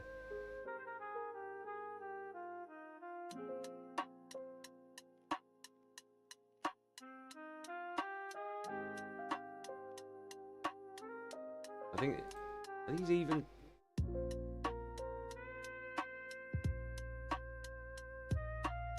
There we go. We'll do sexy Khorne instead. Let's do sexy Khorne. We'll do sexy Khorne instead. Oh.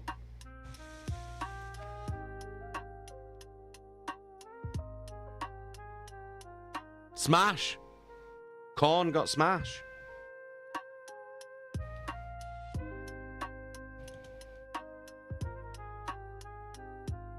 Right, who are we doing next? Should we do Papa Nurgle? Should we do Papa Nurgle next? Can we get sexy Nurgle, though?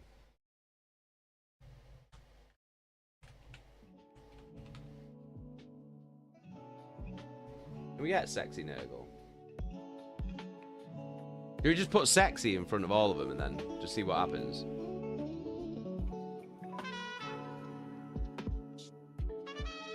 And decline. Ah, there we go. This will do. Let's go with sexy Nurgle.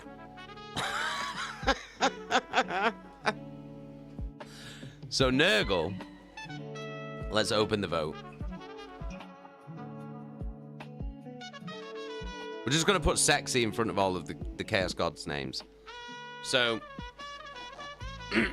Nurgle is the Chaos God of... No, show us the real Papa Nurgle. All right. I'll show you the real Papa Nurgle.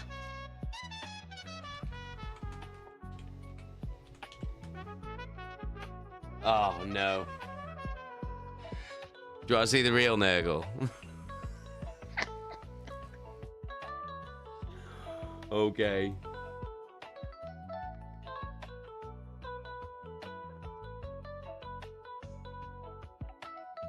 Alright, I'll show you the real Nurgle. You'll be asking me to bring back sexy Nurgle, though. Okay, so this is Nurgle. This is Grandfather Nurgle. Nurgle is the chaos god of death, disease, plague, and pestilence. But he's also the chaos god of life. He's the chaos god of rebirth. But he loves a plague. He loves a fucking plague. He's the god of rot.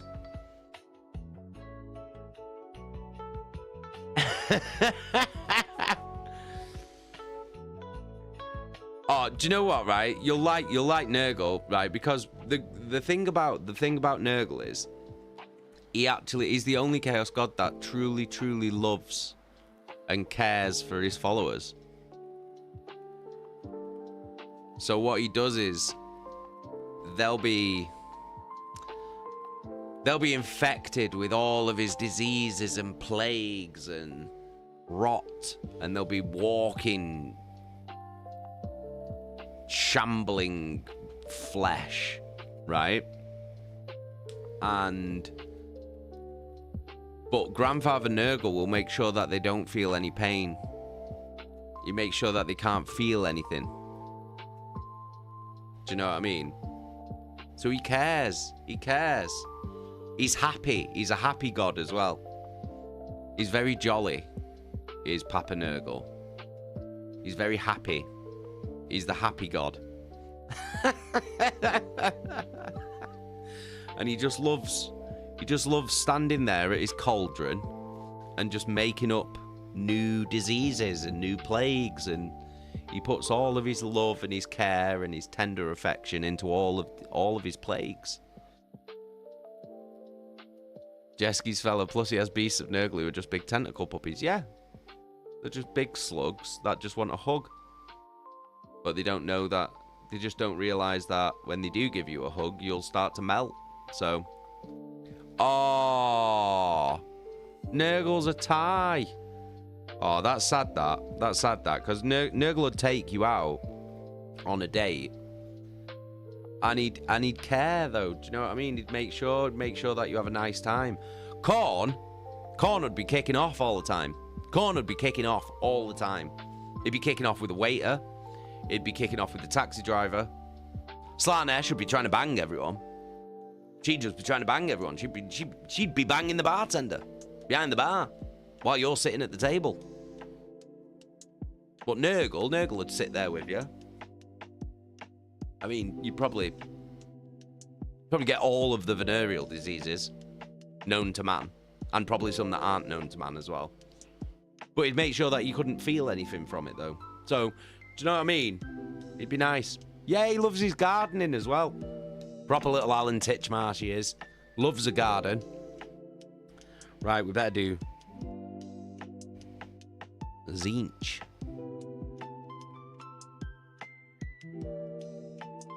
Should we just go back to sexy Nurgle, though? Let's go back to sexy Nurgle, though. We'll go back to sexy Nurgle. There's sexy Nurgle.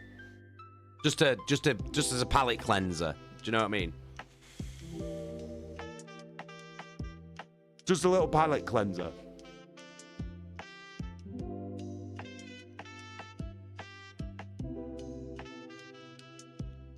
Right, okay. Let's do sexy Tzeentch first.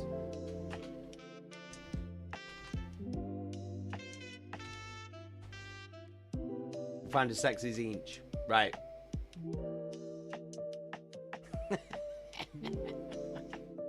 Let's do sexy Tzeentch first.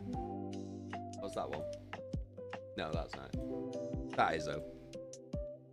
There we go. So we've got sexy Tzeentch first. So we'll show you the sexy first. Yeah, okay. Fate bag. I don't know how to spell the name, but did you do the remember answer? Which one? Euphrates Keeler or Mercedes Ollerton?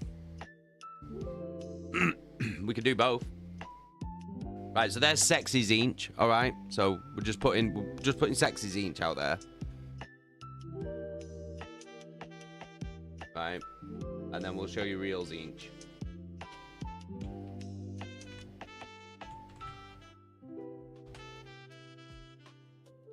It's not the same.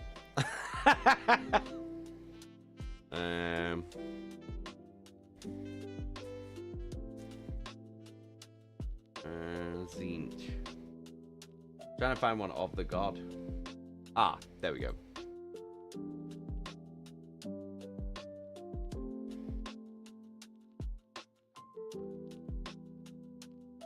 Yeah, there's actual Zinch. So there's actual Zinch. I don't like that.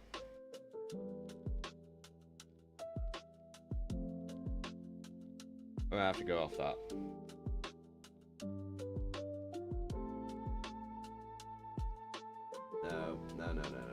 No. Didn't notice that until it was too late.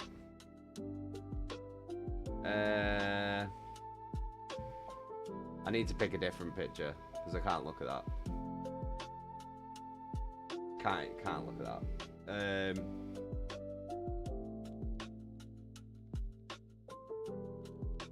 I just can't do it. I'm sorry. Oh, that's all right. There we go. We'll do that one instead. That one's fine. There we go. There's Zinch. That one's all right. Yeah. I, as soon as I noticed the holes, I had to go. I had to leave. But we got Zinch. So that's actual Zinch. So Zinch. We'll open the voting now. Zinch is the god of knowledge. The chaos god of knowledge. The chaos god of change. The chaos god of plans. The chaos god of magic. That's what Zinch is. Zinch is the changer of the ways. Zinch will manipulate flesh. He will manipulate minds. He will change everything. But he's also the great planner. So the thing with Zinch is like, oh, it's always in the plan. Like, do you know what I mean? Zinch plans for everything. He has plans upon plans upon plans upon plans. He's also the god of magic. So anything to do with magic or sorcery or psychic powers, that's Zinch. Zinch is the god of that.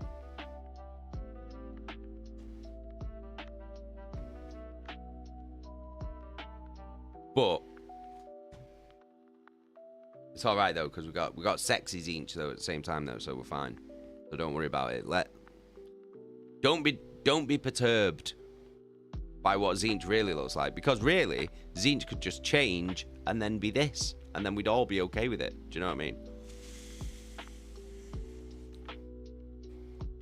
Do you know what I mean?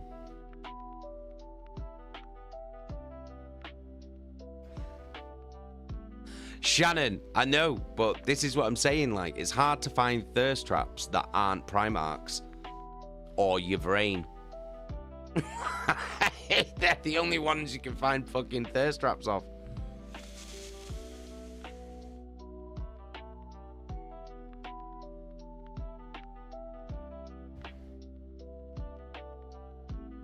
It's hard. It's hard, do you know what I mean? But we've got sexy Zinch though, so we're alright. And then we got real Zinch. But don't worry, because he just changes into sexy Zinch while you're on the date with him. And then it don't matter anymore. Do you know what I mean? Drukhari are just thirst traps in their base outfits. Yeah, I know. They just are, aren't they? Like Nos said, oh, did Nos say Erebus? We should do Erebus. If it's not hard pass, I swear to God, I'll be fuming. We will do Erebus. We'll do Erebus. We've not done Torgaddon either, have we?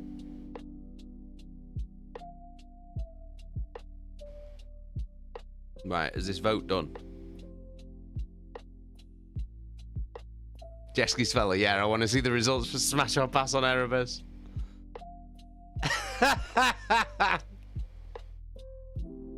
We've only got five votes.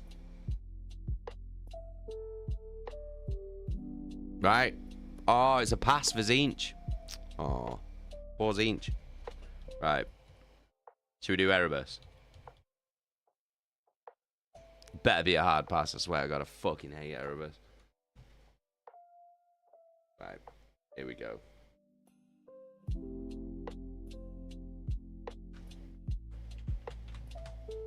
Here he is, the prick.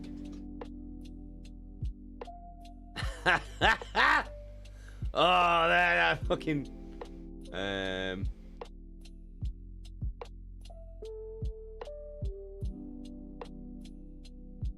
Okay, so that's the one that we've got at the minute. That's Erebus. Let's see if we can find. Did we put sexy Erebus in?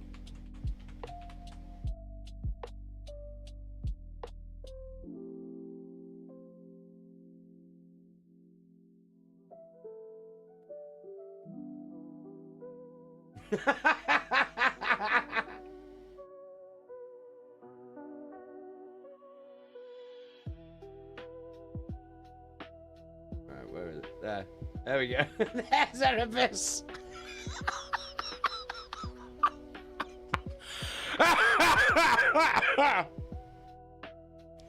Oh my god. Right, we found Erebus. We found Erebus, people.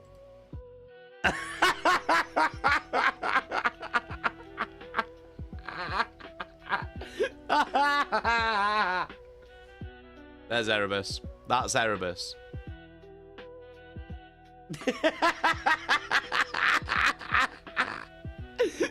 This is a piece of shit.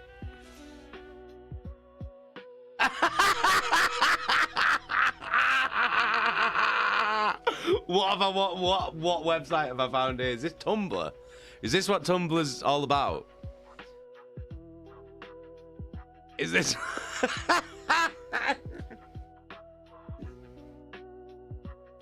what is this? Is this Tumblr? Is this what Tumblr does? This is amazing. This is amazing. That picture is just fan art. Stay on Tumblr. There's not going to be anything not safe for work, though, is the Shadow? Oh my god. Oh my god.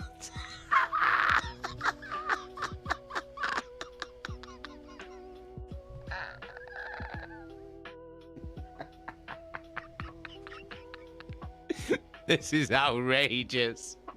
This is outrageous. Oh no. Oh no, what's that? What's that?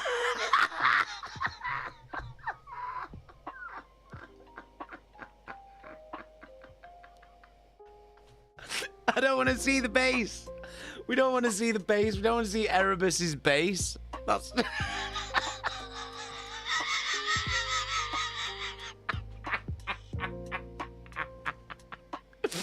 that's well bad. That's well bad.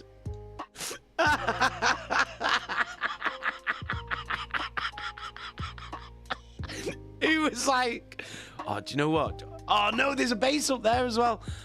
Do you know what? Who the fuck was like, oh, do you know what I really want to draw today? The base of Erebus's penis, yeah? That'd be sick. That'd be sick. Nice one, Nos. Oh my god. No. No, no, no, no, no. No, I don't want to sign in. How do I not sign in? I don't want to sign in. Go away. No! I don't want to sign in because then you're going to start actually showing me Erebus's penis. No! No, no, no, no. It's going to make me sign in. I don't want to. Pass. You got to pass. I want to continue looking, though. Do I sign in? Should I just sign in?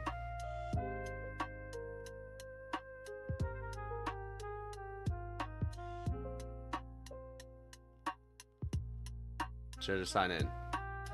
Oh my god. Right, I'm gonna sign in because it's too funny. Going for Yorkshire!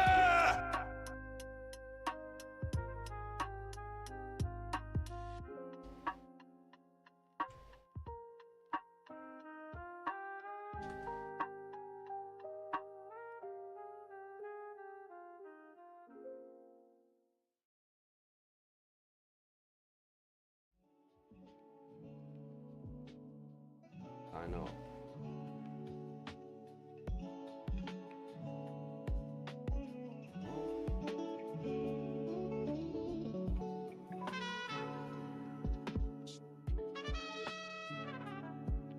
Right, hang on one sec. I'm trying to log.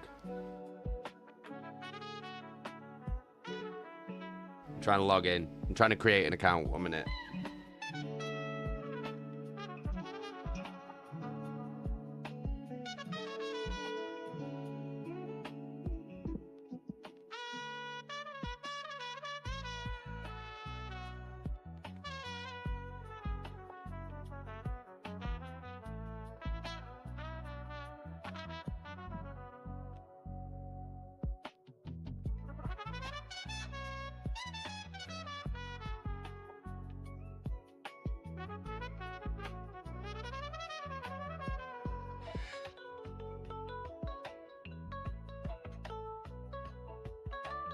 Oh my god.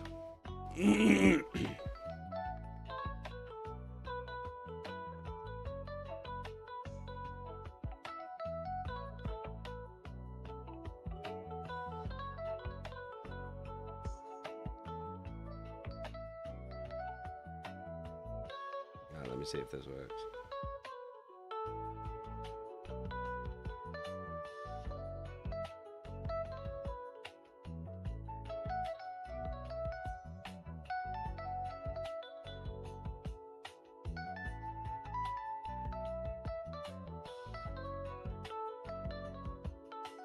Oh, this is long as shit, this.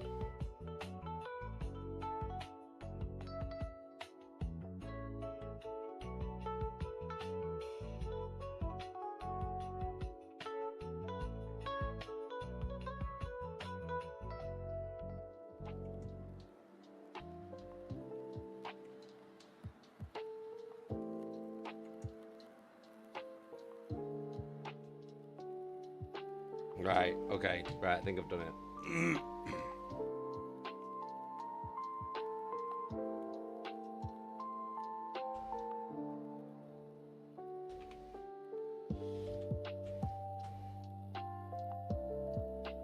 Right, okay, right, we're in.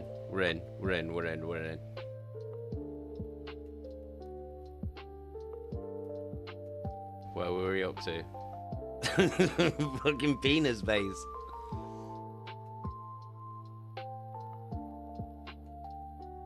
Right.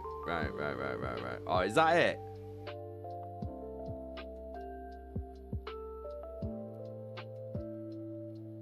What is? I thought Tumblr was like just drawings and shit. What's all this shit?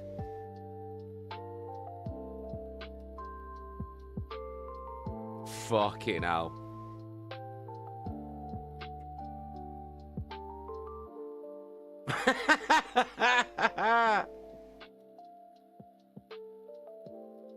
Why are people doing?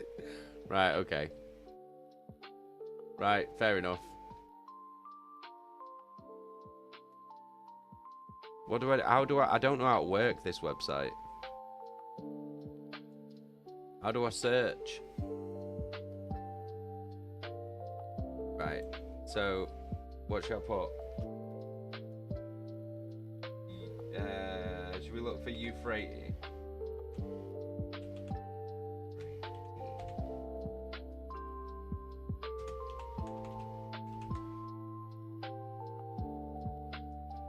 Why is it just showing me pictures of Erebus again? Right, so we can't find Euphrates Keeler. What about... see if there's any sexy Loken pictures. No, it's just showing me this shit again. The fuck is that? Who's that supposed to be?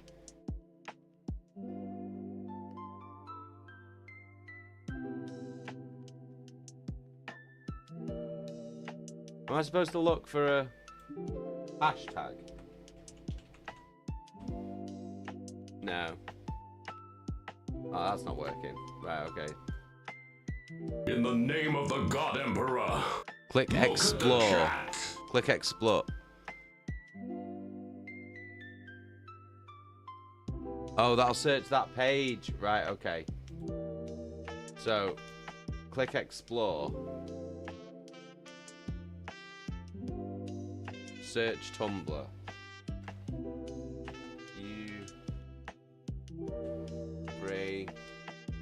Tequila.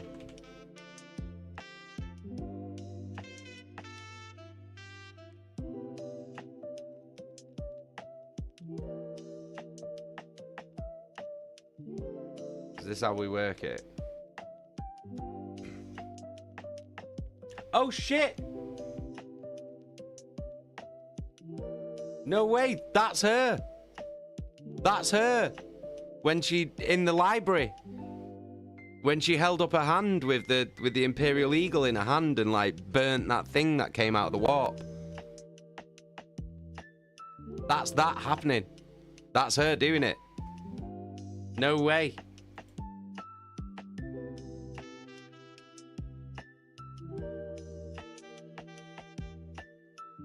There she is.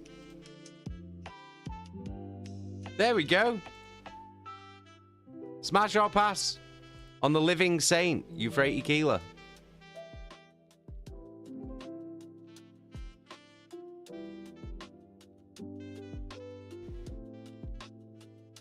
I don't know whether we're going to get any thirst traps of her. Well, there we go. Shannon, the most human looking I've seen so far. There she is. There she is. That's Euphrates. That's our living saint, that. Chosen of the Emperor. No way. There she is. Jessica's fell at Defo smash the saint. Do you remember when she was getting banged by that fucking soldier? When, like, Loken walks in. And she's just been getting banged by that soldier. It's not very saintly, is it?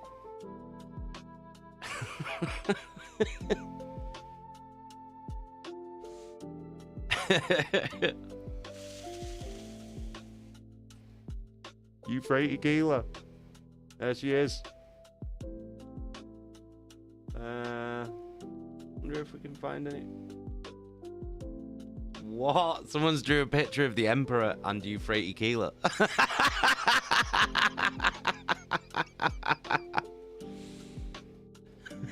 Shannon, saint on the streets, but freak in the sheets, clearly.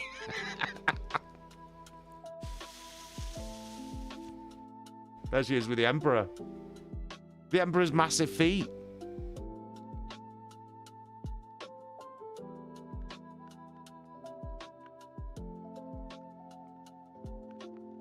The Emperor is massive, isn't he? Like, fucking hell. Christ.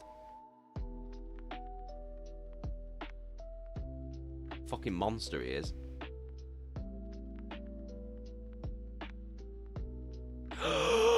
No! No way. That's Mercedes Ollerton looking at Loken when he's getting changed.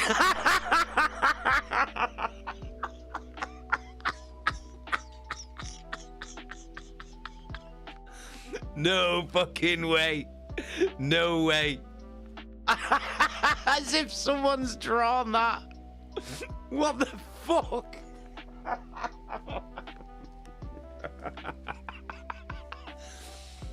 Do you know what I really want to draw today?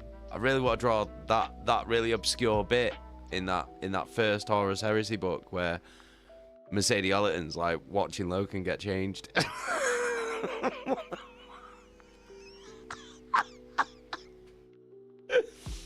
Is this what Tumblr is? This what Tumblr is? Is this what it is?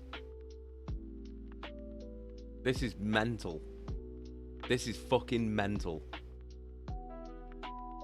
Wild. Keeler gets a smash though. The masses have spoken. Should we try and find Ollerton? We've just seen her. Fucking... Trying not to... Trying not to look at fucking... Loken's foot gutters. Right. Mercedes Ollerton. Oh, fuck off, will ya?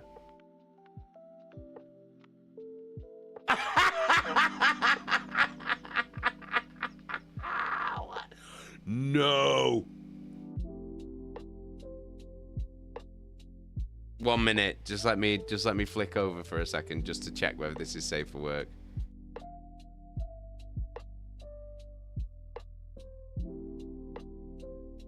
You can't see anything, but what the fuck, man?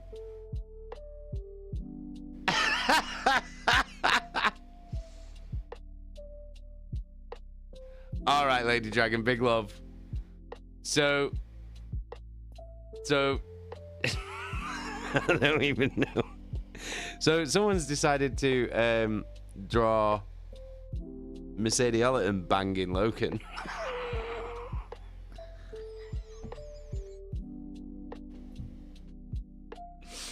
Nah, I'll show you. You can't see anything, but...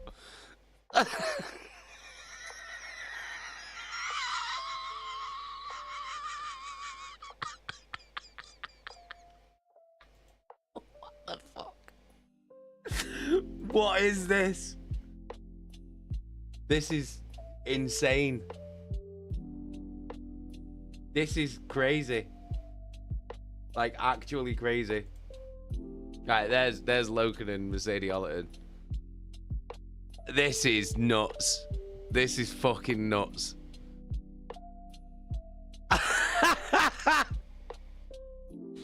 I'll open the vote. I'm not laughing at the picture. What's making me laugh is the fact that someone's gone, yeah, do you know I should draw that? Do you know what I mean? Like, who the fuck has ever gone? Fucking hell. Fucking wild. Right, so that's Mercedes Ollerton and Loken. So are they being shipped as a couple now on Tumblr? Is that what that is? And that's Loken, and I don't know who that is. Who's that? Who is that supposed to be? What's the one scene I'd want to draw? I can't say because we've not got to it. And I don't want to spoil the story. I don't want to spoil the story, but yeah, there's a scene. There is a scene that I would draw,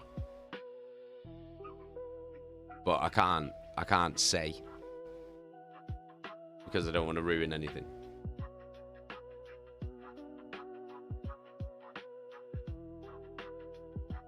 Oh my God, it's Tarek. That's supposed to be Torgaddon. That's well funny.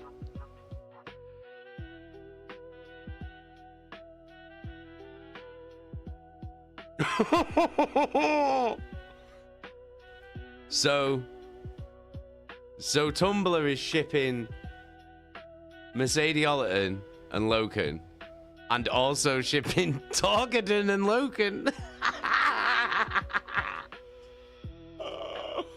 Oh my God, that's outrageous.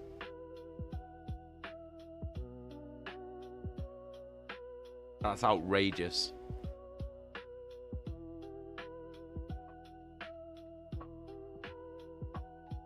I don't even... Oh, there we go. There's a good one of her.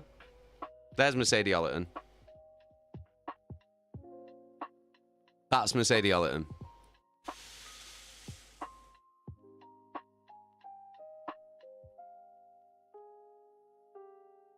Jeski's fellow, you know exactly what scene it is.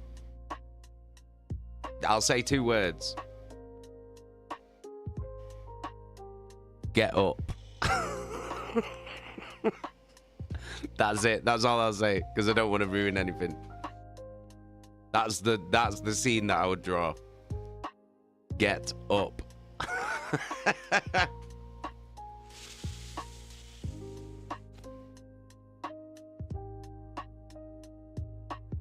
Smash. Ollerton gets smashed. Well, we've just seen it get smashed by Loken, apparently.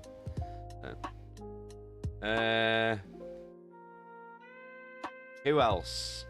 Who else is there? I guess we could do Torgaddon, couldn't we? It's just gonna be fucking pictures of him and fucking Loken bumming or something, innit?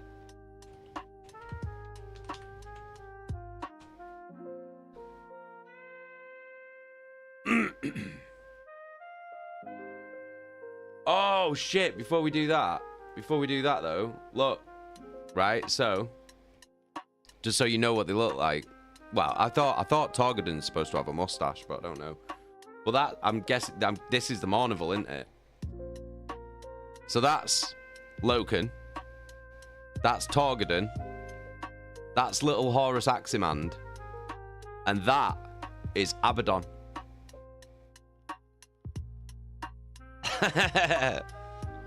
Jacker, I know you fucking hate Abaddon. Is that what you expected Abaddon to look like? Shannon, smash Abaddon.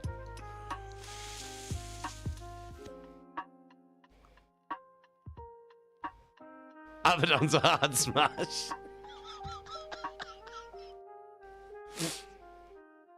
We'll do Abaddon afterwards, because we may as well do the Mournival. Oh shit! That's Tarek. That's Torgaddon and Eidolon. When fucking Torgaddon basically told him to go fuck himself. Amazing.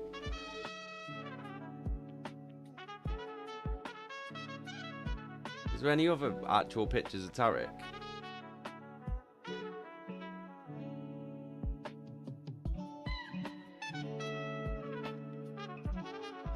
Oh my god.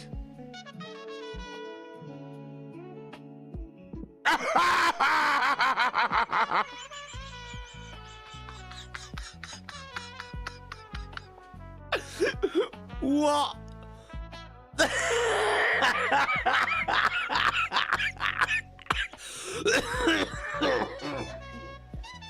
Oh my god. That is something else. That is something else. There we go. Tarek Torgaddon, everybody.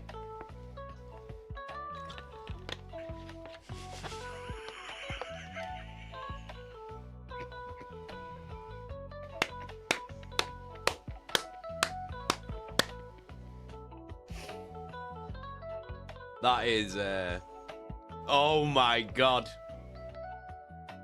Who draws this shit? Like, why would you draw this? Oh my god. Are you fucking joking? This is insane. This is like actual insanity, this.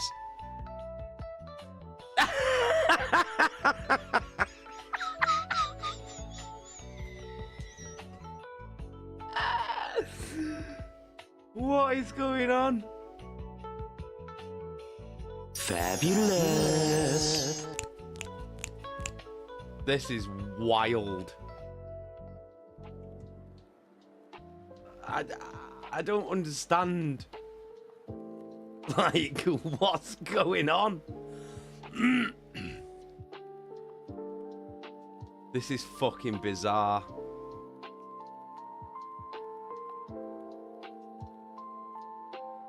This is so fucking weird. Just a quickie of Tarek, fresh out of the shower and contemplating who he's going to annoy today. Jesus Christ. There we go, right. Tarek Torgaddon, everybody. Fucking hell. This is fucking mental. Actually mental.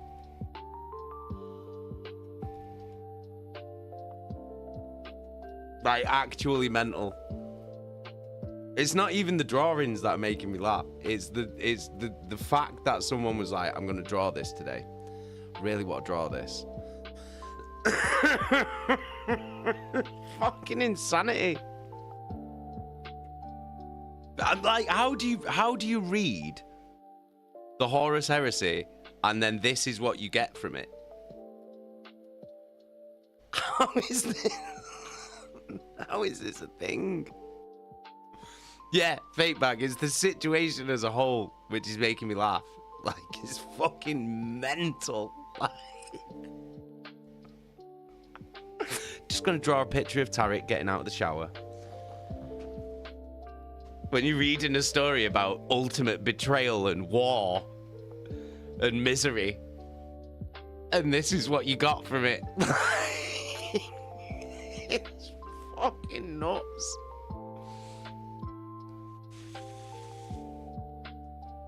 I'm genuinely mind blown. Like, actually mind blown. It's fucking hell.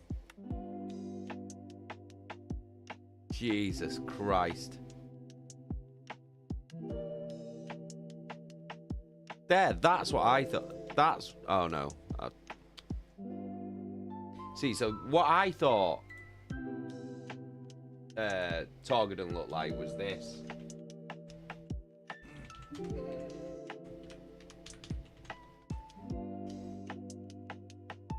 Where is it?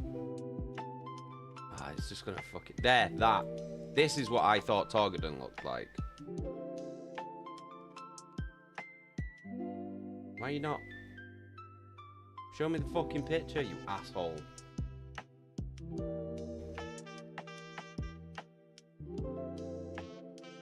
Oh, Torgaddon war der Mann, der den Begriff my galaktischer Klassenclown. He looks a bit like Freddie Mercury, basically.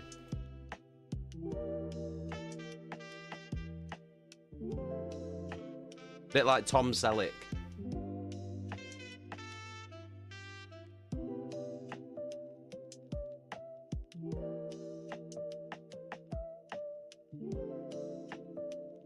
Oh my God.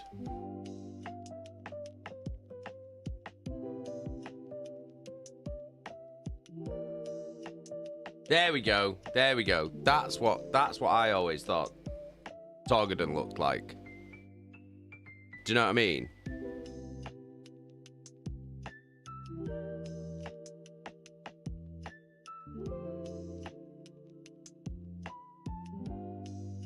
That's what I always thought Torgaddon looked like. Oh, a draw on Torgs. That's sad. That's sad. Right, should we do Abaddon? I feel like I know where this is gonna go. I feel like I know where the vote's gonna go, but I have no idea what's gonna come up here.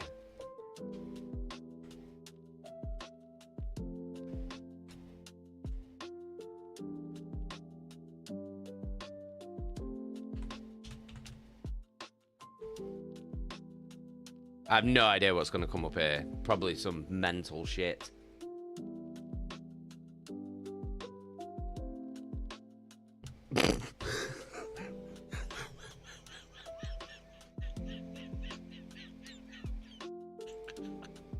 My God. Right.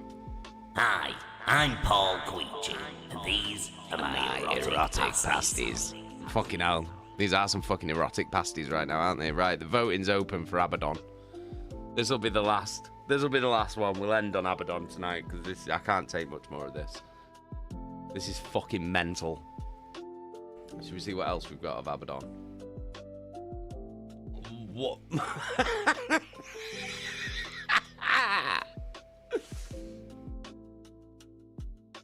Jesus Christ. These are something else, this. Not my proudest moment.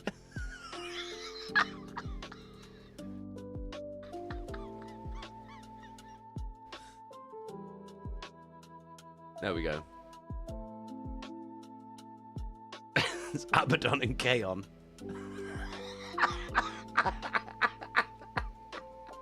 Jesus Christ.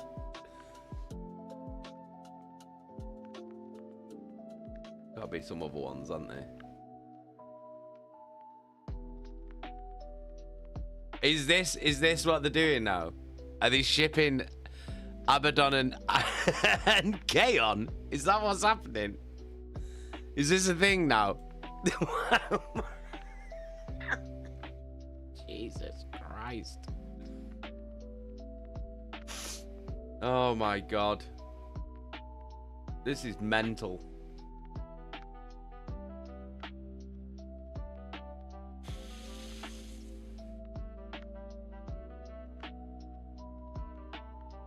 What the fuck is this?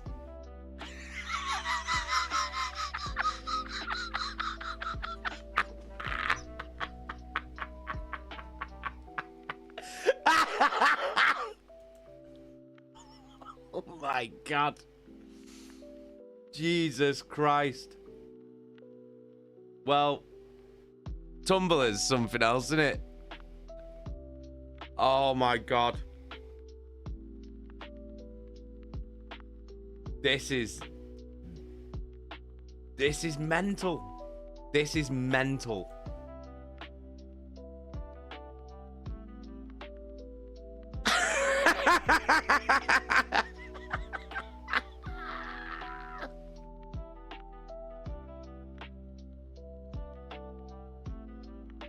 This is fucking crazy. Shannon, is this where you were finding all your Primarch pictures? Oh, there we go. There we go. Abaddon playing the guitar a little bit. Jesus Christ. I'm actually like mind blown. He's fucking mad.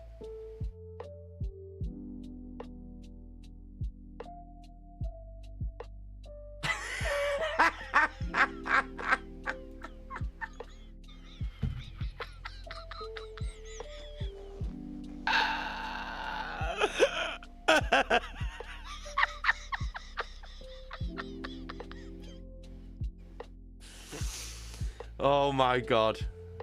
Oh my God.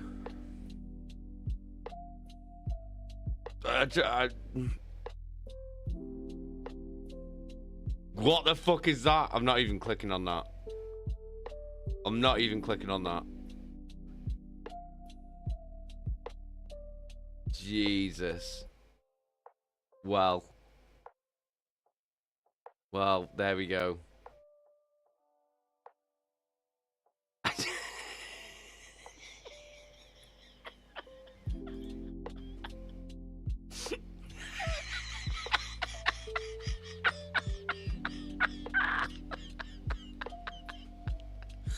Oh my God. Right, Chaka. Big love. Massive love. See you tomorrow. Cheers for hanging out, Chaka. Oh my God. Right. Let's fucking leave it at that. Jesus Christ. That's fucking insane. Right, we've got 10 seconds left. Are you voting smash or pass on fucking Abaddon?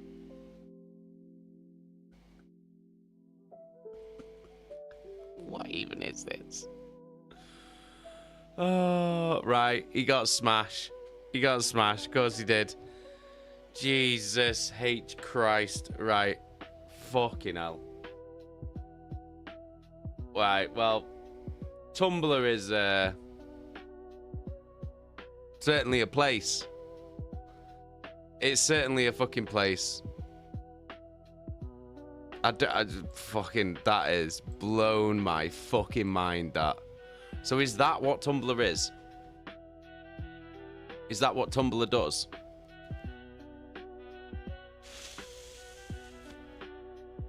Fake back. Welcome to Tumblr, fam. That's like literally some of the most insane things I've ever seen. It's not It's not the actual, like...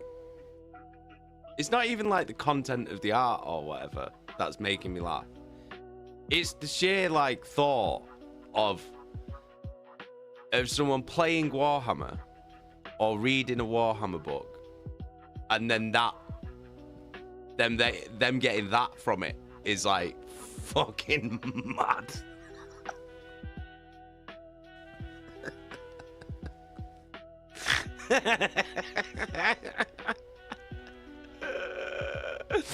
Oh, it's fucking insane. It's insane.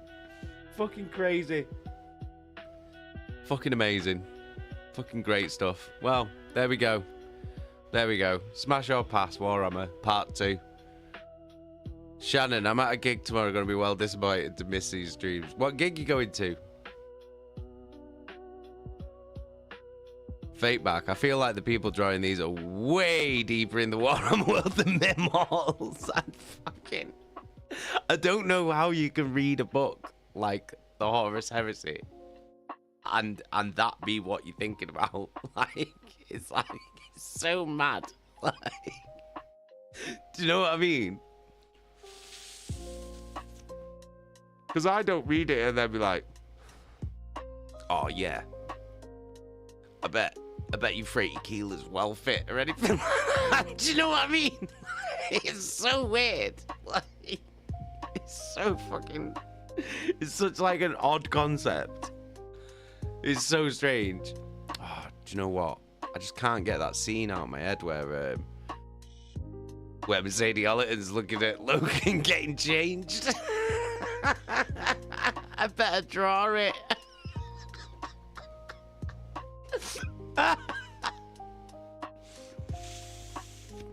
Namato on Twitch. How you doing? You alright? You see Notch making fun of pirate software. MC Legend is back. Notch, who makes Minecraft. Who made Minecraft? Is he back? I thought he, like, disappeared. Snow, war, death, and misery. Yes. Loken and Torgaddon kissing. That's what I mean. That's what I mean. It's like such a weird... It's such a weird, like, jump of, like, of what's in the book. And then you just go, do you know what I should do? I should, like, draw a picture of Torgaddon and Loken not wearing any shirts and kissing. That would be like... It's like... It's so bizarre. All right, Fake Bag. Big love. Cheers for hanging out. See you tomorrow, hopefully. Oh, God. Fucking hell.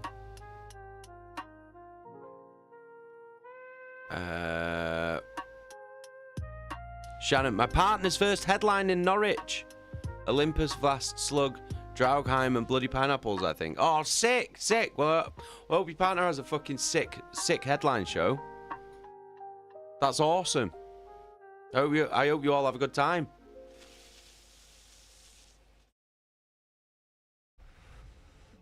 Snow, there was clearly a disconnect somewhere. Yeah, that's what I'm saying. That's what I'm saying. That's what's funny. It's fucking, like, it's such a bizarre fucking, like, leap of... like, do you know what I mean? Thought process. It's fucking bizarre.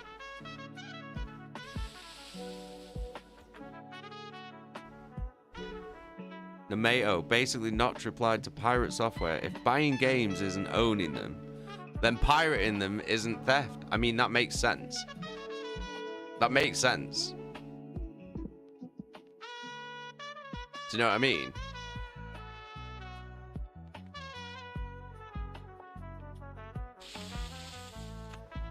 That does make sense. I hate how games are now. Do you know what I mean? I hate the whole way that we consume gaming now. Pisses me off. Because obviously I'm like 38. So when I was a teenager, there was no like digital games or anything. It was like you went to the shop and bought a CD with the game on it. And then the whole game was on it. And the game had to be finished as well. There weren't any like first day one patches or updates or anything like that. The game was the game. You paid your 30 quid and that was it. there was no fucking paywalls, there was no fucking downloadable content or anything that you had to buy. It was sort of like everything that was on the game was on the fucking game, and you got it when you paid for it. And if you wanted to unlock anything, you either had to use cheats or play the fucking game and unlock them. Do you know what I mean? And you owned the game. Like, you bought the game and you owned the game.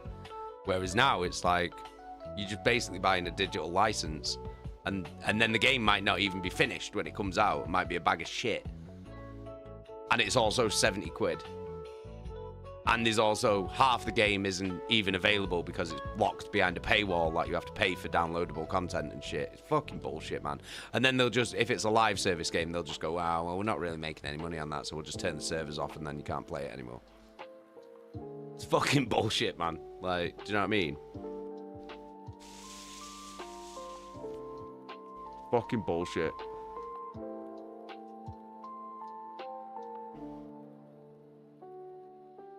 Snow, I've never once in my years of reading and playing Warhammer thought about any of this stuff. Yeah, that's what I'm saying. It's so like, do you know what I mean? If it was like a sexy book or whatever, I'd be like, all right, fair enough, yeah. Like, I get it.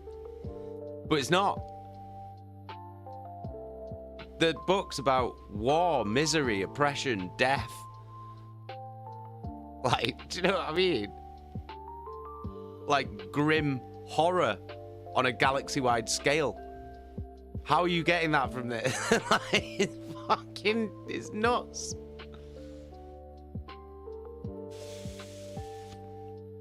Namato, they changed games from a long aging wine to quick drugs. Yeah, I agree. But it's not even quick drugs, it's quick money. It's like everything else. It's like movies have gone the same way. They don't give a shit about making something good anymore. They just give a shit about making money. They just want to make money, like, straight away. That's it. They don't give a shit anymore. And because of that, like, everything's just watered down and fucking... It's just all about making money. It fucking sucks. There's no, like, real art or creativity in it anymore. And if there is, then it just gets fucking destroyed by the fucking boardroom. Do you know what I mean? Because they don't want that. They just want money. They just want to make money all the time. It's fucking... It sucks, man. Snow, I blame World of Warcraft for the start of this downfall. Really? Is that where it all started? Because I was always, until recently, I was always a console gamer. Like, my whole life. Like, I was never really a PC gamer until, like a couple of years ago.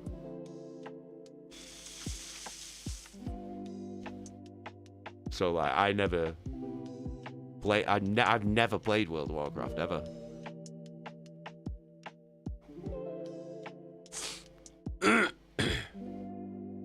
Nossa, game pricing is ass now too. I know, it's fucking ridiculous.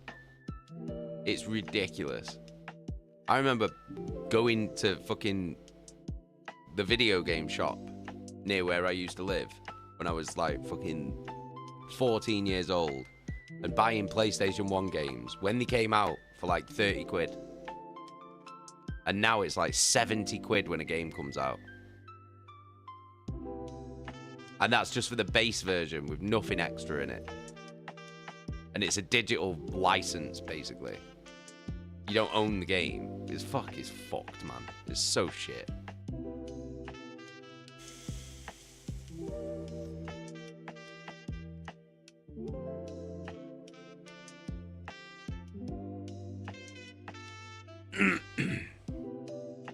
Snow, it feels like a lot of rated M games now feel like they were made for kids and teenagers, and it feels like they've dialed them down. Yeah, it's because of all the fucking censorship in games now.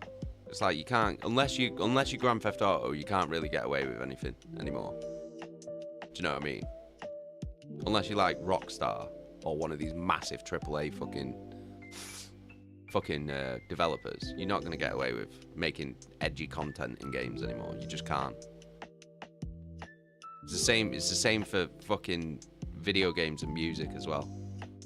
Like, the world's changed now. You just can't, because everyone's offended by everything. So it's like, you can't win. Do you know what I mean?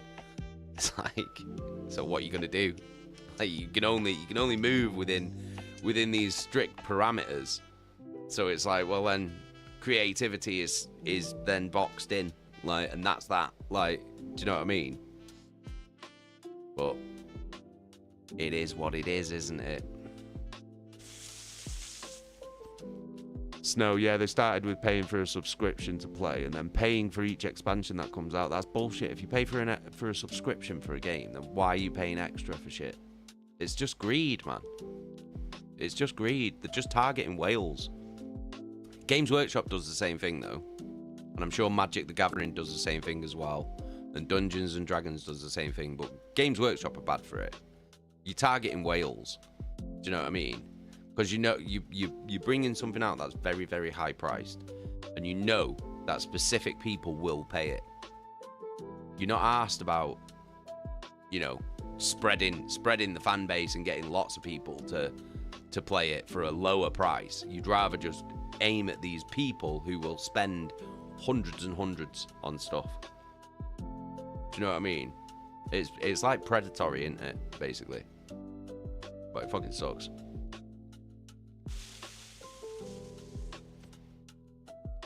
Snow, I'm sad to think about all the money I've spent on Warhammer. Yeah, but Again, though, it's one of them things where it's sort of like you have to weigh up the pleasure you get from it as well.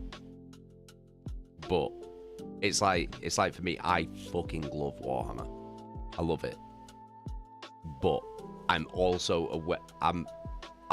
aware of how overpriced it is. Do you know what I mean? Which is why I got a 3D printer.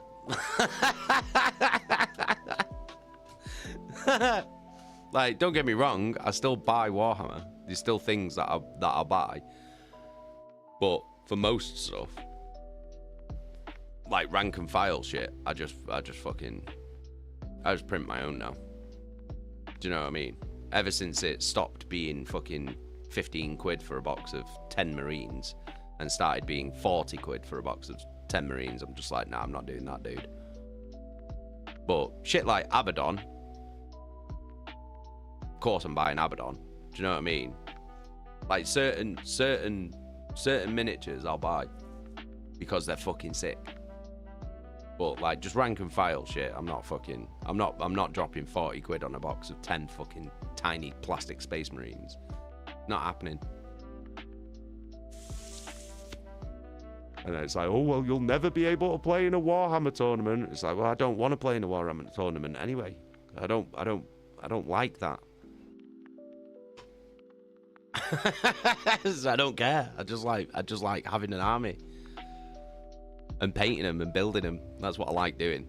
I don't give a shit about fucking playing the game. I don't care.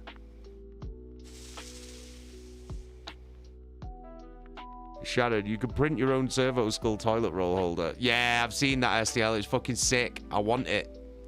But my printer's a resin printer, so really I'd need an FDM printer for printing something like that.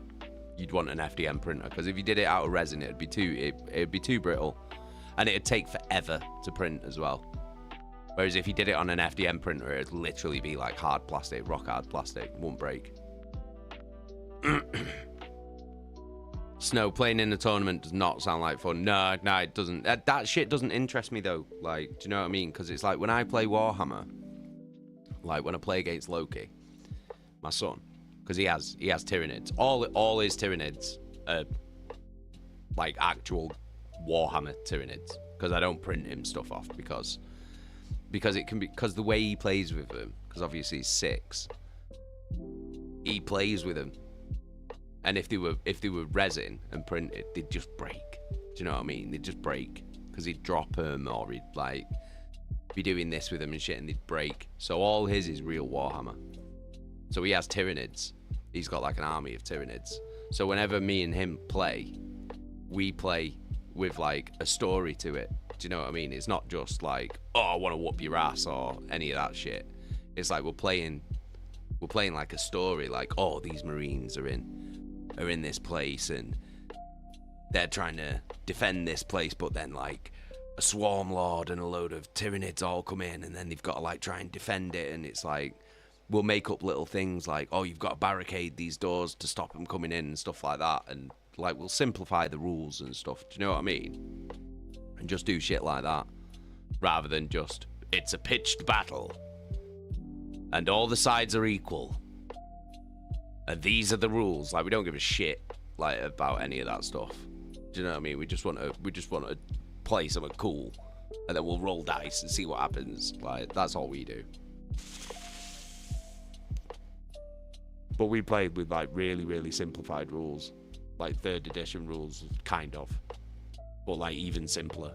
Do you know what I mean?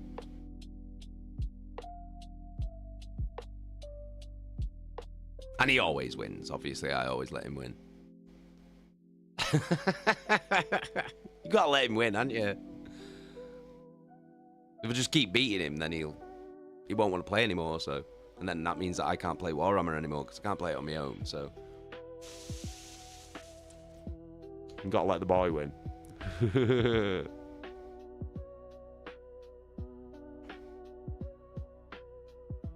Snow, that's how I play it with my friends, and we change up the rules too. Playing with the scenario is so much more fun. No, I agree. I like a narrative to it, though. Do you know what I mean? I like a story to it. And I've always wanted to play like that. You know, like, even when I was a kid. Like, I always came up with, like, oh, this group of Marines, they're on, like, a special mission, and they've got to get to this place and get this thing. And, do you know what I mean? Just do it like that, rather than just a fight. That's why I always liked the look of Inquisitor, because that always seemed more roleplay-y. Do you know what I mean?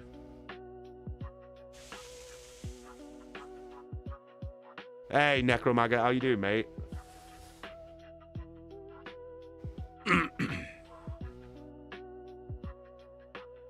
But yeah, that was an interesting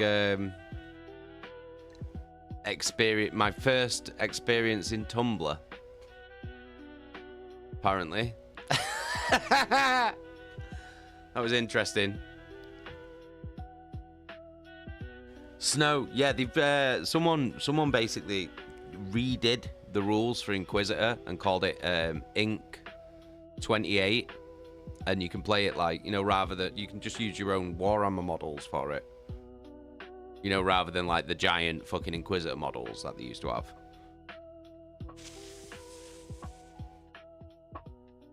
Well, you can play Inquisitor with like with Warhammer scale. And apparently the rules are exactly the same. It's really good, but I've never played it. I think I played a couple of games of Inquisitor with Gav. You know, Gav, who's in the Discord and comes in on the stream sometimes. Played Inquisitor with Gav, a few games of that with him. When we were about 13, maybe 14, something like that. But yeah, check it out. It's Inc 28, so INQ 28. That's the 28mm rules for Inquisitor. Necromaggot's officially finished college today. Oh, congratulations. Good on you. Congratulations, Maggot.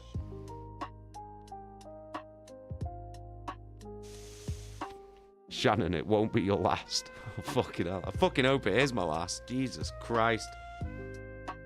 That's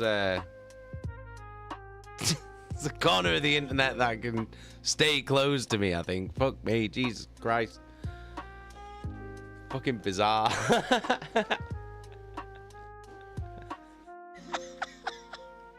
So weird. It's so weird. Is that what Tumblr all is then? It's just people drawing weird pictures of characters that they want to bang, basically. Is that it?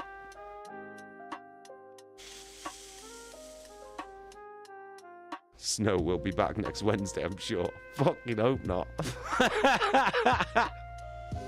I fucking hope not. Shannon, who is smashing and passing next week? Because Chaka wants wrestlers. Oh, we could do that. We could do WWE Smash or Pass. That'd be pretty funny. Right, guys, it is fucking 1:05. I should have gone to bed about 2 hours ago. So I've got to be up in like 5 hours for the kids. So I need to go. But I'll be back on tomorrow between 6:30 and 7, depending on what time the missus gets home from work. And I reckon I'm going to play that not for broadcast again because it was too fucking funny.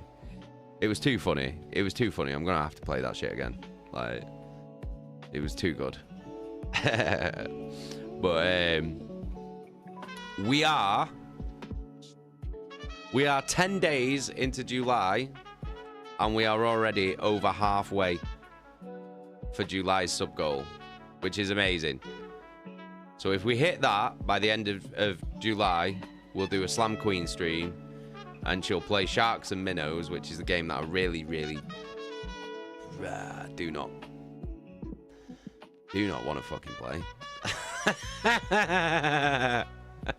Really don't want to play it. But she'll play it while I am forced to sit next to her. But that's if we hit it by the end of July. But we're halfway there. We're only 10 days in, which is fucking amazing. Shannon, I haven't seen your wife yet. We need that. She's amazing. She'll play that game, but oh god, I don't even want to think about it for now. I'll cross that bridge when we come to it. Really don't like sharks. But I'm gonna bounce. If you are new to the channel and you haven't yet joined our Discord, please do join our Discord. I've dropped the link in the chat. We've got the best community of people on the internet. Everybody is so fucking cool. So click that link, introduce yourself, make some new friends, take a look around, and join the best community on the internet. Also, if you like the stream and you want to support me in the stream, there's a merch link. Click that. You can get yourself some amazing fucking death metal style t-shirts, cups, mugs, all kinds of shit on there. But that shit helps me keep this shit rolling. So once again, thank you so much for hanging out with me tonight. It's been a fucking laugh, as it always is. I'll be on tomorrow, 6:30, 7 o'clock. We'll play that fucking mental not for broadcast game. Until then, I will speak to you all in the Discord. Oh shit, what am I clicking here? Yeah, I'll speak to you all in the Discord, and I'll see you all tomorrow. Peace and fucking love. Good night, my queechlings. Mwah. Good night.